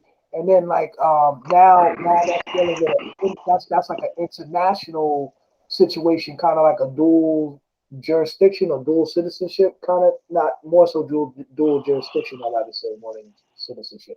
Um, but so it might be a more of a different situation as to where like Keith was saying, if you the minister of foreign affairs for your organization, then basically you don't need the president because you are dealing with your own foreign international law, which is foreign from the United States. And since you're foreign from the United States, they ain't got shit to say about how you handle your affairs. You know what I'm saying? The president ain't president over your international organization outside of the United States. You know what I'm saying? Acceding to treaties of other nations, even if the United States is acceded to that treaty. You do so have what? you now have So equal stance, I would say. so right, because the United States is kind of an international organization in themselves. Right, So what land is this particularly? Is this the Americas or right. And that's what I was um? gonna say, right, too, because I said the United States. It didn't say United States of America. Right. You know what I'm saying? So, that as well. So what land is this? So if I'm an international and I create my international organization protected by the law, those provisions, with my will, and I'm on the land, I can go pretty much to any land. Am I putting in my will, the will of God, and I'm using it? Are we using only certain verses that we want to use in the Bible to create our will? Yeah, and also too, if you use Bible verses, as far as in your will, I would suggest just quoting the verse, but not putting the number, like the chapter and verse next to the verse. Just Okay. quote the verse. And the reason why I say that is because remember, all of these different things, even the Bible, they have patents and and codified the numbers. You know Ooh. what I'm saying? So therefore, they basically all these numbers to all the UCC codes, even all these codes I'm looking up now, 18 titles, USC, all that, all of this stuff is patented. So that's why I say I wouldn't necessarily say pursuant to US code 22 US code. I'll just it states that international protected persons. I'll just say internationally protected persons. You know what I'm saying? Right. Instead of saying pursuant to blah blah blah. And when I What? say that, when you say all of that, that's gonna make them because you're speaking their language, but just not codifying the language. That way, they can't try to hold you to the statute or to the jurisdiction of their codes. You know what I'm saying? But it's their same words, so they know what you're saying, and that's gonna make them have to refer back to their own codes in which your words are synonymous. So therefore, how could they deny you? But yet you avoided the jurisdiction by not quoting the code or the you know what I mean the number next to the words. You know what I mean? Right. What force and effect does Bible verses have in the will and testament? A lot because you know how they say how you can't be discriminated against due to your that's like civil codes, but still, you know, you can't be discriminated against due to your race, religion, national origin, you know, and nowadays sexual preference or orientation and all of that type of stuff. Yeah. And see, Okay. yeah, and that's coming from the civil rights bill. And see, now that brings me to also too to explain why now when you see all of this Black Lives Matter, which is LGBT and blackface, Black Lives Matter is nothing but the blackface or black section of the LGBT. There's LGBT and blackface. That's all they did. Oh man. And Pete, this right, you know how LGBT, Black Lives Matter, and Antifa are all funded by George Soros. You know what I'm saying? Yeah, I keep hearing that name a lot. I haven't did no Yeah. research on George George Soros. Soros, he's like a damn, you could say a damn political terrorist, man. Like this dude is like you know, he's the one funding these all this confusion. You know what I'm So saying? See, what like, does he have uh, his own international organization, or is he I would like with suppose the so. United States? I would suppose so. You know, all of these political dudes is up on this type of stuff, but they but Oh, they for real? they're using it all for the wrong, reasons. They take this power and they get, big headed and they like, well, shit, we got the power. We can do what we want to do. You know what I'm saying? So, you know what I'm saying? And to a degree, I agree with, but it's like, come on, damn, when you gonna ever be responsible though? The irresponsibility is what's corrupting the world. So Right. they be taking all this information and they be irresponsible with it. That's why I don't be I gave up that paper chase a long time ago. All that whole birth certificate, you take it and you do this and do that and all that, and trying to do all of that shit. I do actually know the actual proper remedy now, like I was showing earlier with the post office and all of that. I actually do know Right. the remedy now, and I am gonna try it, but I'm getting all this international stuff established first before I even start trying to go into all of that type stuff. Let me get this. A wise man does first things first and last things last. You know what I'm saying? So even though your will is your last will and testament, remember in the beginning, as it is in the beginning, so shall it be in the end. So actually, your last will and testament is the first thing you want to do. You know what I'm saying? Uh, Facts. You know what I mean?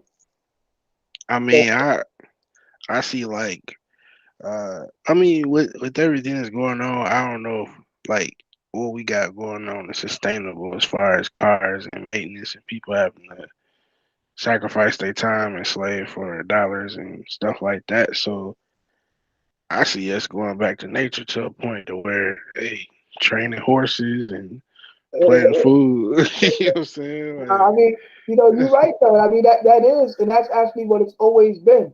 And like King L. Bay was talking earlier about like building like manufacturing companies stuff like that. We got to get some land, you know what I'm saying, so we could do that.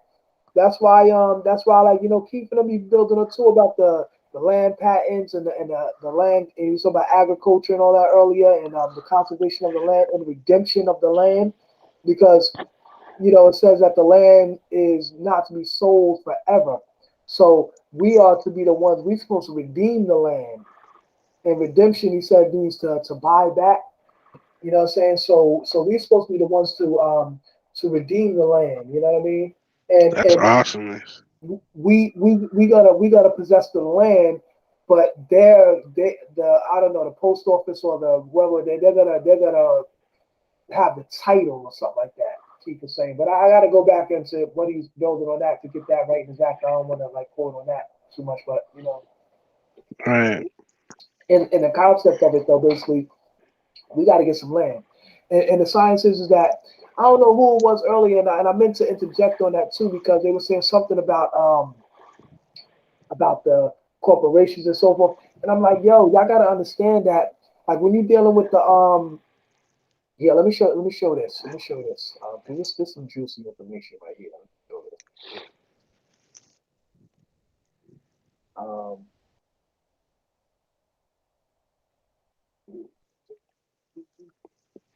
um,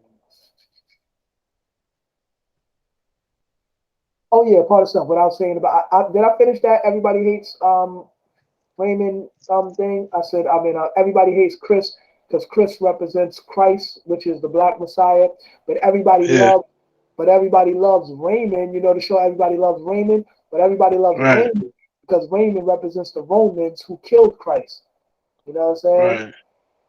So that's why, and think about it, like it's no coincidence, right? And right after they came out with that show, Everybody Hates Chris, they came out with Everybody Loves Raymond. You know what I'm saying? It's not a coincidence, man. Wow. You know, Yeah, that's I crazy. go back and show you a whole line of history of the original and the copycat, You know what I'm saying? I can show you a whole line of that. You know what I'm saying? I'm about to start coming through and doing bills on that too. But like I'll just give you for example, right? We had like I said, we had Horus. They came with Caesar Borgia or Serapis, or who they say they think is Jesus Christ, but it's actually Serapis, Right. which was a Greek deity. You know what I'm saying? Um, or Roman deity, whatever case may be, or Greek, Roman Greek, something. Um, Greece is in Rome. Uh, you know, so what was I gonna say? Oh yeah. So then we had let's bring it up a little bit. We had John Hanson, who was the first president of the United States, the first black president, or whatever. And then they came with George Washington. Um, we had we had we had the Egyptian Sphinx that we built, and then they built Mount Rushmore. You see what I'm Mm. saying? Uh, we had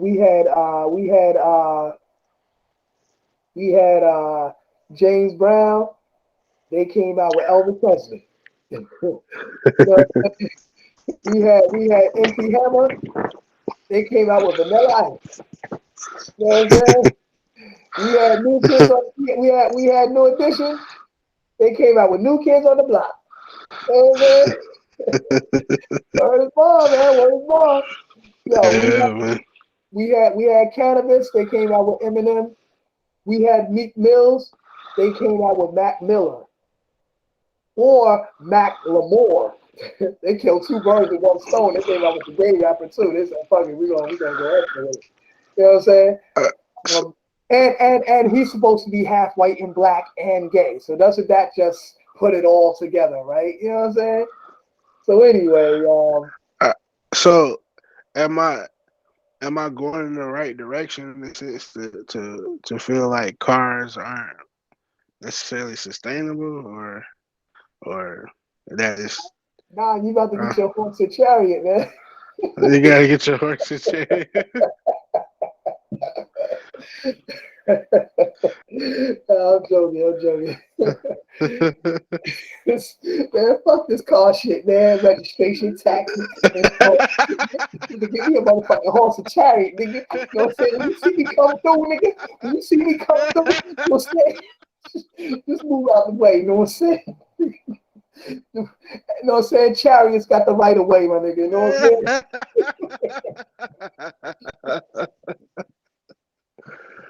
Oh man. saying?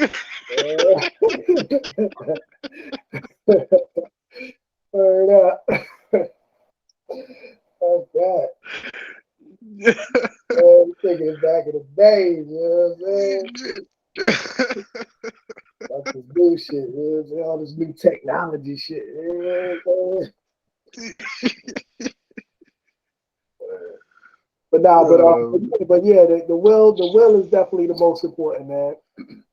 If anything, and like I said too, like we was going through, and we see how you got the certificate you can add on to it to bring it into the international forum.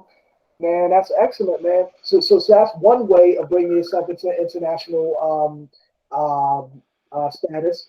Also, through creating your international organization, and through your international organization, you accede to a treaty which will oh, okay, let me bring up some of that information right there, because I keep talking about it, but I ain't show you that. As far as how you accede to a treaty, it's what's called a session, which is the root word of ascend. The root word ascend. When Jesus said that he ascended to his Father, see, Jesus was dealing with the laws of secession as well. You know what I'm saying? Or accession as well, meaning he acceded to the Father. You know what I'm saying? He acceded, meaning he joined and became one, a part of. You know what I'm saying? A part. As you see, as he used to say, I and the Father are one.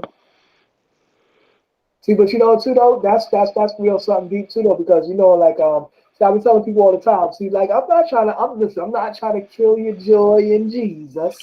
I'm just telling you what the Bible says, man. And being that people don't read it, man, they be just listening to what the pastors say and the good old stories they tell you, and they get all mythological with it, and they don't be, and then the logic is out the window. You know what I'm saying? Like, you know, dealing with universal law. You know, they're not dealing with logic. You know what I'm saying? They dealing with illogic. So now, so for example, it says, what was I about to say? Damn, what did I say before that? About the session.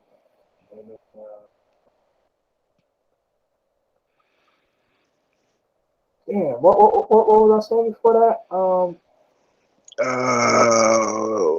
Will and Testament. Okay, that's what it was. I and the Father are one, and okay, and it also says that let me pull it up, because you know I'll be capping. You know what I'm saying? Let me pull it up. Um, where we at? Where we at? It says I gotta go to. Uh, Jesus, it says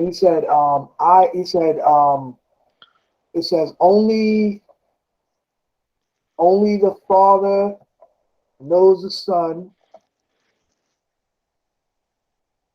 and only the Son knows the Father. And that's what, let me see what verse that is. I don't know what the heck this happened.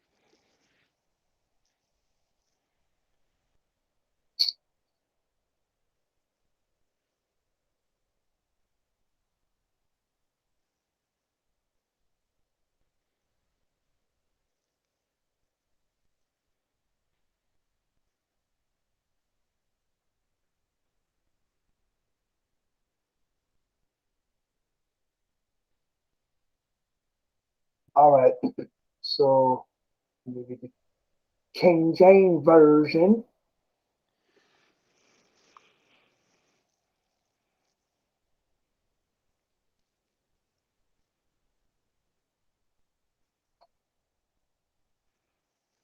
All right, so Matthew 11:27. Matthew 11:27 says, all things are delivered unto me of my Father, and no man knoweth the Son but the Father. And that also says that the Father is a man, because it says no man knoweth the Son but the Father. So the man that knows the Father knows the Son. The Father that knows the Son is a man. Once again, neither knoweth any man the Father save the Son, and he who whomsoever the Son will reveal him. So you know how Jesus was saying, only, you know, saying through me you shall know the Father and all of that. So but it says that only the Father knows the Son, and only the Son knows the Father. So you know what that expresses? That expresses what you call a bilateral contract, a bilateral agreement, an agreement between two parties, um, an exclusive contract. Basically, that's an exclusive agreement, an exclusive relationship. So you know how people be like, "Oh, I have a relationship with God, or I have a relationship with Jesus." How? How? Only the Father knows the Son, and only the Son knows the Father. So they only know each other. And no man knoweth the Son but the Father. So everybody talking about, I know Jesus, I have a relationship with Jesus, I got a personal relationship with Jesus. Really? So you must be the Father then. Because no man knoweth the Son but the Father. So unless you are the Father, I don't know how you proclaim to know the Son, because it says right here in Matthew 11:27 that no man knoweth the Son but the Father. I don't know if I read that wrong or something. I don't know if it says something else. Maybe I'm tripping. Maybe I'm tired. My eyes is blurry or something. But I believe it says, no man knoweth the Son but the Father. Neither knoweth any man the Father save the Son. And he and to whomsoever the Son will reveal him. So in other words, nobody can know the Father unless the Son reveals him. You know what I'm saying? So, oh, and that's deep too, because even like in the nation of God's earth, when we teach about the Father Allah, like if you really want to know about Allah, you got to know about Allah through His sons. You know what I'm saying? The ones who walked with Allah, the ones who were there with Allah, and the ones who walked with the ones who walked with Allah. You know what I'm saying? And the family tree and so forth. You know what I'm saying? So if you really want to know the Father, you got to know the sons. You know what I'm saying? You got to talk to the sons, and they're gonna reveal who the Father was to you. Oh, that's a powerful verse right there. I'm gonna build on that right there. I'm gonna present that. I'm That's why I was over here looking like I'm over here like kind of, I'm like look at that, okay, like You see how we going in these scriptures? See, God, man, listen, if I wanted to be fucking Pastor Pork Chop or Reverend Ham Hock, man, you ain't getting all this money, boy. I be hooping and hollering and and then I get real serious on them and I drop the knowledge on them and be like, see, what they like, what yeah, Pastor was good, boy. He gave me some feel good. hey Yeah, but, what country Wayne say like that season in your spirit. you know what I'm saying? But but like I say, anybody with logic dealing with universal law, universal mentality, universal knowledge, universal intelligence, anybody could break this down, man. You know what I'm saying? But like I say, you got to see things from the most high down to the low. We've been taught to look at it from the bottom, trying to look up, or come from the bottom, trying to climb up. No, we gotta know that we are the most high, and start from the most high, and then let everything else trickle down. The same thing we're saying with this law. We got to start, and more so as we just expressed, we got to put the mentality in our mind of the universal law and the natural law before we even get into the positive law, which is international law. But when we deal with the international law, we have the universal law and natural law mentality.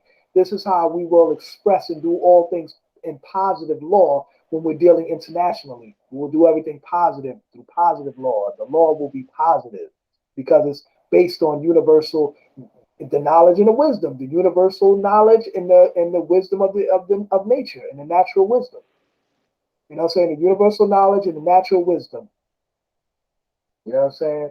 Which will draw up your earthly, and not just earthly, but earthly understanding. You know what I'm saying? That's the science of like Tai Chi. You know, when you see people sitting and they sit in the Indian position, the Indian style or whatever, and they sit and what they're doing is they're putting their butt to the ground, putting their spine to the ground, the root chakra to the earth, drawing up the energy from the earth, and then the energy is rising from the spine and going out of the crown chakra and out into through the pituitary, via the pituitary gland, and the thoughts are projecting or astral planing out through the crown chakra into the universe. So now, and also you're dealing with the stellar energy of the stars. So Tai Chi is basically the union of the solar and earth, of solar and earthly energy combined So in your being. is that why my hair stand up like that? Cause that's unlocked in me or something. Say again, you said it. I say, is that why my hair is standing up like it is? Because that's unlocked in me, and that's why I'm always feeling this energy flowing constantly. I said, yeah. Yeah, that could be deep, man. Because yeah, only you know what you feel. But if I could maybe express what you could be feeling, I would say is what they call Kundalini energy. Kundalini Mm, energy is an energy. Some people call it chi, and other places they might call it prana. But it's dealing with the breath. It is dealing with the energy that is coiled in the base of the spine that rises like a serpent energy. They also call it like serpent energy. Kundalini is serpent energy. You know what I'm saying? And just like your vertebrae, you ever seen the symbol of the caduceus?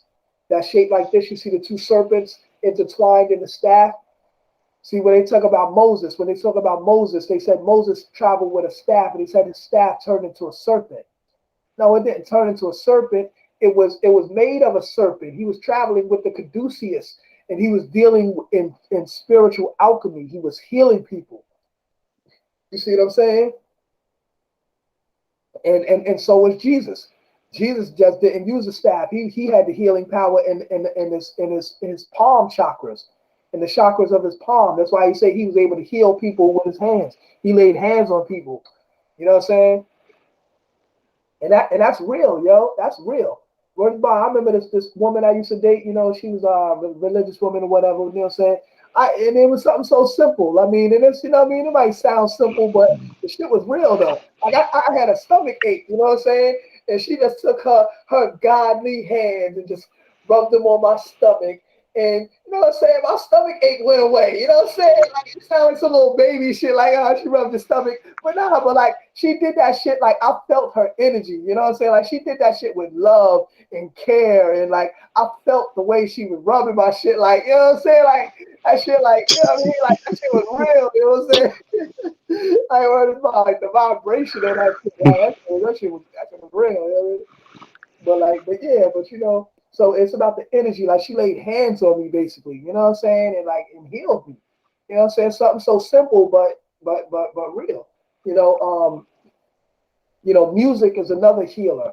Music is a form of vibration which activates your chakras, activates the plasma in the body. You know what I'm saying? All of that. When people are sick, back in the days, they used to play the harpsichord. You know what I'm saying? The harpsichord. They used to play the harpsichord over people and play certain tunes of the music, which would send a vibration in their body that would heal them. You know what I'm saying? Like even sometimes when you sitting around, somebody turn on the radio, you be like, oh shit, that's my song right there. You jump up and you get all energetic and shit. Like that's because it's a instant form of energy. That vibration sent some kind of vibration. That vibration of that sound sent the energy through you that activated a certain chakra or activated the energy in you that made you come alive or made you more active. You know what I'm saying? So music is a vibration, and the whole universe is dealing with vibrations. You know what I'm saying? Which is music is a note, and if you switch around the words of note, a note is a tone. You know what I'm saying? Or rather, I say a tone is a note. You know what I'm saying?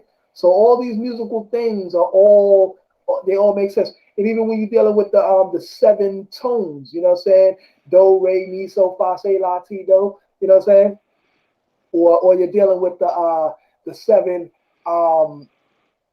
colors in the color spectrum. You know what I'm saying? Roy G. Biv. You know what I'm saying? Uh, that number seven. I wrote a whole book called Several Study Sciences of the Number Seven, and I broke down everything 777. The seven chakras, the seven colors, the seven hermetic principles, the seven continents, the seven.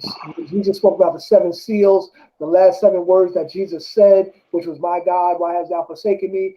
Um, Muslims make seven circuits around the Kaaba, the black stone Kaaba, and the black stone Kaaba is symbolic to your pineal gland. You know what I'm saying?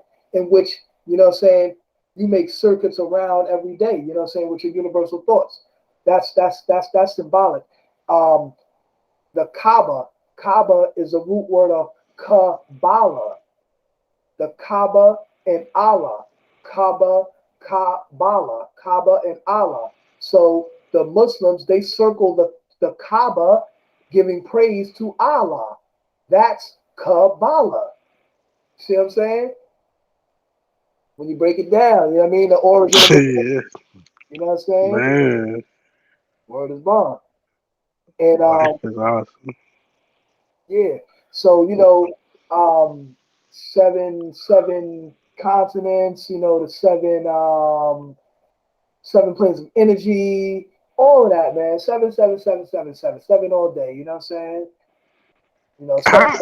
How did they draw the map? That's what I always wanted to know. Like, how did they know how this stuff is shaped? You know what I'm saying? How do they draw this map of all these continents, like before airplanes and stuff? How do they know that? Like, that's what I want to know. What Well, was they? you say, how did they know? The root word of knowledge is to know. And Yeah. knowledge is a degree of activity that exists in the brain. And knowledge also means to look, listen, observe, also respect. So when you observe the laws of nature and you respect the laws of nature, then you have knowledge of nature, or you have universal knowledge that you can apply to the wisdom of nature. You know what I'm saying? So the first thing to do is to observe. So, for example, like the Dogon tribe in Mali, the Dogon tribe in Mali, they mapped out a 175,000 year elliptical orbit of the star series. You know what I'm saying? Star Series A, Series B, and Series C. They call it Tolo Polo. You know what I'm saying? They have their own name for these stars.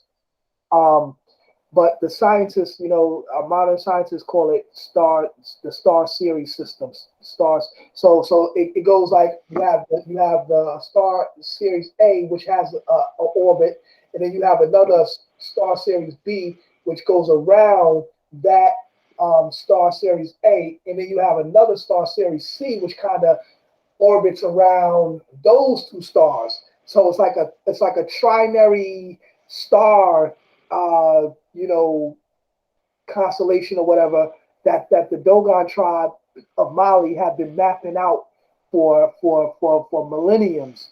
You know what I'm saying? So, and the science is that the high priest, he would go to like the high mountains and he would observe the star, like when there was a time period where he knew that the star was coming in orbit, and they would know that when they were going to see the star, they would basically every priest that took the position to watch the star or watch the occurrences in the universe to know the movement of the star.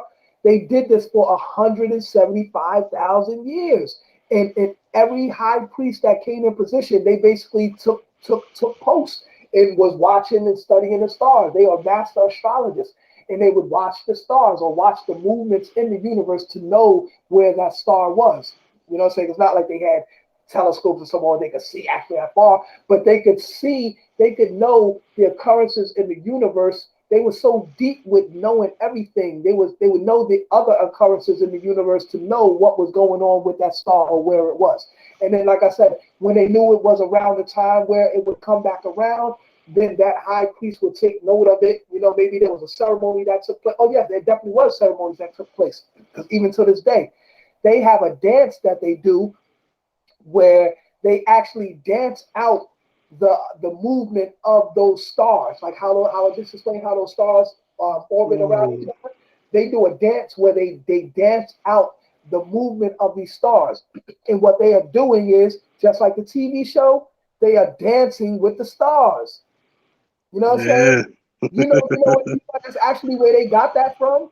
You know what I'm saying? that's awesome. Yeah, that's where they Yeah. got it from. That's from us. That's our ancient science. Now, Pete, right? On the show Dancing with the Stars, you know what they're doing? They're actually, and I got this dude from Azrael. Like I said, I always give credit to my sources, so I remember where I got it from. I'm a shout out who I got it from. You know what I'm saying? But anyway, He's breaking down how when they do these step movements and so forth, they are actually stepping in star constellation movement. So like when they step here, that's this star in the constellation. When they step here, that's this star in the constellation. And the movements that they're moving around on the stage are actually dancing out and stepping out star constellations. So they are literally dancing with the stars. You know what I'm saying? Literally. And then you know how they be like, oh, we can make you a star. You know, they be like, overnight, we can make you a star. By them doing that, like I said, also dealing with the science of Tai Chi, how you draw down the energy from the stars and you draw the energy from the earth. When they dancing with the stars and dancing in these movements of the stars, they're actually they're actually doing a ritual which is drawing energy from the stars, literally. You know what I'm saying? Which is then, as they say with all this Illuminati stuff, they become possessed and certain demons, excuse me, certain demons enter them and all of that shit. Hey, it might be, I don't know, because when they doing this, they're actually opening up portals in the universe. Like they're causing some universal shit to happen, man. Like this shit is no joke, man. Like I said, they dealing in high sciences, man. Rituals, sorcery, magic, and all kind of shit, man. Like this shit is really real, man. And like they say, they can make you a star. They are literally making you a star. They are literally doing a ritual which will allow you to draw solar energy into you from the cosmos. You know what I'm saying? Like literally. You know what I mean? So they make you a star. You know what I'm saying? Like literally. You know what I mean? So and the whole reality is that we technically are stars. We're literally made of stardust. You know what I'm saying? And elements of the earth and water and all the elements on the periodic table. You know what I'm saying? Like, you know what I mean? So that's the reality of it. But when they sell you the dream and tell you we can make you a star, man, I got knowledge of self, and I already know I am a star. So yeah. Tell me you'll make me a star. Just tell me where the money at when I sign the contract. You know what I'm saying? That's all I want to know. That's all the shit you trying to gas me up with. Yeah. Where the money? All right. That's what it is. It's a contract, right? Like I ain't doing this for free. You know what I'm saying? Like as far as you like, becoming a star, and all of that. So Yeah, yeah. Hey, this is awesome for real, man. whatever topic you want to build on, G. I got Jules Infinite, man. What you want to build on, G? What else you want to know, man? You know what I'm saying? Man, man. Um, I guess I'm excited to keep building with the will and testament and how to really do that and I know he's getting into it, so I continue building there. You want to continue tonight though? I know it's like I'm Oh, in yeah, Central we can Time extra Zone. fat. Yeah, that's cool. Yeah. Yeah. So yeah. We can end this out. You know what I mean? It's actually been going on for a minute. And actually, I need to check my thing and see if that video from earlier finally finished uploading, man. Because that joint was like uh, 3 hours long. Yeah, we went in for like 7 hours on that joint, man. man. Word. So so yeah, I'm gonna check that out. But yeah. Matter of fact, let me write down your email. Okay. Let me type it in the Actually, thing. I was supposed to take out everybody's thing from the email earlier, but I closed it out. So hopefully I can go back into the video and maybe look in the chat and get those emails. Hopefully. But yeah, I remember there was a part where I clicked on it and I pulled it up. So yeah, I should be able to go back and get it like that. But yeah, what is it though? I just typed it in the chat, or you want me to Okay, tell okay, you? all right, Or peace. All right, that's peace. Let me look on it before I shut this off because okay.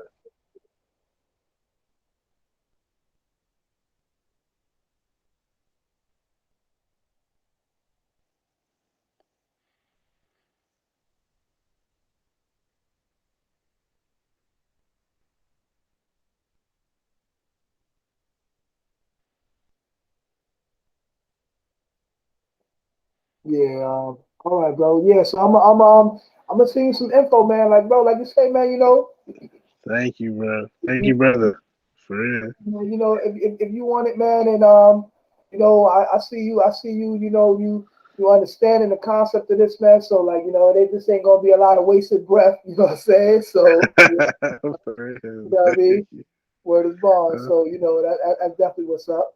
And yeah, man, we all ready to go to another level, next level, man. Just like I said, get these affairs in order, and that's what I'm doing, man. That's what I'm working on, and you're definitely welcome to come and add on, man. More heads the better, as I say. You know what I mean? for real. Yeah. Absolutely. So Uh, y'all here every day? yeah, like I said, I'm right now. I ain't, like I said, I'm on unemployment right now, so I'm not working. So yeah, this is what I do. I be on it. You know what I'm saying? And yeah. So and today was a blessing actually too because sometimes man, I be getting bored, man. I be like, damn, what the fuck, man? Where the fuck everybody at, man? Like nobody want to talk about this shit. Like, you know what I'm saying? I want to talk about all that other bullshit. You know what I'm saying? When it comes to some real shit, y'all don't want to talk about this. Like, okay. Okay, I guess I'll just be Mr. Nerdy Nerd to myself, and I'm gonna just do this on my own. Yes, For real. Now I'm about to get ready to hit the to travel in these sleep rounds. Maybe I'll be in New York again tonight. yeah. Word, Let me go to different places, word, word. man. Yeah, but yeah, so yeah, you on the Facebook too, I guess, right? Yeah, I'm on Facebook. What's your you want to hit me up or I'll hit you on the Facebook or whatever? Yeah, let's see. Is your name the same on Facebook? It's Messiah the Lord. If you want to write it down, you can send me a request real fast. Okay. Masiah, and then the Lord as one word, capital T, capital Lord, Messiah the Lord.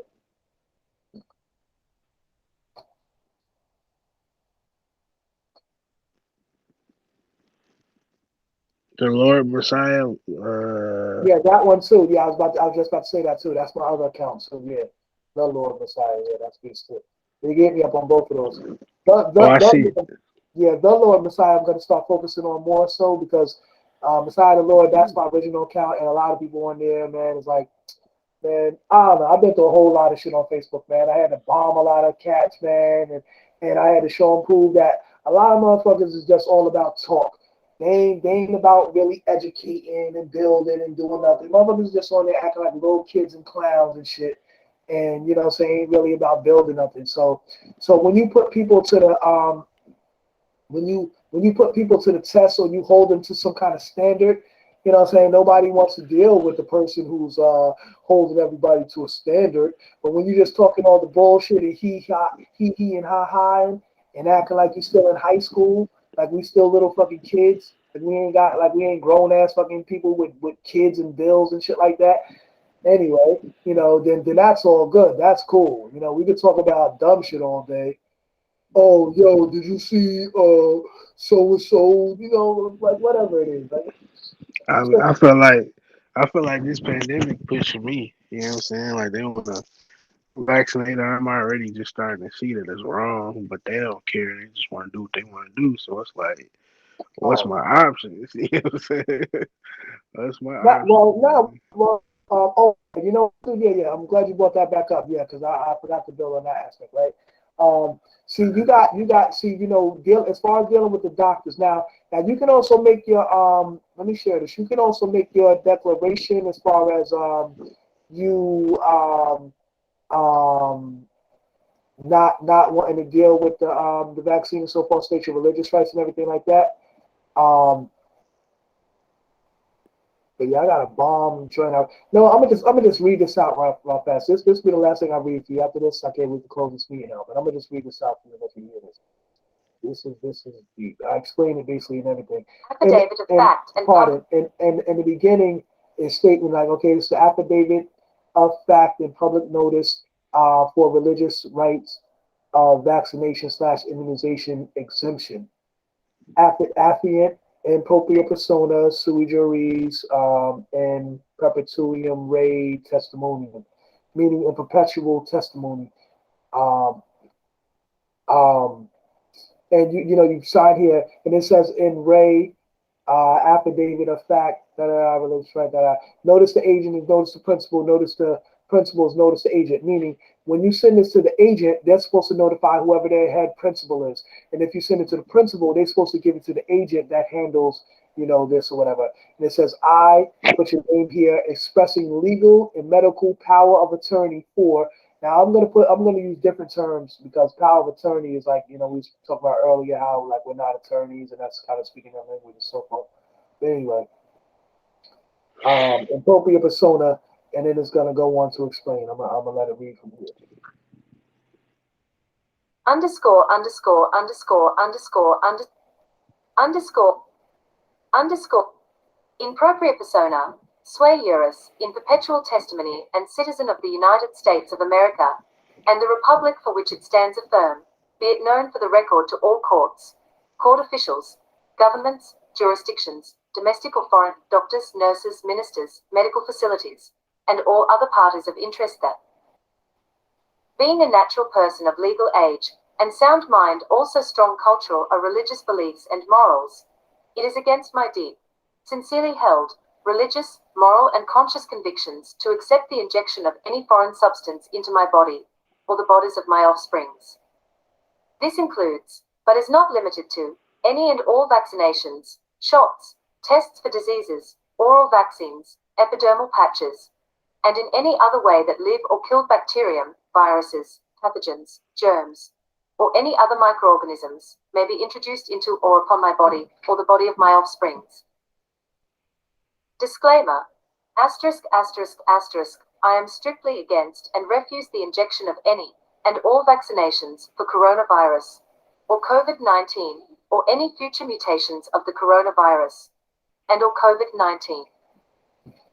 Asterisk, asterisk, asterisk, I emphatically refuse for myself and my offsprings, present or future, any vaccination, testing for coronavirus, or COVID-19, or any future mutations of the coronavirus, and or COVID-19 asterisk, asterisk, asterisk. Scientific support of belief. Asterisk, asterisk, asterisk, scientific professionals have studies that prove a vaccine takes 8 to 12 years to develop through clinical study, trial and error. The vaccines that are being produced and distributed by Pfizer, Moderna, Sanofi and GlaxoSmithKline, Johnson & Johnson, AstraZeneca, Novavax, etc., have only been developed in 6 to 8 months, and does not meet the previous FDA standards. Thus I am terrified of the potential damage this vaccine, and others may cause to my body's health and existence, and the health and existence of my offsprings, future and present. Thus I strictly refuse the injection of any and all vaccinations for me and my offsprings. Hippocratic Oath for Scientists, Wikipedia. I promise to work for a better world, where science and technology are used in socially responsible ways.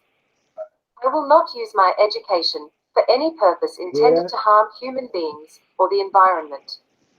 Throughout my career, I will consider the ethical implications of my work before I take action. Pause. That right there was the Hippocratic Oath for scientists. It said, saying, I will promise to work for a better world where science and technology is used in social responsible ways. I will not use my education for any purpose intended to harm human beings or the environment throughout my career. I will consider the ethical implications of my work before I take actions. So now, you also got the Hippocratic Oath of the doctors, and we're going to get into that in a minute. So now you would pose the same question to the scientists and the doctors. Okay, if you took this oath to not harm the people, then when I say to you that I'm horribly terrified that this foreign substance is going to be something, detrimental to my body and my well-being, and I do not wish to damage the temple of God, which my body is, and so forth and so forth. Da, da, da, da. Do you mean to tell me you're not going to consider the ethical implications of your works before you take action? You know what I'm saying? Are you going to do that? You got to hold them to their oath. You know what I'm saying? Yeah. And That's now, this awesome. you know what I'm saying? Yeah, this was two of the major things I wanted to point out about this vaccine thing. And it says, I swear, now the Hippocratic Oath for the modern, this is the modern version for doctors. The Hippocratic Oath. It says, I swear to fulfill to the best of my ability and knowledge this covenant. I will respect the Ward One scientific gains of the physicians in whose steps I walk. I gladly share such knowledge as in mine with those who are to follow. April 26, 2019. I also assert the HIPAA laws that protect and exempt people from infections against their will and consent. Yeah, so in other words, you know how they were trying to like. Now that's not part of the oath, but that was my right there. Actually, I could should have put a little space there. But anyway, so in the Hippocratic Oath of the Doctor, he said that I swear to fulfill to the best of my ability and judgment this covenant. I will respect and the hard-won scientific gains of those physicians whose steps I walk. So, in other words, whatever the previous scientists have said prior to that, you're gonna respect that covenant. You're gonna respect the knowledge that they laid down and what they presented. And you said, I gladly share such knowledge as is mine with those who are of fellow, who are to follow. So in other words, the next people that's coming along, you're supposed to pass on the same knowledge from the past into the future, not change it up, not go against your standard, not bend and go against your oath, because this is the oath. Remember, this is a Hippocratic oath, not a hypocritical oath, but a Hippocratic oath. You know what I'm saying? You're supposed to be, you know what I mean? So anyway, And then this, I see it says that this written affidavit is public notice. That's awesome. right, yeah, Yeah. yeah. Mm-hmm. Oh, keep reading it. Yeah. My bad. I'm about to I'm gonna play it, Oh, but yeah, I thought you was gonna speak on it, but yeah, I'll play. oh, Action. Hippocratic Oath Modern Version for Doctors. I swear to fulfill, to the best of my ability and judgment, this covenant. I will respect the hard-won scientific gains of those physicians in whose steps I walk, and gladly share such knowledge as is mine with those who are to follow. April 26, 2019. I also assert the HIPAA laws that protect and exempt peoples from injections against their will and or consent. Public notice. This written affidavit is a public notice and statement to exempt my newborn child, and or any child under the age of majority, 18 years and younger, from the immunization requirement. Amendment to PPD, tuberculin test, because I hold genuine and sincere personal religious beliefs which are inconsistent with these medical procedures and experimentation. Mm-hmm. Asterisk, asterisk, asterisk, the practice of vaccination and the injection of any foreign substance is contrary to my conscientiously held religious beliefs and practices, and violates the free exercise of my religious principles, protected by Bill of Rights to the Constitution for the United States of America. The attenuated virus used to produce the rubella vaccine, I-2703, was obtained from an aborted fetus, and then cultivated on fetal tissue from another aborted baby, WI-38, Mm-hmm. and is also in the rubella portion of the MMR vaccine. The chickenpox vaccine containing WI-30. They was giving that shit to my son. I had to go down there and tell them, yo, don't give my side of shit no more.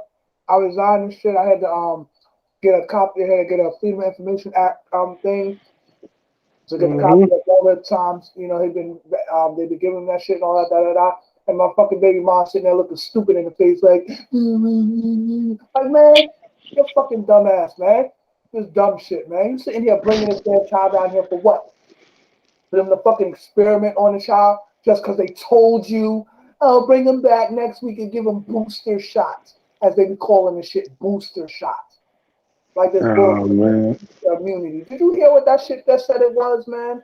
Made that shit Yeah. fetal tissue and shit. Like fuck out of here, man. Yeah, man. You know what I mean? And then I looked up the side effects of that shit. She got like 22 fucking side effects and shit. Like, man, this fucking girl, man. Sitting there listening to these people just because they say. Like, you ain't looking up nothing. You ain't researching nothing. You just bringing your child down here and letting them put some bullshit in them. Something's wrong with you, man. Like, as I say, that's why I got to do all this that I'm doing, man, because they will literally place a child into the hands of someone who's incompetent. Someone who does not study, does not research, does not think for themselves. Not saying, I'm not trying to say like top of unless you, I mean, but you know what I'm saying. Like, come on, man, you being ignorant, man, and you're not paying attention to the things you need to pay attention to because you're just so worried about shit you don't need to be worried about. Anyway. 38. MRC5 and hepatitis A vaccine, MRC5, were obtained from human babies that were electively aborted. A conflict arises because my religious convictions are predicated on the belief that all life is sacred. Asterisk, Wow. God's commandment, thou shalt not kill, applies to the practice of abortion. The acceptance of these vaccines promotes abortion and violates the sixth commandment of thou shalt not kill. The hepatitis B vaccine protects against a disease that is only transmitted through multiple sexual partners or street IV drug users. The acceptance of this vaccine promotes sexual promiscuity and immoral behavior in direct contradiction to the teachings of my faith. ******. Legal evidence. Section 1983. Civil action for deprivation of rights. Every person who, under color of any statute, ordinance, regulation, custom, or usage of any state or territory, or the District of Columbia, subjects, or causes to be subjected any citizen of the United States, or other person within the jurisdiction thereof to the deprivation of any rights, privileges, or immunities secured by the Constitution and laws, shall be liable to the party injured in an action at law, suit in equity, or other proper proceeding for redress, except that in any action brought against a judicial officer for an act or omission taken in such officer's judicial capacity, injunctive relief shall not be granted unless a declaratory decree was violated or declaratory relief was unavailable. For the purposes of this section, any act of Congress applicable exclusively to the District of Columbia shall be considered to be a statute of the District of Columbia. I am exercising my rights under the First Amendment of the U.S. Constitution and the Constitution, the State of New York, to receive religious exemption from vaccination and testing. Applicable law has been interpreted to mean that a religious belief is subject to protection even though no religious group espouses such beliefs, or the fact that the religious group to which the individual professes to belong may not advocate or require such belief. Title VII of the Civil Rights Act of 1964, as amended November 1, 1980, Part 1605.1 Guidelines on Discrimination because of Religion. Our legal rights are guaranteed by the Free Exercise Clause of the First Amendment to the U.S. Constitution. Recent court decisions have upheld the rights of individuals seeking exemptions from immunizations based upon personal and religious reasons. On the U.S. Supreme Court level in Frazee v. Illinois Department of Security, 489 U.S. 829, it was found that a state may not deny an exemption simply because a person is not a member of a formal religious organization. I affirm that vaccination and injections of foreign proteins conflict with my religious belief, as stated above. Therefore, I would request that you accommodate my religious beliefs and practices by exempting me from any and all vaccinations, shots, tests for diseases, oral vaccines, epidermal patches, and in any other way that live or kill bacterium, viruses, pathogens, germs, or any other microorganisms may be introduced into or upon my body, or the body of my offsprings. Religious authority. Rest assured that I do practice a form of immunization that keeps my immune system strong and is in keeping with biblical principles. Job hours minutes 13:4. As for you, you whitewash with lies. Worthless physicians are you all. You hear that? Exodus 20:30. Now, these Hit are it with the Bible verses. scripture. That was Bible verses. John 13:4. As for you, you whitewash with lies. Worthless physicians are you all. I know they're gonna be like, damn, man, this guy's so hard. Scripture on them, they're like, God damn. Oh, man.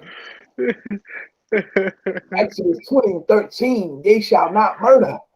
Corinthians 6:19 through 20. Or do you not know that your body is a temple of the Holy Spirit, and within you, whom you have from God, Yep. you are not your own, for you were bought with a price. So glorify God in your body. So how can I glorify body? How can I glorify God in my body with this fucking vaccine going through me, fucking me all up? Right. That's Defiling fucking the up my temple. process. You know what I'm saying? Fuck. Fucking up my God body. And I can't have that. You know what I'm saying? Nah, I'm good. Man. Nah, this is awesome though. Like, I mean, But, this but this yeah, ma- it's mine this that document. document. I wrote this right here, dog. It's me right here. Oh, you wrote this? But it's mine. Yeah, it's me right here. Hey, this Well, is awesome. I didn't write it all, but I compilated it, like I said. But a lot of the stuff I wrote in there too. Like when I break this shit down, yeah, man. Baby fetuses in there, man. They Yeah, right? tripping.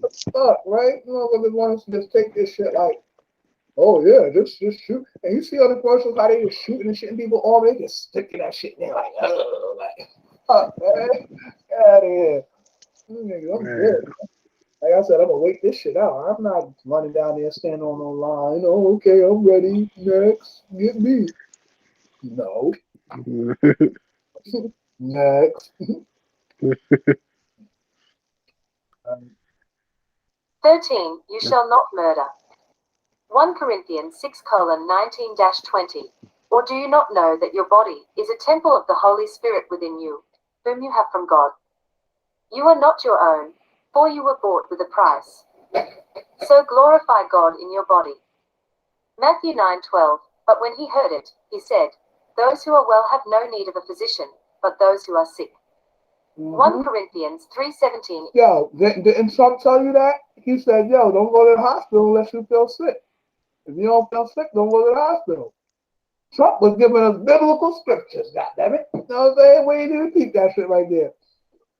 So it just says, right? It says, but when he heard it, it says that those who are well have no need for a physician, but those who are sick. So yeah, so like if you ain't sick, ain't no need for you to go to the hospital. But if you sick, then yeah, go to the hospital. But if you ain't sick, don't go to the hospital. And he was trying to tell you that because he know when you go to that damn hospital saying you feel any kind of way, they're gonna tell your ass you got that corona and they're gonna give you that shit and you're gonna die. Stay your ass away from the hospital. That's what he's trying to tell you. But people ain't see that shit. Oh, he's racist. Fuck Trump. All right, whatever, motherfucker. You try to save your fucking life, but your dumb ass still want to run down there and jump your ass on the line. Okay, go ahead. 3:17. If anyone destroys God's temple, God will destroy him. For God's temple is holy, and you are that temple. Psalms 41:3. The Lord sustains him on his sickbed. In his illness you restore him to full health. You heard that said, God, the Lord sustained him on his sickbed, and illness restore him to full health. So you know, and I'm not blind. Like I believe in, you know, how you would say God and medicine. Like I'm not just gonna say, oh, well, just believe in God and God's gonna heal everything. Man, take that medicine too, goddamn it. You know what I'm saying? What you talking about? You know what I'm saying? Like obviously God gave you that medicine from Mother Earth for you to nourish your body. You know what I'm saying? So be smart, man. Stop all this, you know. See, God, and that's why we don't exchange with religion and all, man. Whatever, man. By you not dealing with science, which is simply a synonym for knowledge, the people are perishing due to a lack of knowledge. So if knowledge is science, then you are perishing due to a lack of science. You know what I'm saying? So always do the science. You know how the God be like, yo, peace, God, what's the science? You know what I'm saying? We want to know what the knowledge is. Like, drop some knowledge on me. What's going on? They want to know. You know what I'm saying? Like, and we constantly doing the knowledge, look, listening, and observing. You know what I'm saying? So you're constantly acquiring knowledge because the mind never stops thinking. So as you constantly thinking, you might as well be doing something with those thoughts instead of fucking going crazy. You know what I'm saying? Like do something with them shits. So anyway, but yeah, I'm gonna let this read out and finish this up. Health. Exodus 23:25. You shall serve the Lord your God, and he will bless your bread and your water, and I will take sickness away from among you. Mm-hmm. Psalm 127:3. Behold, children are a heritage from the Lord, the fruit of the womb a reward. Deuteronomy 19:15. A single witness shall not suffice against a person for any crime or for any wrong in connection with any offense that he has committed. Only on the evidence of 2 witnesses or of 3 witnesses shall a charge be established. Asterisk, asterisk, asterisk. Rest assured that I do practice a form of immunization and diet that keeps my immune system strong and is in keeping with religious principles and beliefs. Asterisk, asterisk, asterisk. Jurat. The use of notary below is for identification only, and such use does not grant any jurisdiction to anyone. Right. Yeah. So basically, like I was talking about when you do the notary, put you on the penalty of perjury and all that. So that was my way of kind of, avoiding that right there by stating that. You know what I mean? That this notary does not give anyone jurisdiction over, the document or over me. It's just acknowledging the signature. That's all it is. That's awesome. It's for real. So, yeah, I'm gonna send this to your email right here. I'm gonna send this to your email. You know what I'm saying? You can have a copy of that. You can go and do your thing with it. Even if it's just for yourself or for whoever. And I would say send this to like maybe the freaking Secretary General, the Department of Justice, like all the higher up type people. You know what I'm saying? And your local, municipalities and all of that good stuff. You know what I'm saying? Yeah. For real. But That's awesome. but that's even if you have to, and more so like say for example like some people, because like I said, I don't know what they got all this kind of new laws under this emergency act and all this other shit. Like they trying to implement a whole bunch of new shit, but usually people can emphasize their religious rights and all of that, and the job not supposed to try to force you. But now it make it seem like people that work for the state, it seems like they're trying to make them do that or whatever. But I would just say, man, just try to fight it to the best of your ability, man. You know what I'm saying? If you got to do the, say if you work for the state and they say, okay, well, you at least got to get tested. Okay, then whatever. Then keep doing the testing or something, like I say. But now the thing is that too, though, they want you to keep doing testing like so goddamn much, like every goddamn day or every couple of days that you just gonna get tired of doing that testing shit. Like, man, let me just go get vaccinated, man. I'm tired of doing all this shit. You know what I'm saying? And that's how they try to make it too. They try to make it seem like, damn, you just get tired of all this bullshit, so you just give in. No. I'm not dealing with none of that shit. So I ain't got to give in. You know what I'm saying? Like, yeah, listen. Like I said, man, until these niggas come around trying to kick in niggas' doors and hold you down and force the vaccine, then man, they can keep it moving with all that shit, man. You know what I'm saying? Yeah. For real. But yeah. So, on that, bro, yeah, go ahead, bro. You about to say something? Thank you, brother. Yeah, no doubt. El Messiah. Is that Lord what Messiah, I call you? Lord Messiah, Allah El. Just Messiah. I go by Messiah. But, if you want to say the whole thing, you know what I'm saying? That's cool, too. Okay. Yeah. Messiah is cool, though. Messiah is cool. You know what I mean? Hey. I'm just your Lord. All right. But yeah, God, peace, bro. I appreciate you. Appreciate you. Peace, God. You know what I'm saying? Thanks for chiming in, man, coming in, keeping the cipher going, man. You know what I'm saying? You know, For it's real. always a great experience, man. You know, and like I say, as I teach, I learn as well, and as I learn, I teach. You know what I'm saying? All that good stuff. So each one teach one, each one teach some. You know, you know. Peace, God. Thank you. Yes, I'm sir. very appreciative, man. Yes, sir. For real. Peace to the God. You know, what I'm saying tomorrow. You know, if you hit me up tomorrow sometime, whatever. You want to get it back in, just shoot me a text or something. You know, we friends on Facebook now, so you can hit me up on the messenger and all that. I don't mind people calling me. You know, what I'm saying, just hit me up. You know what I'm saying? All right, got it. All right. Thank you. I'll talk to you later. All right. Yes, sir. Peace, King. So yeah, man. You know, there you have it, man. It's been another long session. This one was like, damn it. Wow, this was amazing. It was like almost 5 hours. Anyway, so tomorrow, y'all. I ain't gonna hold y'all much longer than y'all already been held. Peace.